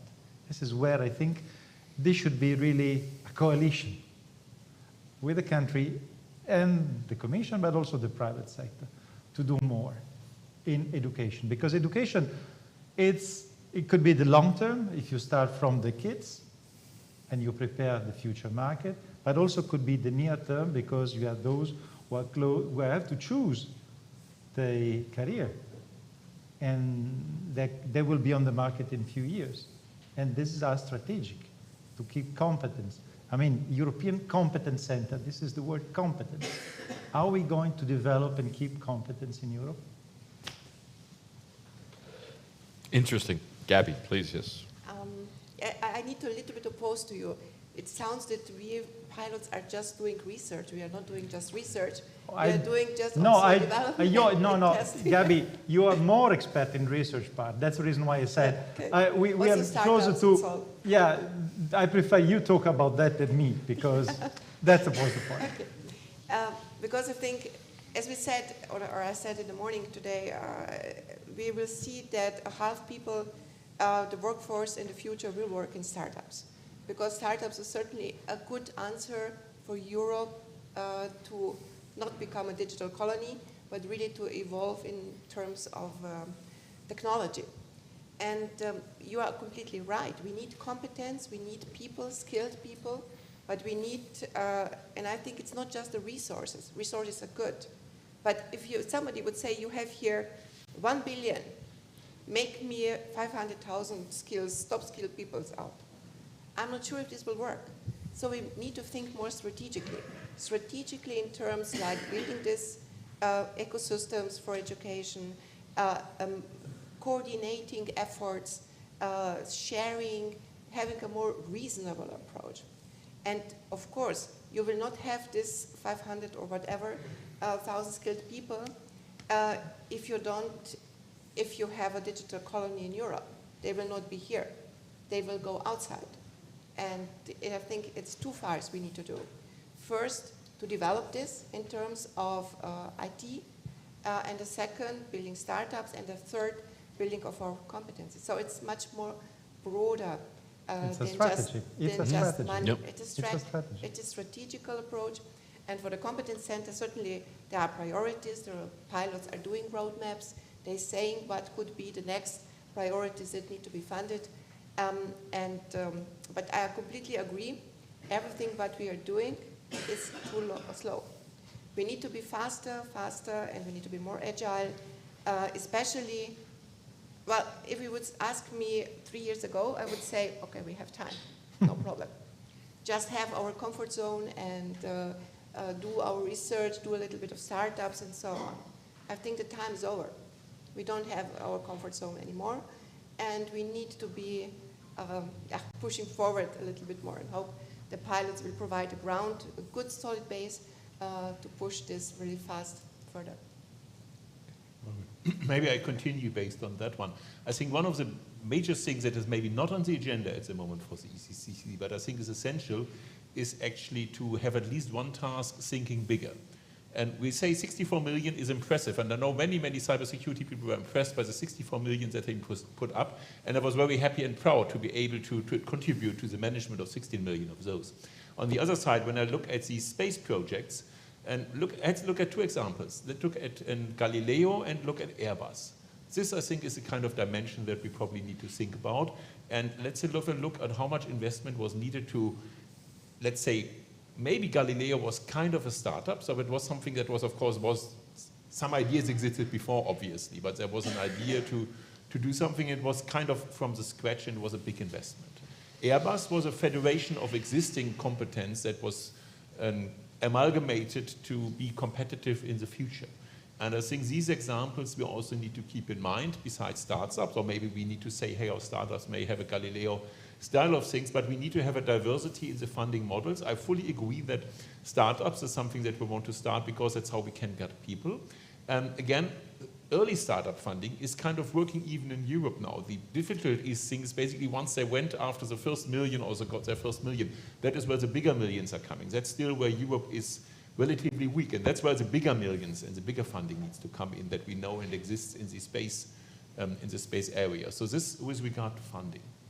Then when it comes to be faster, education, definitely we need to make sure that children know more about the whole thing. Actually, some of them know more than probably that we think, and more than we know in some situations. But I think we need to go after the application areas in existing industries, where that is at least what I can contribute from Cybersec to you. We found out that skills of a, let's say, typical mechanical engineer, civil engineer in a certain engineering company, they're bright people, they have European leaders, they are niche market leaders or whatever, but the cybersecurity is sometimes something that they are not up to speed with the same level. And so we need concentrated approaches towards those application areas. I think if we take a good look through all of the demonstrators from the pilots, we will find some areas that we definitely need to take a look at with regard to education. Then when it comes to research, because Luigi had talked about it, I think the pilot joint research roadmap is not such a bad idea. I think that was actually something we've worked together, and it's a good idea. You may remember we had these trust building blocks,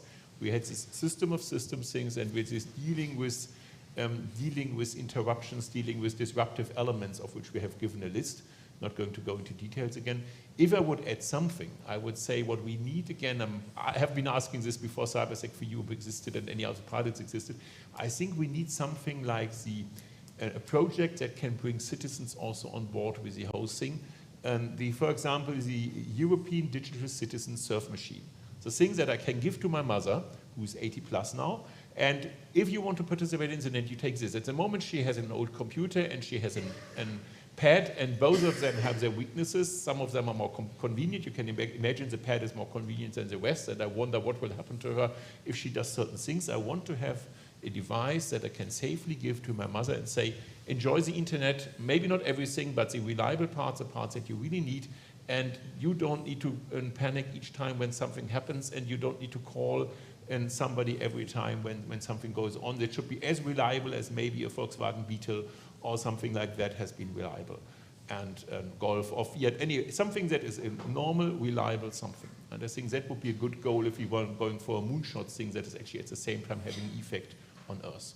A quick Luigi reaction, had a sorry, comment, quick please. reaction on what Gabi, and because Gabi spoke about strategy.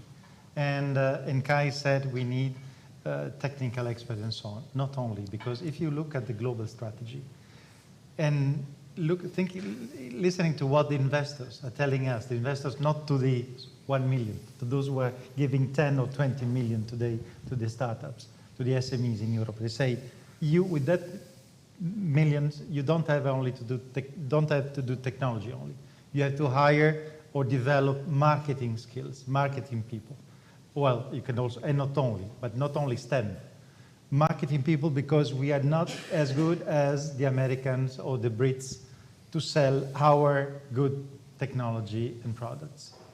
They say the valorization of a company in Europe is 1. If you go with the same company in the US, becomes 5 or 10. Same technology, same people, simply because they're selling it better. And we don't have that competence. And you see, the most smart companies today, they are hiring American vendor, marketing manager and so on, because that's the way better to present. So it's not only about technology. It's global strategy, as Gabi was saying, we have to develop. Sorry for this. I agree, and I have to deliver on it, because I just said Volkswagen Beetle, which is an old example. I should have said Renault Twingo. I should have said Chevrolet. I should have thought something that is in the mind of people. Of course, this was car industry examples, but it needs something that the consumer is really in need of, and probably it's electricity. It's obviously for a surf machine. It's not a car, but it's something that is a consumer device or a consumer help, a consumer gadget that gets us forward. I think that is worth definitely some investment. Wim, you had a comment. Yeah, I have a comment as well. So I think if we look at it, when we say what do we expect from a European level or even from a national level, well, one of the things I think we are entitled to expect as citizens is that the national European level protects our well-being, our security, our safety, our health, our prosperity. And the question is that being sufficiently well done in cyber against all types of threats? Influencing operations, but also hybrid threats and pure cyber threats. Can we really say that currently we are well protected by our authorities at large? Can it go fast? Should it go faster? For sure. Can it go faster? When we look at COVID, all of a sudden we had joint procurement, European level procurements, we had all types of things that were done at European level. So it's possible to go faster and to do more. When somebody talked about Galileo, it's a nice example. At some point in time, you decide that you cannot trust GPS anymore because of selective availability or whatever types of reasons. So you decide to build your own system that you can rely on. It's a nice example of things we can do when we decide that we want to do it. So again, as I've said earlier, I think we should be more ambitious. We should be much more proud of what we can do and do it and put the effort in. When we talk about education, education is one thing, but there is also the challenge of keeping those educated people in Europe, building the solutions in Europe and keeping them European rather than going abroad. I said develop and keep competence. Yeah, so I think both are certainly an important challenge, not just building the skills, but also keeping the skills in Europe, building that ecosystem where it can foster and so forth. So there is a lot of work to be done. And so I really think we should move faster. Thank you. Conclusion. Florent, did you have any comments, by the way? Sure. Just a few ideas here and there. Hearing all of your replies, and of course, it's hard to disagree with this. I mean, education and training, startups, investment strategies, marketing, all of those we should invest in to support the community, and the ECCC should invest in to support the community. And yet, all of those topics are in a way, it makes me a little bit dizzy to think about all that needs to be done here. I agree that all of those topics are important. I perhaps want to sidestep a little bit the discussion here and challenge you with an idea and say, well, no, the most important thing to support the community right now and it will drive the rest. But the most important thing now is to provide the communities with ways to organize in a sustainable way, and organize itself, and to put together a structure that will stand the test of time, be able to live through the years and decades to come, and for this structure to be the vector of the community, to make sure that it can rise up to whatever new challenge beyond training, education, startups, investment strategies, marketing challenges, beyond all this, to address these and more as they step up. We've just seen how much an unlikely event, such as a war in Europe, suddenly becomes likely in just the span of a few days, years, months. We can debate this. But if cybersecurity has told us anything as experts, is that this is a domain where you can be surprised very quickly, and things change very quickly. And so if we need, at least from my message, from my end, is if we need only one thing to support the community, is the structure, the means, the mechanisms to be able to be very agile in the face of new challenges and old challenges, any challenge, and the mechanisms to sustain these discussions, the work that we do, the contributions that we can make throughout the near and far future. And so those mechanisms should, of course, challenge us, challenge the community at large. Those mechanisms should also enable the community to listen to each other and to talk to whoever is asking the questions. And finally, those mechanisms should be able to create and foster a European culture around European values in cybersecurity. And I think this, for me, if we're able to do this, then this will be the building blocks. It doesn't mean we will be successful in the end, but it's a mandatory building block for us not to just focus on a one shot and say, well, okay, topic A is important, let's focus everything on this, but more to be able to build something that will sustain the test of time. I will finish perhaps my few words here with just a hop on and a reaction to Wim's proposal that we be ambitious and that we give ourselves the ambitions that we have, that we give the trust that we have in the community. And if anything, those 3 years in pilots and more than that with ECSO have shown us how much we can be, proud and ambitious of the work that is being done in Europe. So to this, Wim, I would say hell yeah. Super. Thank you very much. Matthews, if you had any comments, please. Just a few words. I think we should also think more about creating more foresight and more prediction, how this market will look like in years. If we are now thinking about more incentives for children in one direction or other direction, how it will look like when they enter the market, the human resources market, yes? We know now, and actually my institute specializes mostly in two areas, cybersecurity, on the other hand, artificial intelligence. And we know that more and more cybersecurity will be driven by artificial intelligence. And in 15 years, I sincerely don't know how this market will look like. Maybe we should put more focus on this, how it will be structured, and then from this point on try to make some proposals. Yes. Thank you. Thank you very much. Unfortunately, in the interest of time, we're running out of time for this session. So I don't think we're going to be able to take questions from the floor. However, what I would just ask is every single panelist gets 30 seconds to say the one-sentence message that they'd like to give about the network and the community in Europe. So we'll go in reverse order this time. So we'll start with Matthews. The most important is trust. Perfect. Luigi. Trust. Yes, I continue. Let's play this game. Sure. Trust. When you have trust, you can build the community, and when you have a dynamic community, you can do whatever you want. Florent, I think you're next. I mean, I'll go back to Wim's terms. Ambition, hell yeah.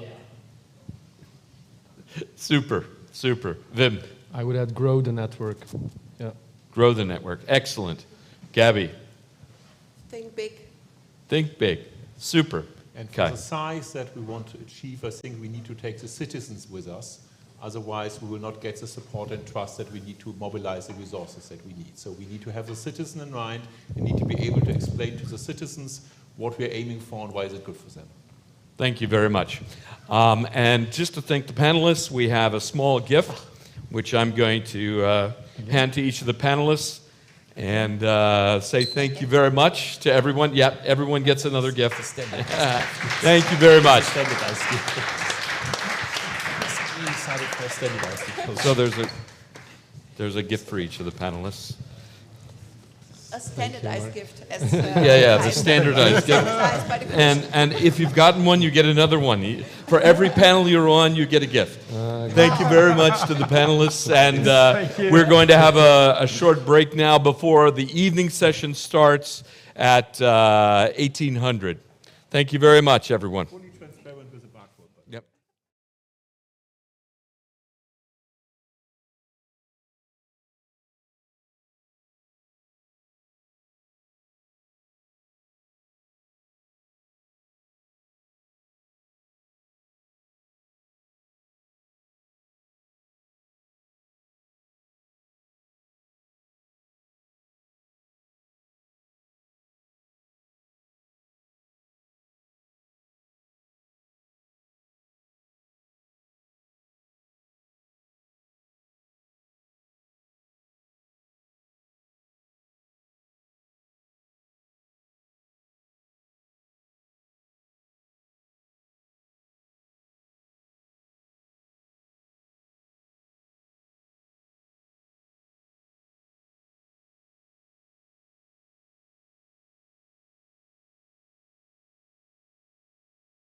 adjustments are made, and my job is to make you again coming together in this conference room, settle down, and concentrate on the discussion ahead.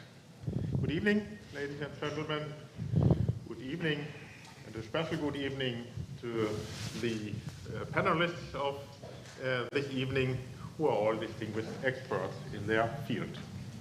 On behalf of the representation of the state of Hessen to the European Union, I want to warmly welcome you to the Cyber Competence New York Network event. This is also a test for the microphone, as you have already learned this morning. The conference brings together the European cybersecurity stakeholder community, not only for tonight's discussion, but also for altogether 2.5 days. I'm particularly pleased that with this evening's event, we are continuing our partnership with Cybersec for Europe and our partners from the Johann Wolfgang Goethe University in Frankfurt. As you all know, these days, the issue of cybersecurity is more pressing than ever. We all hope that the establishment of the European Cybersecurity Competence Center in Bucharest will contribute to strong cybersecurity for the European Union. An important step along this path and the subject of tonight's panel discussion is the relationship of the European Cybersecurity Competence Center with the wider cybersecurity community and with the institutions of the European Union. I wish you a successful evening with valuable insights into the work of the Cybersecurity Competence Center.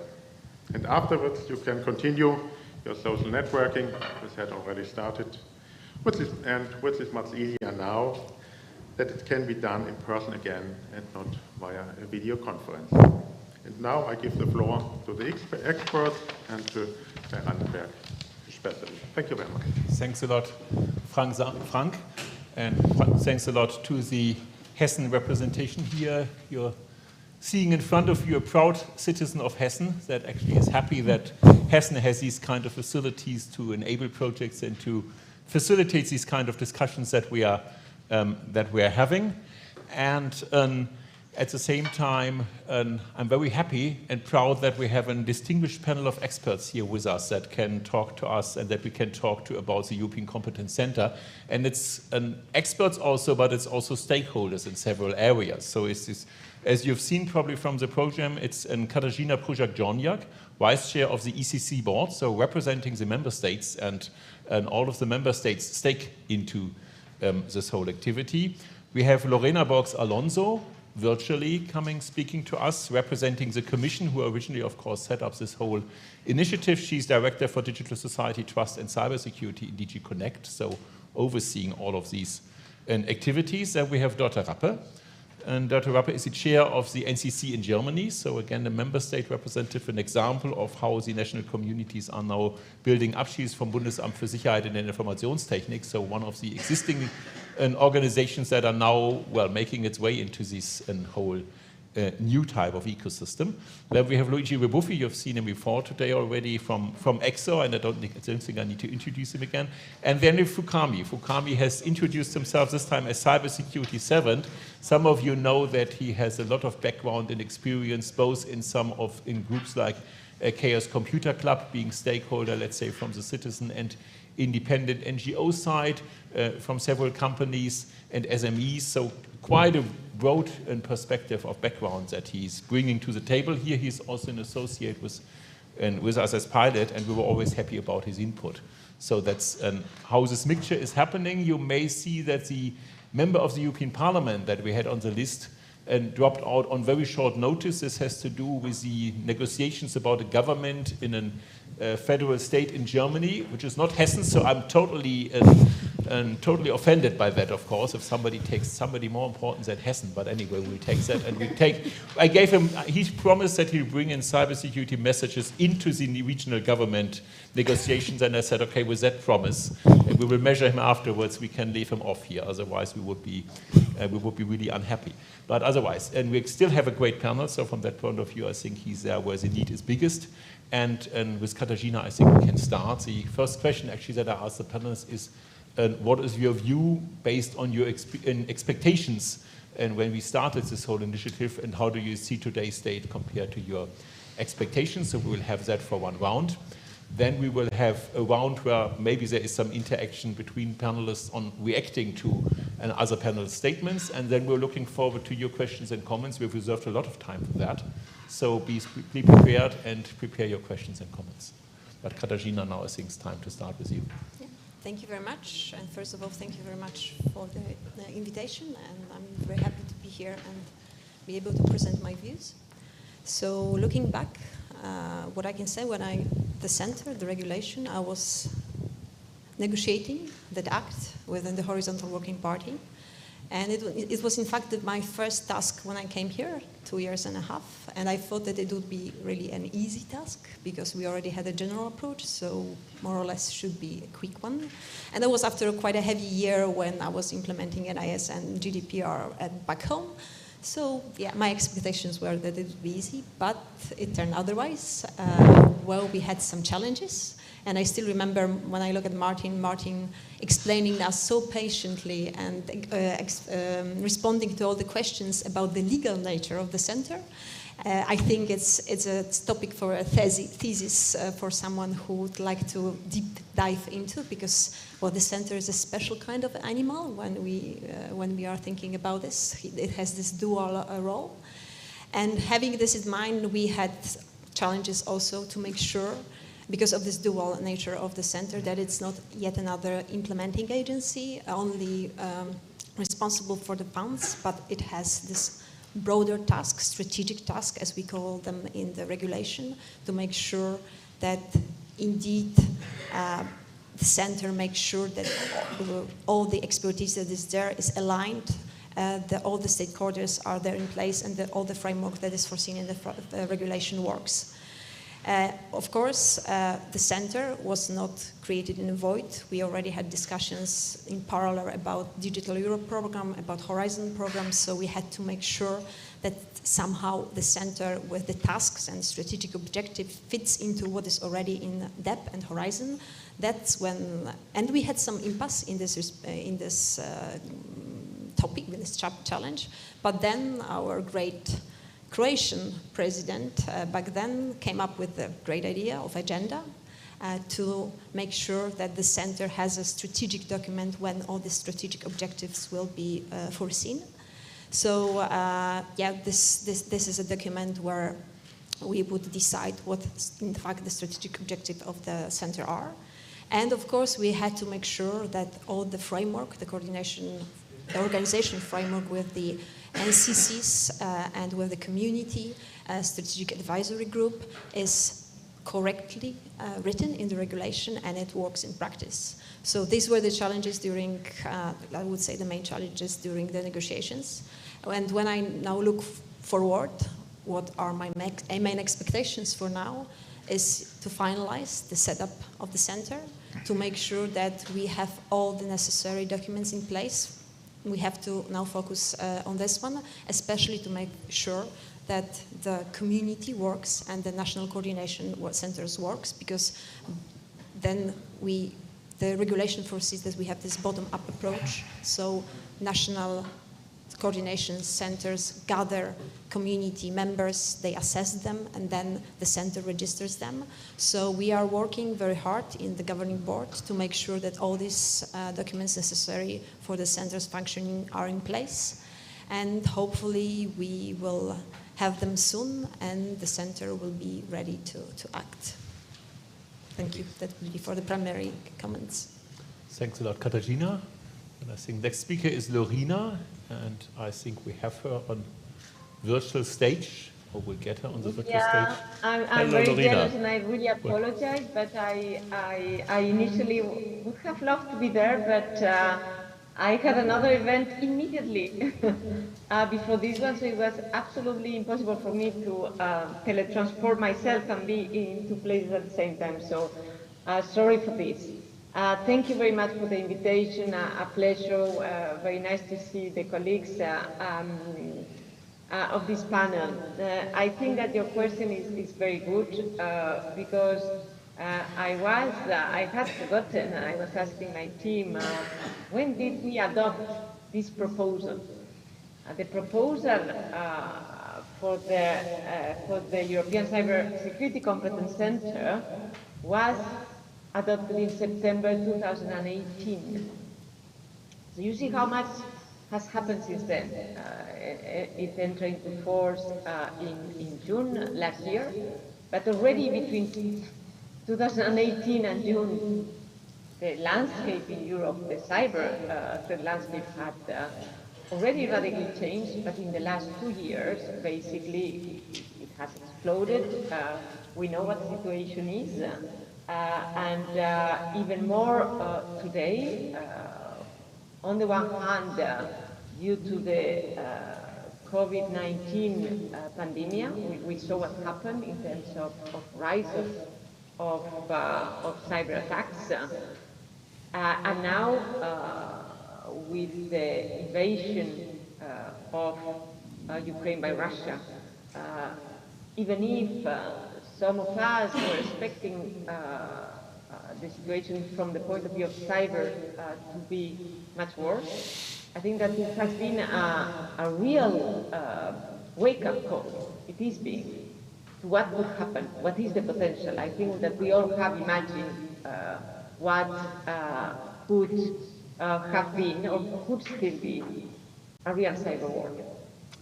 So I think that setting up the European Cybersecurity Competence Center not only remains a necessity, but right now becomes an urgency.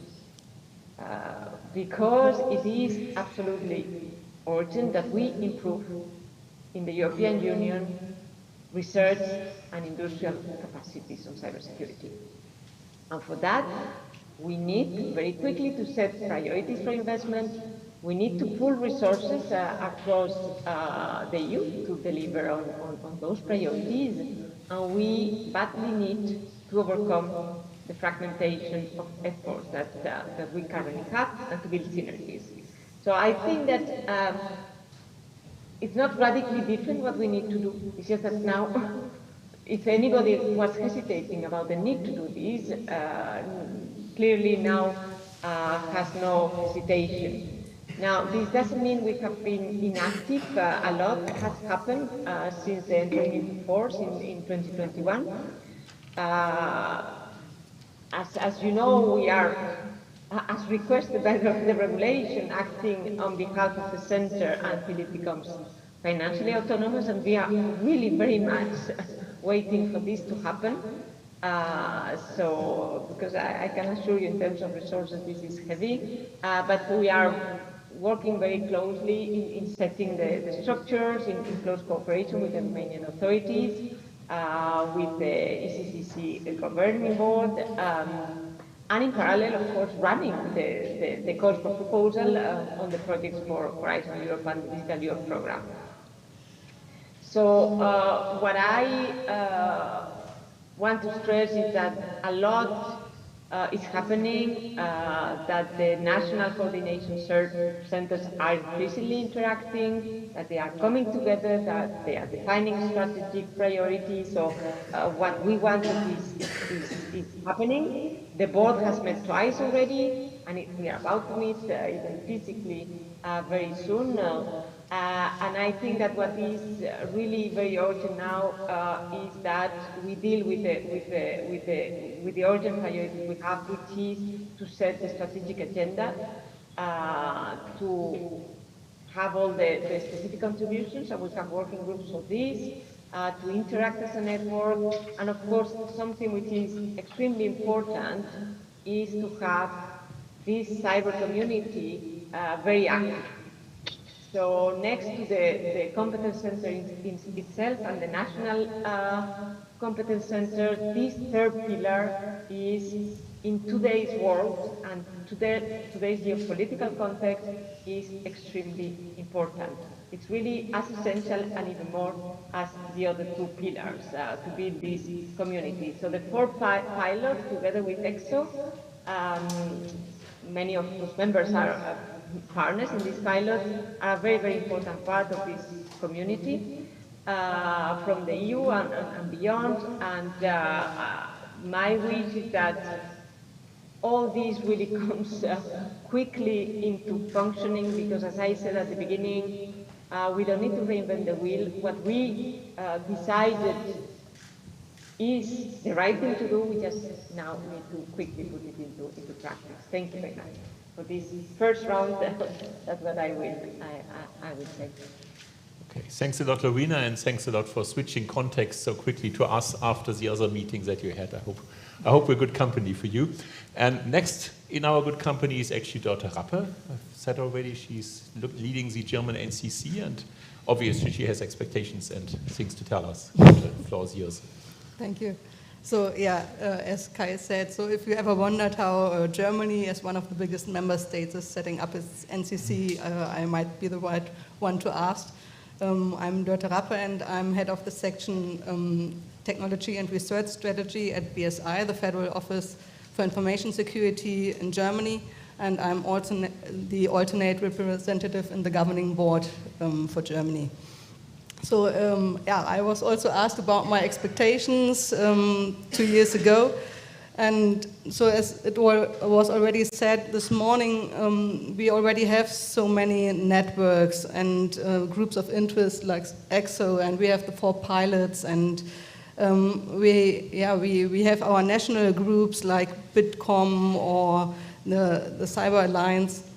And I guess we have to bring all these together, and as one said today, we should look that we are not missing anyone. So we have to somehow unite all these groups and networks and learn from the experience we had so far. We shouldn't start from the beginning. We already had the huge European research programs and national programs, and it's not a good idea to forget everything in the past and start from the beginning. We should really have a look what we already have and learn from our experience and build something new on it, and yeah, take care of all the old things and the groups that are already there.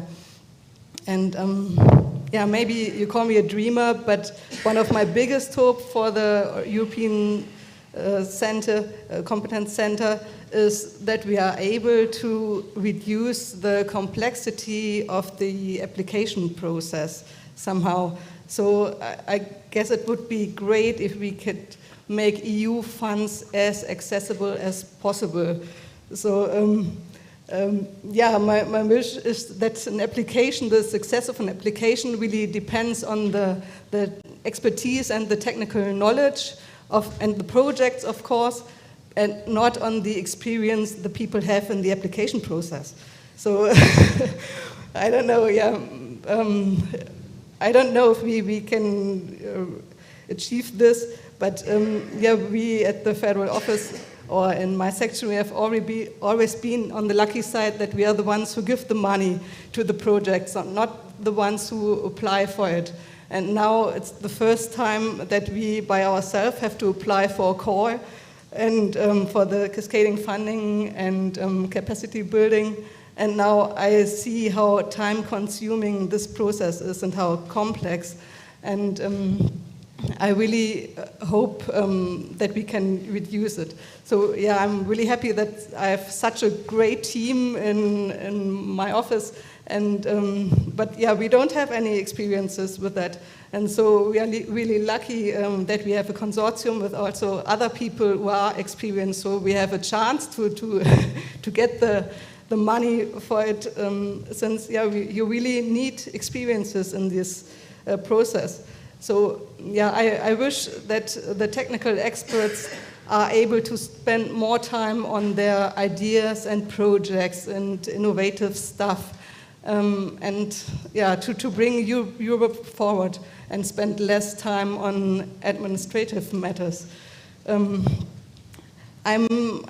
not sure, but yeah, maybe this big hope might still remain a dream, but at least now we have these network of national coordination centers, and we also have the national contact points.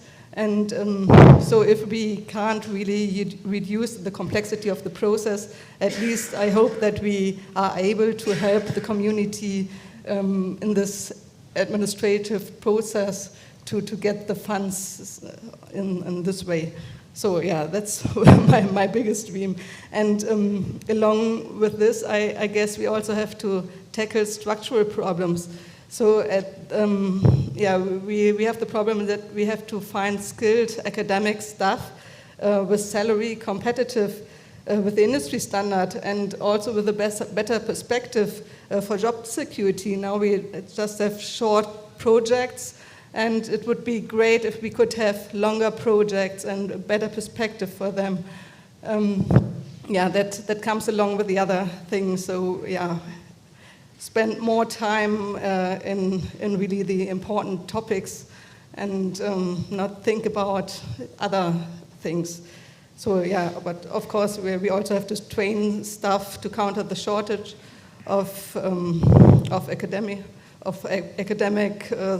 people, and but at least if not all my wishes and expectations might be fulfilled by now, and I don't know if all will be fulfilled, I still guess we are the ones who have the change in our hands and who can do something. So I really hope that we can help to get the engine going somehow and find a way forward. Yeah, thank you. Okay, thanks a lot. Thanks a lot, Dirk. Luigi. Thank you. Known well, so I think you can start right away. Okay, I would say the expectation already lies in the name of the main bodies which are foreseen by the regulation: the competence, the coordination, and the community. And I would add also another C, competitiveness, if possible. The European Competence Center, really, we need to develop competence and keep competence in Europe, as we said before.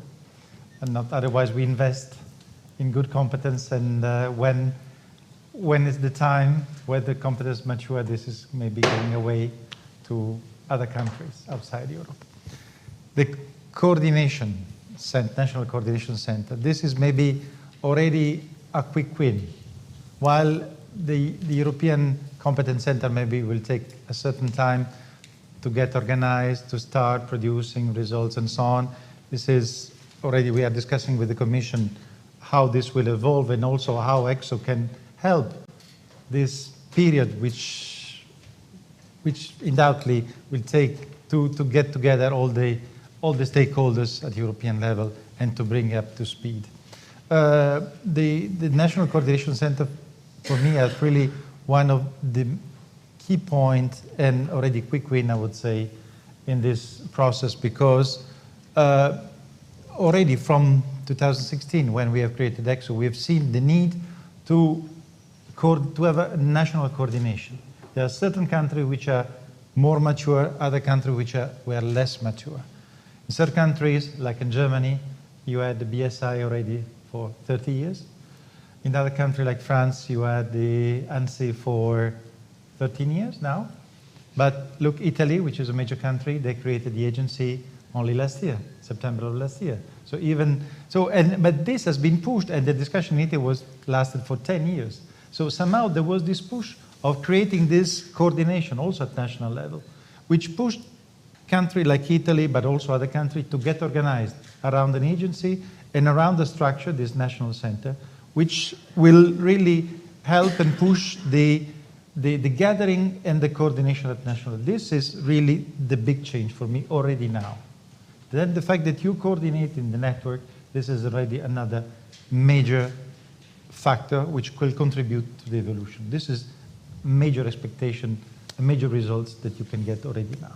So, and then of course the community. We discussed already earlier today about the communities, how important it is to build trust, to build the community. When you have these people trusting each other, you could do whatever you want, even react to sudden threats, because they know each other, they know how to react, they know how to behave. You don't need to prepare 5 years in advance. That's something great.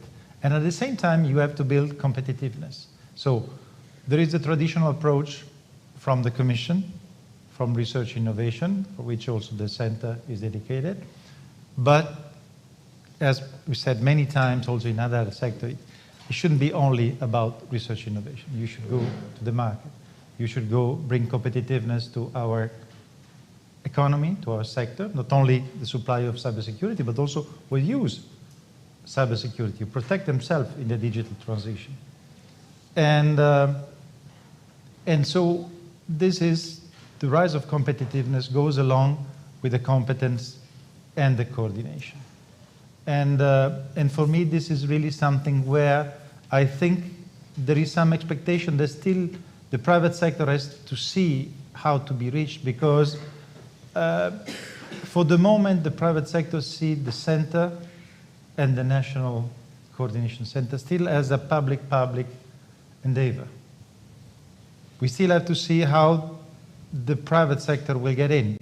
And of course, it's written there will be advisory board, there will be some instruments, but still the private sector, but how are we going to cooperate? Because the private sector has the knowledge, has the competence, see the threats every day, and has to face them.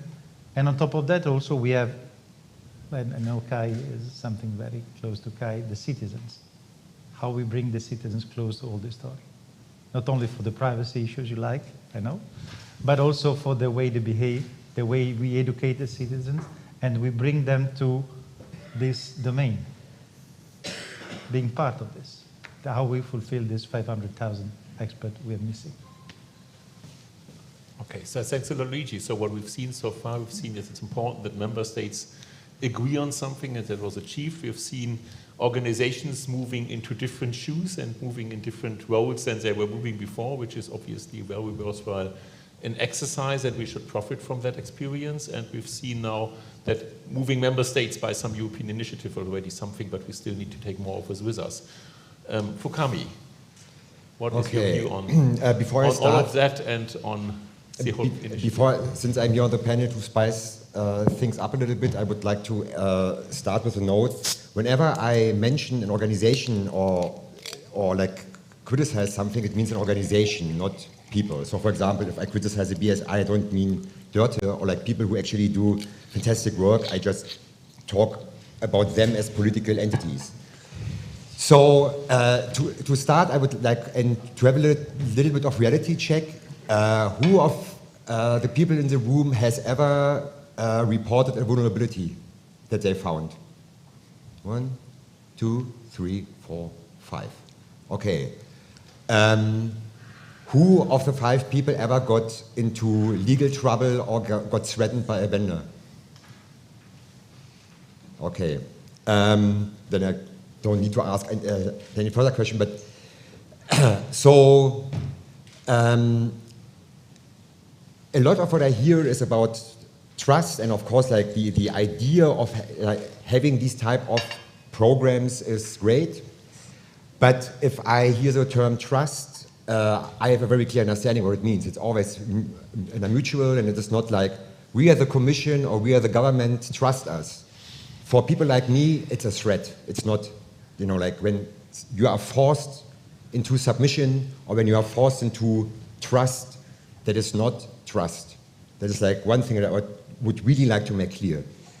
And this is like also the question how, for example, the ECC or the NCCs, what's their approach to actually build that trust? If I start with like the criticism already, if you have entities that are for hackback or for like, CSAM technology or anti-CSAM technology that is seen from people who do assessments or who do like actual, I don't call myself a cybersecurity expert, I call myself a digital wasteman or like a dustman. So yeah, my question is, how is that structure going to build that actual trust?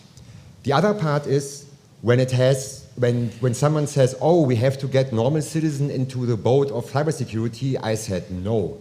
You have a fundamental misunderstanding that if you need normal citizen to be a cybersecurity expert, you are in really deep shit. It is like my understanding of the state of play that we have here. You know, like my wish to like anything that is the ECCC or the NCCs is that your grandma or your mother doesn't need to know anything about security, that they don't need to care if they click the wrong button. Because if they have to, it's not their fault, it's ours. People who build the technology, people who regulate them, we have the responsibility to keep them away from these weird topics. Nobody should be forced to deal with it. Sorry, yeah. So that's my intro statement. Okay, so that's two clear demands and challenges and requirements to whatever we're doing as a future initiative, as far as I understand it. Is there anybody?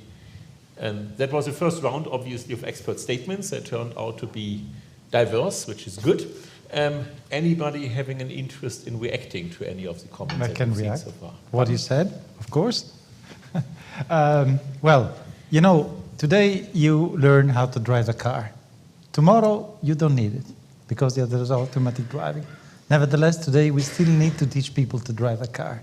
We still need to teach people how to behave in front of a computer or a mobile phone. Tomorrow probably we will reach your condition. Tomorrow. I don't say not. Yeah, but we are not there yet. We are not there yet. We are still far. No, I mean, when you build a society that is so vulnerable, or so vulnerable to simple idiotic bugs, then there is something already totally wrong. Yeah, there are major problems. Comparing computers to cars or the internet to streets, for me it's also an insane, comparison, because it is something entirely different. I don't have a driver license. I never needed one. Still, I am, I move around with things, because other people do. So it's fine. I don't need to have something like this. But I'm forced to use computers. I have no way of doing anything in the modern society without a computer. And it's not that and then I also have on top to have the understanding that this button leads me to, my whole entire network being encrypted. And this is this is, I find it an insane way of thinking. But I don't disagree with you. I would like to have something which is, automatically but you compare. easy. But you start at a comparison that is already wrong. And this is according to you is wrong. According to me, no. Well, actually, Fukami is presenting the perspective of my mother here pretty clearly, because my mother says, I never had a driving license. I didn't need to have a driving license with my bicycle and with trains. I could always go along. Why do these computers ask more from me than a TV, for which I buy a TV license and everything? So, and then I try to tell her, well, but you need to make more decisions and when it comes to computers, and therefore you need to have a certain level, even if there's not a formal qualification. So computers are not exactly like your TV because they offer more. And then we're somewhere in the middle of the discussion. And the question probably to all of us is, how can we position these kind of cybersecurity activities in a way that we don't let her behind? I would like to add one more thing. Cybersecurity is one aspect. Let's take all the other ones. Let's take, for example, copyright. So you it's not just, we are not talking about the most important thing that is cybersecurity. We have a ton of other stuff as well that people need to be aware of. And, in order to participate in that thing, and in order to not get threatened, or in order to not get into trouble in one form or another. So that's only one aspect, and this is the base of technology. This is why I find that such an important thing also to strategic. It's a lot about strategy. So, but what is the strategy? The strategy can't be to get to a point where we slowly. No, it's we have to have a clear goal where it has how does a digital society needs to be, and this is one of the underlying questions that we have. I was quite surprised. My son is 11 years old, and he got at school, these Pixie books, and it was about data protection. And so I thought, wow, what is this? I guess the people should already learn how to act with the computer, and what you can do and what not should be at school. So I guess these are the right people to care for, and with my mother, or that's another kind of person. So that's somehow too late. I don't know. That's so the people that are still in the learning phase. That's a good. That these are the people to address, and we can do that from the beginning at school. And the other ones, I don't know. Maybe if you buy a computer, then you have to tell them what to do. But you can't do it in general for all of them. Yeah, but you can tell all of them what are the basic rules of the cyber hygiene. Yeah. Because I think a lot of problems could be avoided if everyone knew that you don't click to strange links, to strange SMSs that you get. So this was the message that I was sending to my mother, that never, ever, ever do you click for something you don't know. If you are not sure, just send it to me. I will check if indeed this is something that you should do. So the human factor, my experts always told me that the human factor is a serious threat. So you should make sure that the users have the proper knowledge, what are the basic rules, that they don't do things that may cause harm for them. So of course it would be super nice that we didn't have to, that the technology would be the way that we would not have to think about it, but it's not the case. So we have to be prepared for what we have. And what we have is that we have to think about it. And I think that, well, about cybersecurity, it's a hot topic, not for so long. I remember, I think that it started with the NIS1, it was 2014 or 13, when the proposal was on the table, when the discussion about cybersecurity was really initiated, and then when it entered into the force and the implementation, so the member states and all the authorities started to think about it. And now it's one of the hot topics ever. I think in most of the documents that we see, there's always, if you press Ctrl+F, you find cyber. So, and it's good that we discuss, because as Lorena was pointing out, the threats are, we have more and more threats. Okay, thanks a lot. Yeah, Lorena. I'm raising my hand electronically, digitally, but apparently you don't see it. Sorry for that. But it's the price I have to pay for not being there physically, you see. No, I wanted to intervene on this debate, which is very interesting. Not so sure it's about the expectations on the Cyber Competence Center, but certainly very interesting for cybersecurity.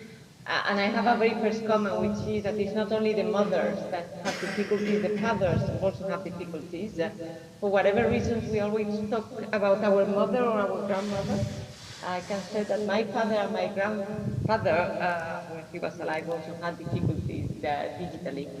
But to mention that it is something that the danger of the product is something that exists not only for cyber, for safety, I mean a car, even non-connected cars. We are not supposed to be engineers to drive a car. We have to trust that it has been built taking into account security concerns. Just to bring some good news to the audience, that we are about to adopt in September a new piece of legislation, which is the Cyber Resilience Act, that is going to precisely deal with this matter, to impose on producers of connected devices cybersecurity requirements, so that indeed, as being mentioned by the colleagues, whether it's our father or our mother, they don't need to be worrying about these things, because it will be mandatory when a product is put on the market to be fulfilling a number of cybersecurity requirements, and it will be necessary also to demonstrate that these requirements have been fulfilled. Just to bring some good news, so that we are trying to deal with it. So we are coming still with a new legislative proposal on this matter. Then I wanted to react also to some of the other comments made by a very interesting debate. Indeed, we always get the complaint, which I must say I understand, of the difficulty of applying for funding. This is complicated, and I agree it's complicated. every time we try in the Commission to facilitate, to simplify, apparently we never manage. But this is one of the reasons, indeed, why the Cyber Competence Center network is very important as well, because we trust that that national competence centers will be in a position to advise potential applicants and also that they will get, as was mentioned also in the panel, EU funding to distribute via cascading, and this we hope will be a way to deal and help SMEs in this difficult endeavor, I agree, which is to apply to funding. So I wanted to react to that this is an important role as well of the Cyber Competence Center network. And then, of course, to agree with Luigi that indeed the cyber community is very, very important, as I was saying. And it's one of the ways to build trust, is to be working together from the beginning. I mean, it's a matter of time, but if we don't get together, if we don't network each other, we will never build the trust. So it's a first step. Thank you for giving me the floor. And thanks, Lorena, for not giving up on trying to be visible here. We'll try to pay more attention here. So you've seen that was the first round of contribution and the first round of reactions on contributions. We do still have open the issue of trust and human factors of people who are reporting something. We'll leave that for a later round. I suppose the answers may be not so easy, but we've seen already quite a few things as challenges when people who come up with requirements are coming up. Anybody having more questions or requirements? Amadeo, I see over there. Just speak up. So, I mean, I think one of the questions was indirect. I think, Amadeo, for the people remote, it's better if you get the microphone. Otherwise, we have quite a few people remote, I understand. So we wait for that half minute. So thanks very much. I mean, one question that came to my mind here is, which was indirectly addressed by, does the grandmother press the right button? Is we're having this, building these competence centers, but what are the problems that why are we doing this? So I would see, what are the three maybe major threats or adversaries that you see that we are trying to work? Is it that, is the threat that people can't use their computers, or is it a foreign agency destroying the infrastructure? And the other side would be, what are the major benefits that the competence centers would then give the citizens? So maybe just one or two of each, so that we know why we are doing it. It's not what we are doing, but why are we doing all this? So I'd like to have an answer to that. But I'd like to also comment on one other thing that was said, that was the question about how people deal with scams. I think this is nothing new. It's nothing to do with computers. We've had that since ages, being cheated by telephone, people coming to the door. So it's more a kind of social thing. That's just a side comment. But my main question is, what are the major benefits that the cyber security centers will be giving the citizens, and what are the major threats that you want to avert with the cybersecurity centers? So anybody likes to address that question, either for your member state or for the ones that you know about? Well, I can start. Well, when it comes to the center, the main, as you read in the regulation, the main objective to have the center was that we have a lot of expertise around European Union, but it's scattered, it's not aligned, and the center and the network of the National Coordination Center are to pool all this expertise, align this, and make sure that we have common vision, common strategic objectives. So this was the main aim when you speak about strategic objectives, as I said, but you also have these implementing tasks, but this is to implement the funds, and through implementation of the funds, make sure that these objectives that you have came true. And in the end, for the citizens, I guess the final aim is that they get the European solutions built up to our highest standards that we have here. Any other comment? I know that some of the national competence centers have actually departments for the respective citizens.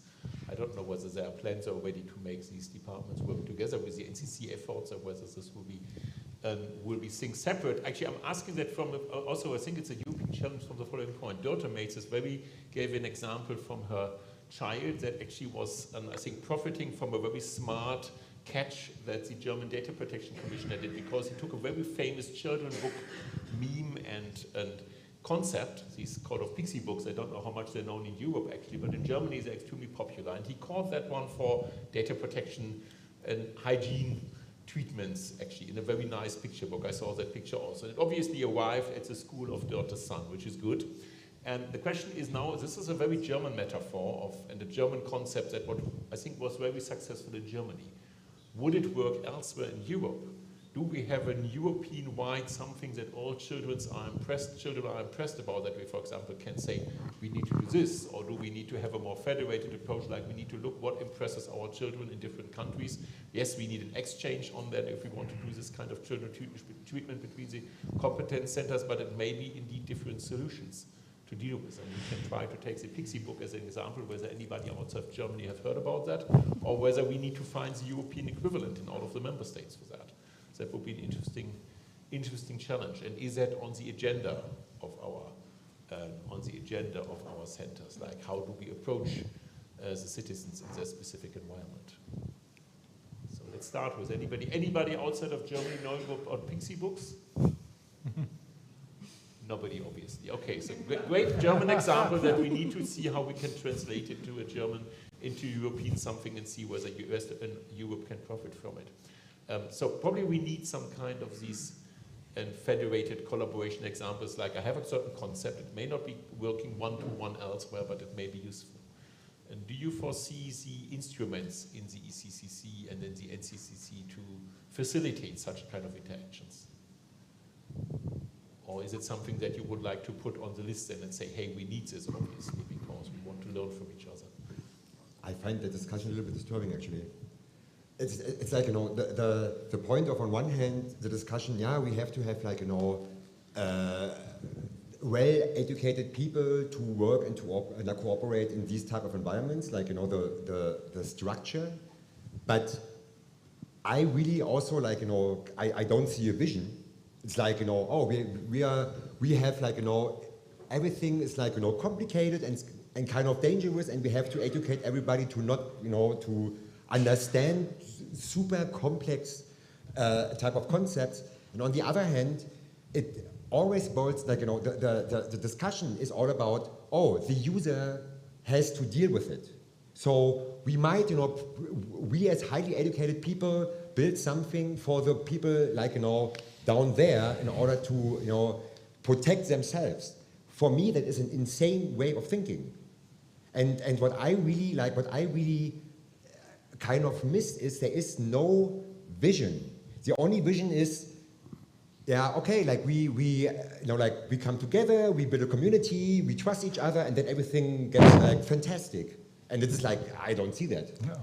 You know, and also when you see policy, it's like, NIS is mentioned, GDPR is mentioned, copyright, and then we have a lot more of what's not mentioned, but it's also like here in the reality of Brussels, like consistent discussions, what they all have to know. And again, it is, I think it is like so close to real life, like data protection. But on the other hand, it is so far away from any vision of how to actually solve that problem for these people that we are talking about here on that panel, or like the whole discussion during that conference. It's not like, you know, a thing for all of the academics to actually do something well, like, you know, well-field stuff. It's about like a solution for those who need it, for your mother, you know. And this is like the thing that I really don't hear and see, and you know, there's no vision, there's no idea how it is going to go down. Can I intervene here, please? Yes, please. And again, I will repeat that it's not only the mothers that may have problems, but also the fathers. Sorry, I have to say every panel again and again because it comes back.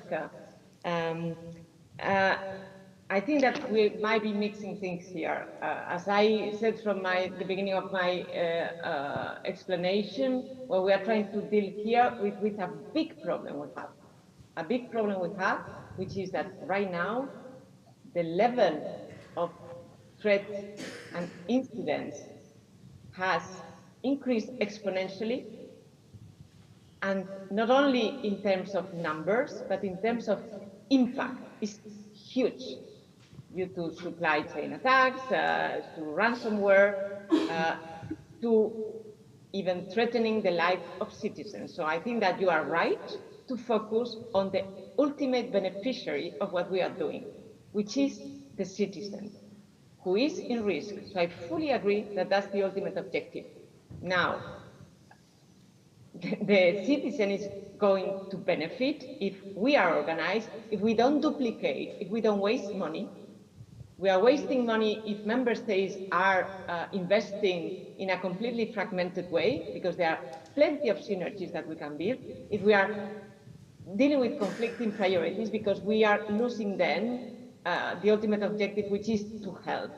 And this is why, even if it looks like, oh, blah, blah, we are here meeting and all these academics, by the way, I'm not academic, what we are doing is absolutely necessary to reach the objective, because we need to make sure that the investments to make our products and services cyber secure are the right ones. And for that, you need to discuss and you need to put together the industry with the national coordination centers, with the public authorities. This is necessary because then it's impossible to know what are the priorities. So I understand that it can be boring for some people that we are here discussing and organizing ourselves and doing networking, but it is necessary. It is necessary because otherwise we are investing in the wrong way, we are wasting money, and we are not helping our citizens by doing that. I don't know if that's a vision, if that's a narrative, but in any case, that's the reason why we are doing all this. And there are plenty of things that needs to be done to be there in terms of knowledge sharing, of priority sharing, of security by design, of better commercializing of cyber knowledge. All these are the things that we will be doing in the Cyber Competence Center. So just to mention that we have not forgotten what is the ultimate objective. Thank you. Thanks a lot, Louina. Let's see whether we have more questions from the audience. I see a hand over there in the middle. Yes, Afonso Ferreira from the CNRS, member of Cybersec for Europe. I have a very specific question to the governing board, and it is, how is Working Group 4 being organized? So that's about the strategic research and innovation agenda. So how is it going to be done? And if you could also comment on how the community is going to be organized, I would like to hear it, because during the day, we heard a lot that we must coordinate the community, that we must organize the community, that we must listen to the community. But how is it going to be done? So I'm very practical, so please. Thank you for the question. So we have 4 work streams. Indeed, we have work stream 1 for the guidelines for the assessment and registration. And whole work is done there by the governing board members. We have co-chairs of such a work, also in work stream 4. So how it is organized, there are co-chairs who are preparing the first draft of the document. Then we agree within the co-chairs on the first draft. We send it to the whole group of the member states who wanted to work in the work stream. Then there is the discussion, meetings, as many as needed.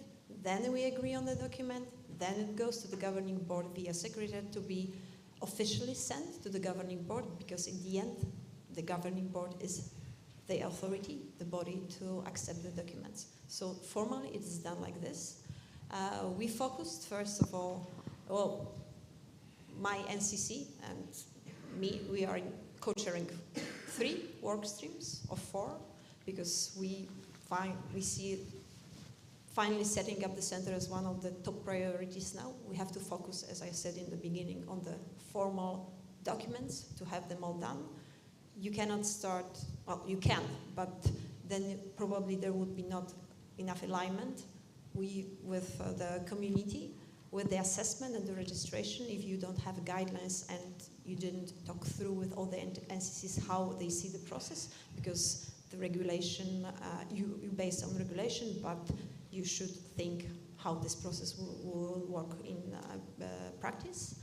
And this would be the same case with Workstream 4. We, of course, take into consideration all the input that we get. We receive this through the Commission, from pilots, from ECSO.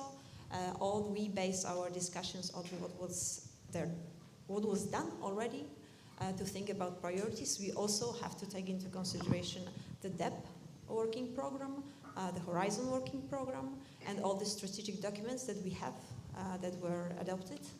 So yeah, there's an ongoing discussion, and this would be, I think, one of the most difficult ones with the agenda to, first of all, draft the first draft, to have to start the discussion on some real document, because it's much easier if you have something on paper to discuss, because people can then present their views if they agree, not disagree, they want to add something. So we are working on that. I can assure you that we are doing this on our night shifts. And yes, and we are very committed to have it, to finally have it. So if I would be very welcome to see the presentations from earlier today. I was not able to come here because, in fact, of the Workstream 1 meeting on the guidelines. So I would be very happy to see the presentation, because the discussion is ongoing and we take everything what we can into consideration for the agenda to be the best as possible. Thanks a lot. Louina, something you'd like to add? Well, I think that Kasia explained it so well that I don't think there's much I need to add. Indeed, as she mentioned, on the strategic agenda, the Commission presented a draft, which was building already on the input from pilots, from ECSO, from ENISA, and then a dedicated workshop, as explained, is elaborating on it. So I think that Kasia explained it very well. And as far as how the community will be organized, well, I think it will be top-down and bottom-up. So that EU level, at national level and regional level, but also by sector. So certain topics and stakeholders group might be necessary, but part of the structure will be created also down by the governing board. So, but I think that the message which is important is that. Other corporations need to come bottom up, so that what we really need is the stakeholders to be engaged. So that would be my message to complement what Kasia already explained very well. Okay, so maybe some good news, Katarzyna. Quite a few. We had wonderful discussions and great input today on governance questions, which unfortunately you missed. And for the research management, actually tomorrow morning is the day, and so let me advertise that actually tomorrow morning at 9 o'clock we have after the welcome the research results sessions, and then a vertical session for the application. So there's still another chance for the group and for anybody to, let's say, take that input that I understand is important for working group 4, if I understood correctly what working group 4 is about. So there is another chance. If I understand the sense of the question also, and one thing is great that the input will be used. And when will be the moment that the community can interact with what is going to happen? So there will be probably an intermediary result also of working group 4. How and when will it be organized that people like Alfonso or whoever can actually comment on it, like pilots can comment on it? So is there any timeline that we can roughly foresee on when next time we'll see something to comment on? The reason why we focused on Workstream 1 and the guidelines was that we have to establish the community, and first NCCs, all the NCCs, then rules for the community, so entities could formally apply to become the parts of the community. That's why we focused on this one, to have it first in place. Then if entities go through the process, and this for sure will take some time, then we have the registration process through the community, and then we could formally consult. Because now we are still working on technical, formal matters, because the community is still not set up. I think Sweden opened their call for the community members, but for the other member states, I guess they are waiting for the guidelines. This is the case in Poland, that we really want to have these guidelines to have alignment. And of course, we also have a work stream on tools, because when we talk about that processes should be simple and entities should not be overburdened with too much administrative problems, we also want the process to be digital and the user-friendly. So we need some digital tools, and we have a separate work stream to discuss this, to provide these tools so the registration process would be simple and user-friendly, and of course digital. So this is then the call for action for our governance focus group to present all of the results to Katarzyna to make sure that they come into the next round of the working group 1 development. And maybe it's a question to you, Fukami.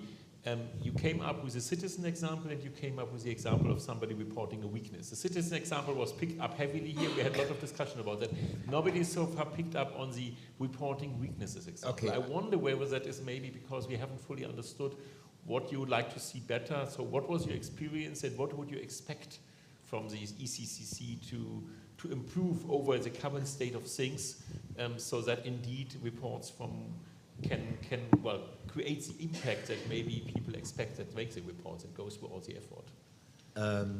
First of all, the third question I wanted to ask is, who has vulnerabilities that they doesn't report, and for what reason?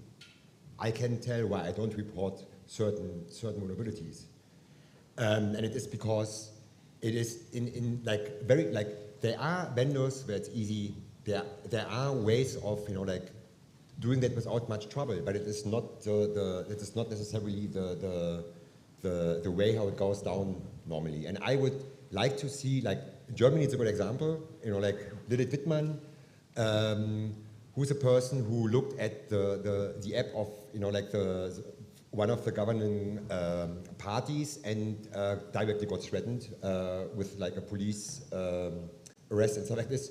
So I would like to understand is there anything in discussion to make that actually a better process? The second thing is, are you aware of the trust issues that are existing?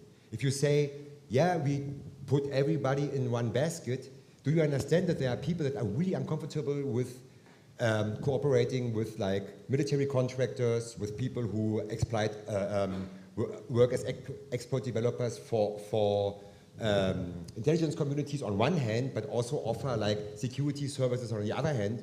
But it is do you understand the trust issue, and is that something that you actually address as NCC, but also as ECCC? But as Katarzyna said, first of all, we have to build this community, and of course, it's not all that each member of the community trusts the other ones. But I guess, to have this strategic agenda, for example, it's good to have everyone in, and so that everyone can contribute something to what they need, what the demands are.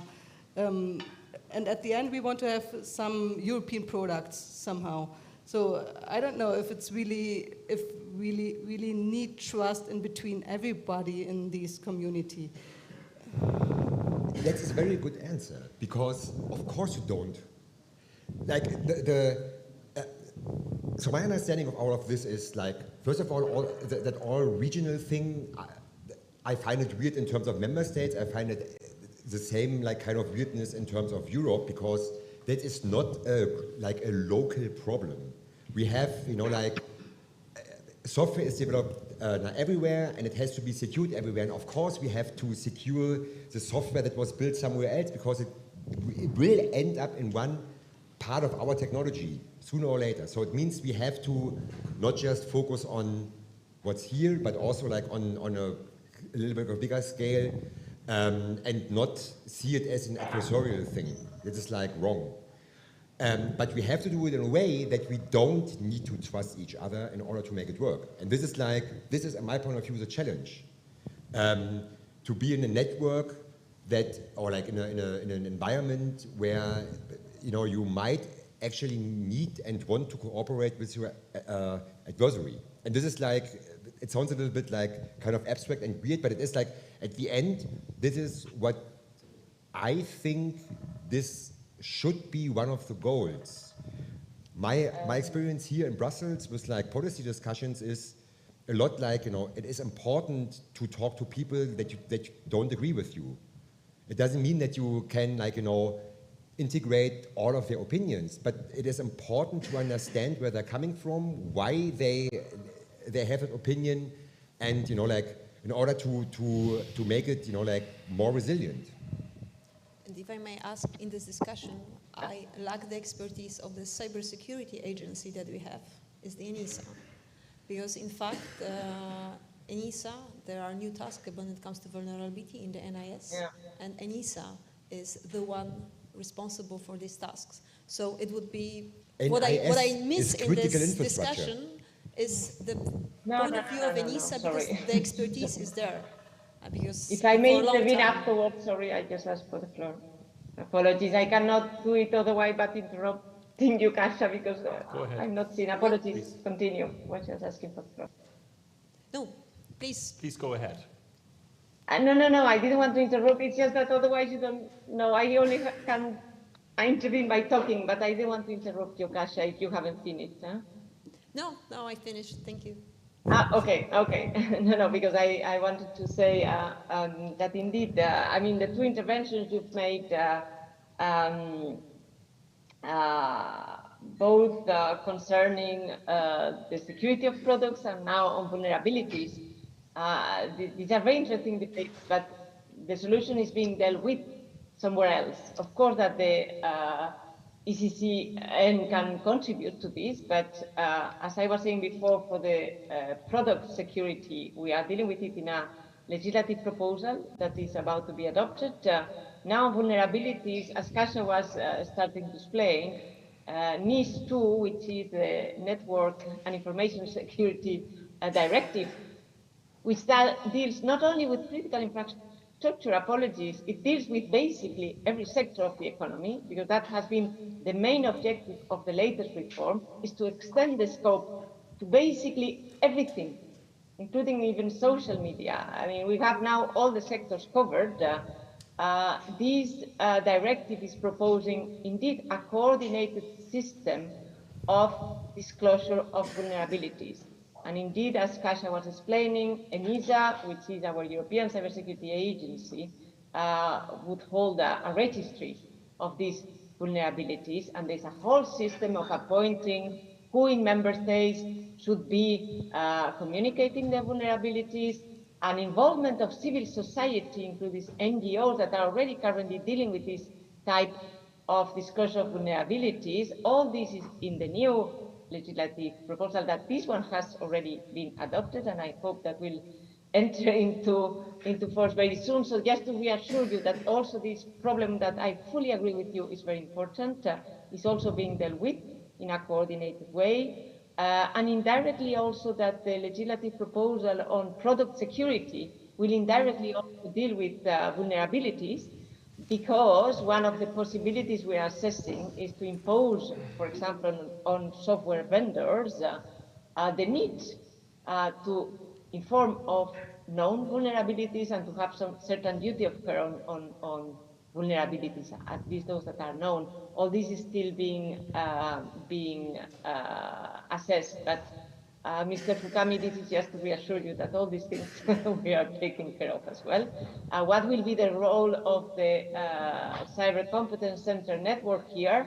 To be seen, of course, for example, for this registry, there might be funding that could be for the system, and this could be indeed one of the issues to assess on once it is operational, to support via funding. So I agree that this is a very important priority that could be taken into account.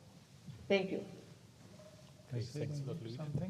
I think what he put forward is something quite important, because I think the center will be judged upon the capability of facing opposite faction.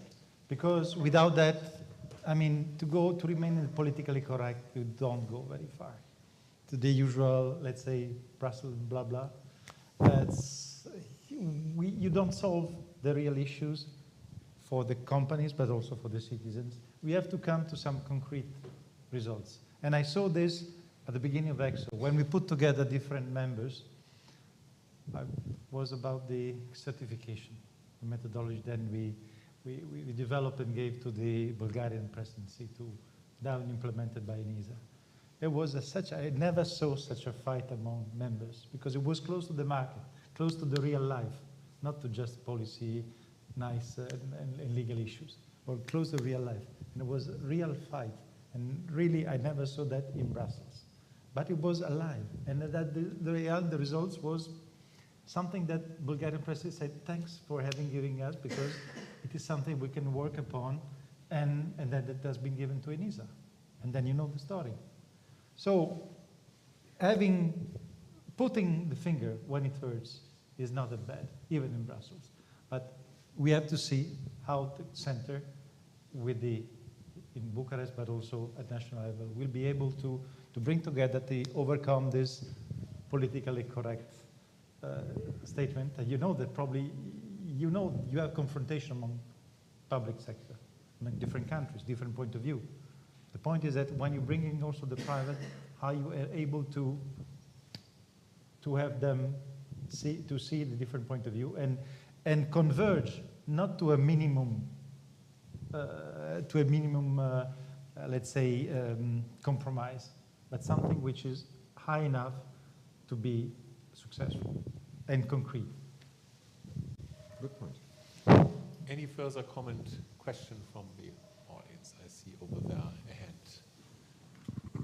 Hi, Heiko from BSI. I just wanted to comment on the trust issues when it comes to reporting of vulnerabilities.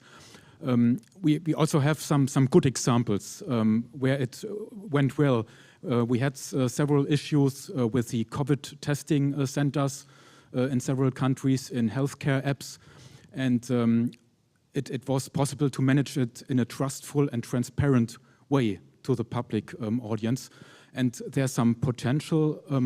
We mentioned the NIS2 draft, where when there's a possibility that when we have a transparent, coordinated vulnerability reporting process in each country, that we can build up that trust within the research community. Of course, might still some issues for some distinct vulnerabilities that are very critical, but for the mass of the most vulnerabilities, it's a positive future. It might be a possible approach to handle it in a trustful way. Yeah. Thank you. Thanks a lot. So that was a statement. What is the positive element? What are the positive elements that we can learn from that? Is probably something that maybe somebody can follow up on. Obviously, it worked, but what I haven't yet understood is fully. But we need to work that out probably from the good examples, and also like what are the good things that we like to implement for the future.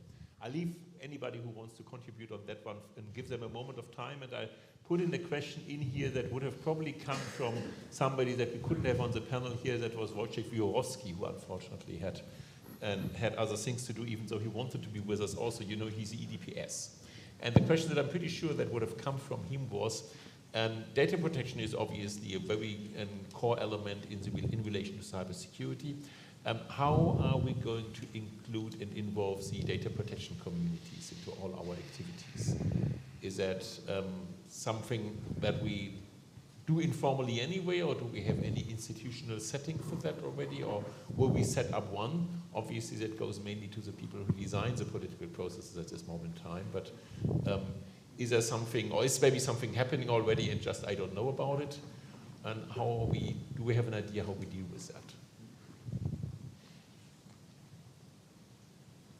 formally. The data protection community is always involved when there are data protection issues to give the opinion if the solutions that you have there are correct. And of course, we have data protection by design rules, so all the solutions have to be fully in line with the GDPR. So, rule number 1. I would say that so data protection is like much more, I would say, a legal type of discussion, while cybersecurity tend to be more actual technology. And that changed with NIS, and especially in NIS 2, and I want to add, I actually like a lot the liability parts of it. But how to say, like there is really a kind of different way of looking at it. And if you map it one-on-one, which would mean like certification and, like having like certain schemes that actually would work out for like, going to market or whatever, also gives a lot of like kind of problems how to actually build new stuff. If you want to, like nowadays, if you want to have a new innovative product, you have to come up with a lot of certification. It's like, and in the future, if there's NIS 2, you also come with a lot of like legal requirements to do stuff. So it's all like, so it means like the balance between making something secure and,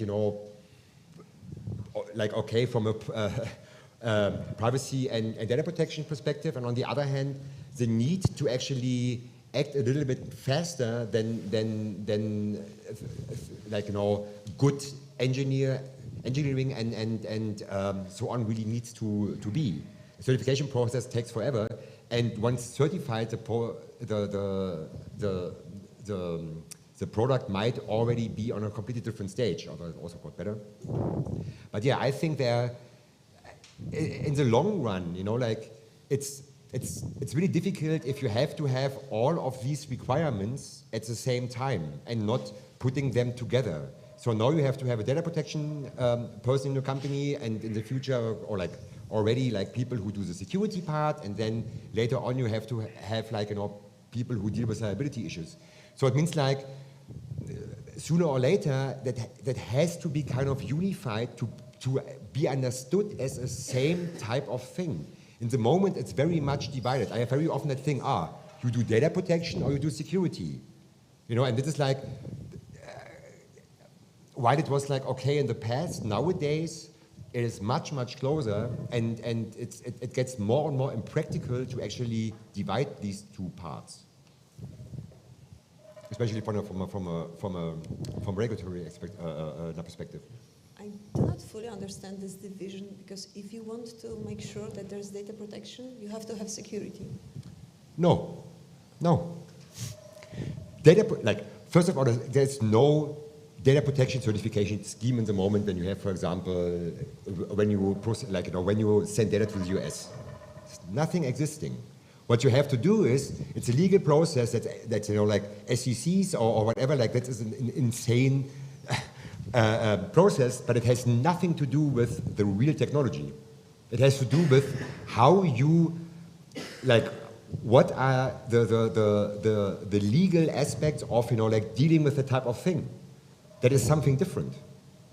And in security, you have it as well. You have a lot of like certifications. They start from like how your organizational controls are and like what you do. And then you have the actual audits that are technical audits. You go into the technology, you do source code stuff, you do pen testing, stuff like this. But this is kind of a different space. And the data protection and security space in terms of certification should be, in my point of view, a little bit closer together. And the other part is the actual technical aspects need to be more closely tied to the legal requirements. This is what NIS 2 does to a certain extent, from my understanding. But it is like, this is where I see it becomes more and more complicated, but I hope that it's like, that we come to a point where it's like more like kind of together and more easily handleable for especially SMEs who make like 60 or 70% of our wealth. So, this is like where I would like to see this type of, like change? Because in the moment it's like entirely separated. Well, this is probably a question for here the what's the name from the commission? Lorena. Yeah. Let's see. I can explain if you want. Well, it's a very interesting debate. What's first is security, is data. I agree with Kasia that cybersecurity, to a great extent, we are building the technology to protect the data. So, in a way, this serves a purpose. It's one of the main reasons of why we are dealing with cybersecurity technology, precisely to avoid the data breaches. And this is why, by the way, we are funding, and we have in our last calls, funds to uncalled for technology to deal with data protection. At the same time, it is true that when we were talking about trust and information sharing, which is obviously very important in cybersecurity. Sometimes some people are seeing data protection as a limitation precisely to this sharing of information to deal with threats. So it's, data protection is always there. And it was also in the debate of NIS 2, it came this matter of in the context of reporting obligations to see whether there are synergies for reporting obligations of NIS 2, of the GDPR. So this was part of the debate. So whether we like it or not, data protection is in the middle of cybersecurity always. And I agree that it has to be present. Now, it is already present, because whatever we do, whether it's in the context of the funded projects, whether it's in the context of legislation, whether it's in the context of information sharing, we need to respect GDPR. So it's always there. It's always present, and it has to be. Because it's a human right. So it's like of course it is like treated differently. Cybersecurity is not a human right. It's like, it's just technical kind of voodoo. But still, there is a tight relation to that is not existing in the real world in the moment. Again, a lot of what data protection is in the moment are legal requirements, but not necessarily the technical translation to it. Okay. Well, this is a moment where I wanted to come in here, because if Wojciech was here, he will probably proudly point out that the EDPS has launched an initiative on privacy engineering about 5-6 years ago. I think it's similar time as ECSO, about the Internet Privacy Engineering Network, IPEN. So there is regardless what data protection is, there is clearly from the EDPS a perspective that say, hey, something needs to happen on the technical side. We're trying to support it.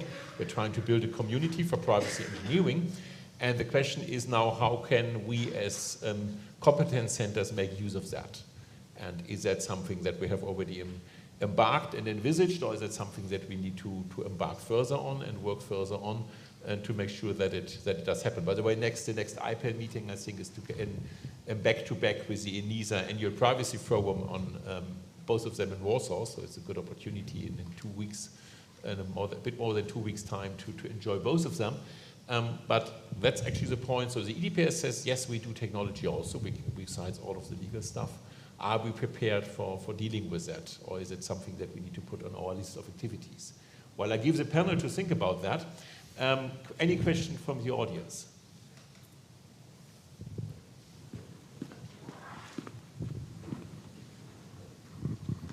Thank you. Can you hear me?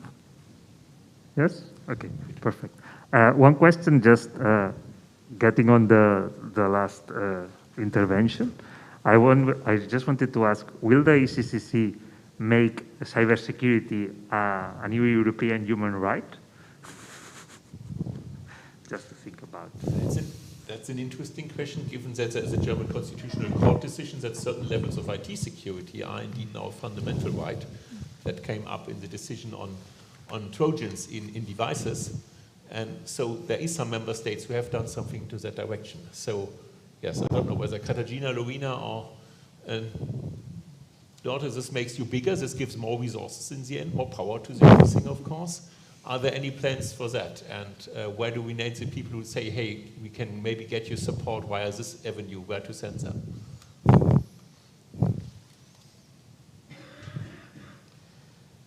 I'm happy to intervene. I don't think the European Cyber Competence Center has the competence to declare something a human right. I don't think it's in the mandate, even if we wanted to have. What I wanted to remind is that the Commission adopted a communication on the digital decade that proposed a charter for digital rights, which would be an interinstitutional charter. And if my memory is correct, we do mention, I mean, it's not a fundamental right, but we do mention cybersecurity as something very important. I don't have it in front of mine because I was not expecting this question, but I can check how this is drafted. But in any case, it's really, I was going to say unfortunately, but I don't know. It's not among the competence of the competence to declare what is a human right. No. Exactly, to complement what Lorena said, the center is not the lawyer maker, so it's not the center's task to do so. But probably what we could do through cascading funding, found some PhD thesis, if indeed this should be the case. So, job for researchers, lawyers. I find it a very interesting discussion in general to think about, should that be a human right to, to have secure technology? But what I kind of fear is that discussion turns around and is like, the justification for high security states, and because very often even data protection, it's a human right and everything, but at the end, it turns a lot against the users in the real world, just for the simple reason that they have to deal with how it goes down the pipe, and with security, it would be probably even worse. So I'm not absolutely against the idea, but I understand that it has a huge, or it can have a lot of consequences that you don't really want to face, because it should still be the human in the center, and that is very difficult when you take, technology into the center, and that is what it would kind of be. Although you frame it as a human, but at the end it is a technology that you put there, because this is how the stuff goes down. I'm sensing a message from the audience that maintenance of blood sugar level eventually is a major challenge, and I know that there are some contributions towards that waiting for us outside. But I think we should have one last round maybe of wisdom here from our panelists. I don't know, Fukami, was that already your piece of wisdom, or would you like to add something? Because I think we take it in the reverse order. We start with Fukami, we continue with Luigi, then with Dirk, and then we take Lorena, and then Katarzyna, and then we're hopefully wise. So yeah, I wish the ECCC and the NCCs good luck, and I hope that it actually goes down the way that they hope, yeah, that's it. Okay, maybe. Well, I wanted to throw a stone in the water with this discussion, because it looks like data protection is only about ID, privacy, and so on. But yesterday morning, I was in a conference in Paris, and I learned by the head of the French National Agency that last year, the major intervention they had to meet, the most critical intervention, 80% of them was about data protection, but about stealing information, sensitive information, well, espionage, if you want. So I hope that it's not only about ID, but what I think it's, of course, citizens are very important, politically relevant, socially relevant. I am a citizen as well. I want to take that somebody is taking care of automatically, maybe, without pushing a button and so on. But I think also for the economy, it's very important that national security, I think also we have to take care of that in cybersecurity when you think about, when you talk about data protection. So yeah, there are so many expectations on the ECCC and on the national coordination centers, and I really hope that we succeed in fulfilling some of those. And but I can say we are doing our best to do so, and that we really have an outcome. Luina. Okay, well, first of all, I wanted to confirm that indeed in the Charter for Digital Rights, we do include cybersecurity as a digital right for the citizen. It's not the Charter of Fundamental Rights, but at least it's a beginning. Now, to conclude, I'm very happy about this debate because I've heard a number of keywords that I think are very important. I heard the word coming from me, which is emergency. We really need this, and we need to make this work as soon as possible. I heard from Luigi the word trust, and also from Gabi, we need trust, and this is indeed at the essence of this big project we are building together, is to build trust. I've heard that we should not forget our main mission. We should not get lost in our ultimate objective, which is to protect citizens. So I think that is something we need to keep in mind. And I see that this is an endeavor of all of us together. That we need we need the community, we need industry, we need citizens involved, we need the authorities. But I'm happy about the high level of expectations. Just by the number of variety of the questions, I see that there are so many expectations put on what the European Cyber Competence Center and the network can deliver, that I think we, Kasia, we need to, Luigi, I mean, we really need to put ourselves in motion if we want to meet all the expectations that I see from the audience and around the table in the panel. Thank you. Well, I would encourage all the stakeholders to actively engage with their NCCs, because as Lorena said, we have a bottom-up approach, so the NCCs need input from you to give the input higher to the NCC, and then we can build a good strategic agenda. So please engage actively. And also, we are waiting for the call for the director for the center to be published, and I encourage all of you to take a look at the call, and if you're eligible, please make an application. Thank you. Okay, thanks a lot. So Katarzyna has actually taken out of my mouth the words that I wanted to say to everybody who's interacting with ECCs and NCCs, and tell you there's no way to deliver things as problems to NCCs and ECCs and let them alone with it. That will not work. We'll need the interaction. But she hasn't stolen my message to the NCCs and ECCs, unfortunately, so I can still deliver that one. And that is basically, if you ever thought this was an easy job, that was a misunderstanding. It wouldn't have been given to you if it was an easy job. And to make you all survive in that, we have a few things for the next difficult meeting where you need to meet your blood sugar levels and be sure that you are not fall asleep with it. These should be useful for that. Lorena, we have to see how we can serve you in some way here. Anyway, thanks a lot for all of you. Thanks to the audience. There will be something for your blood sugar level also later outside. And so thanks a lot, and enjoy the buffet outside, I hope. And I can tell you there is food and drinks, and enjoy that. There's also weather permitting access to the roof terrace, which I think I recommend to all of you to have a look if you haven't seen that.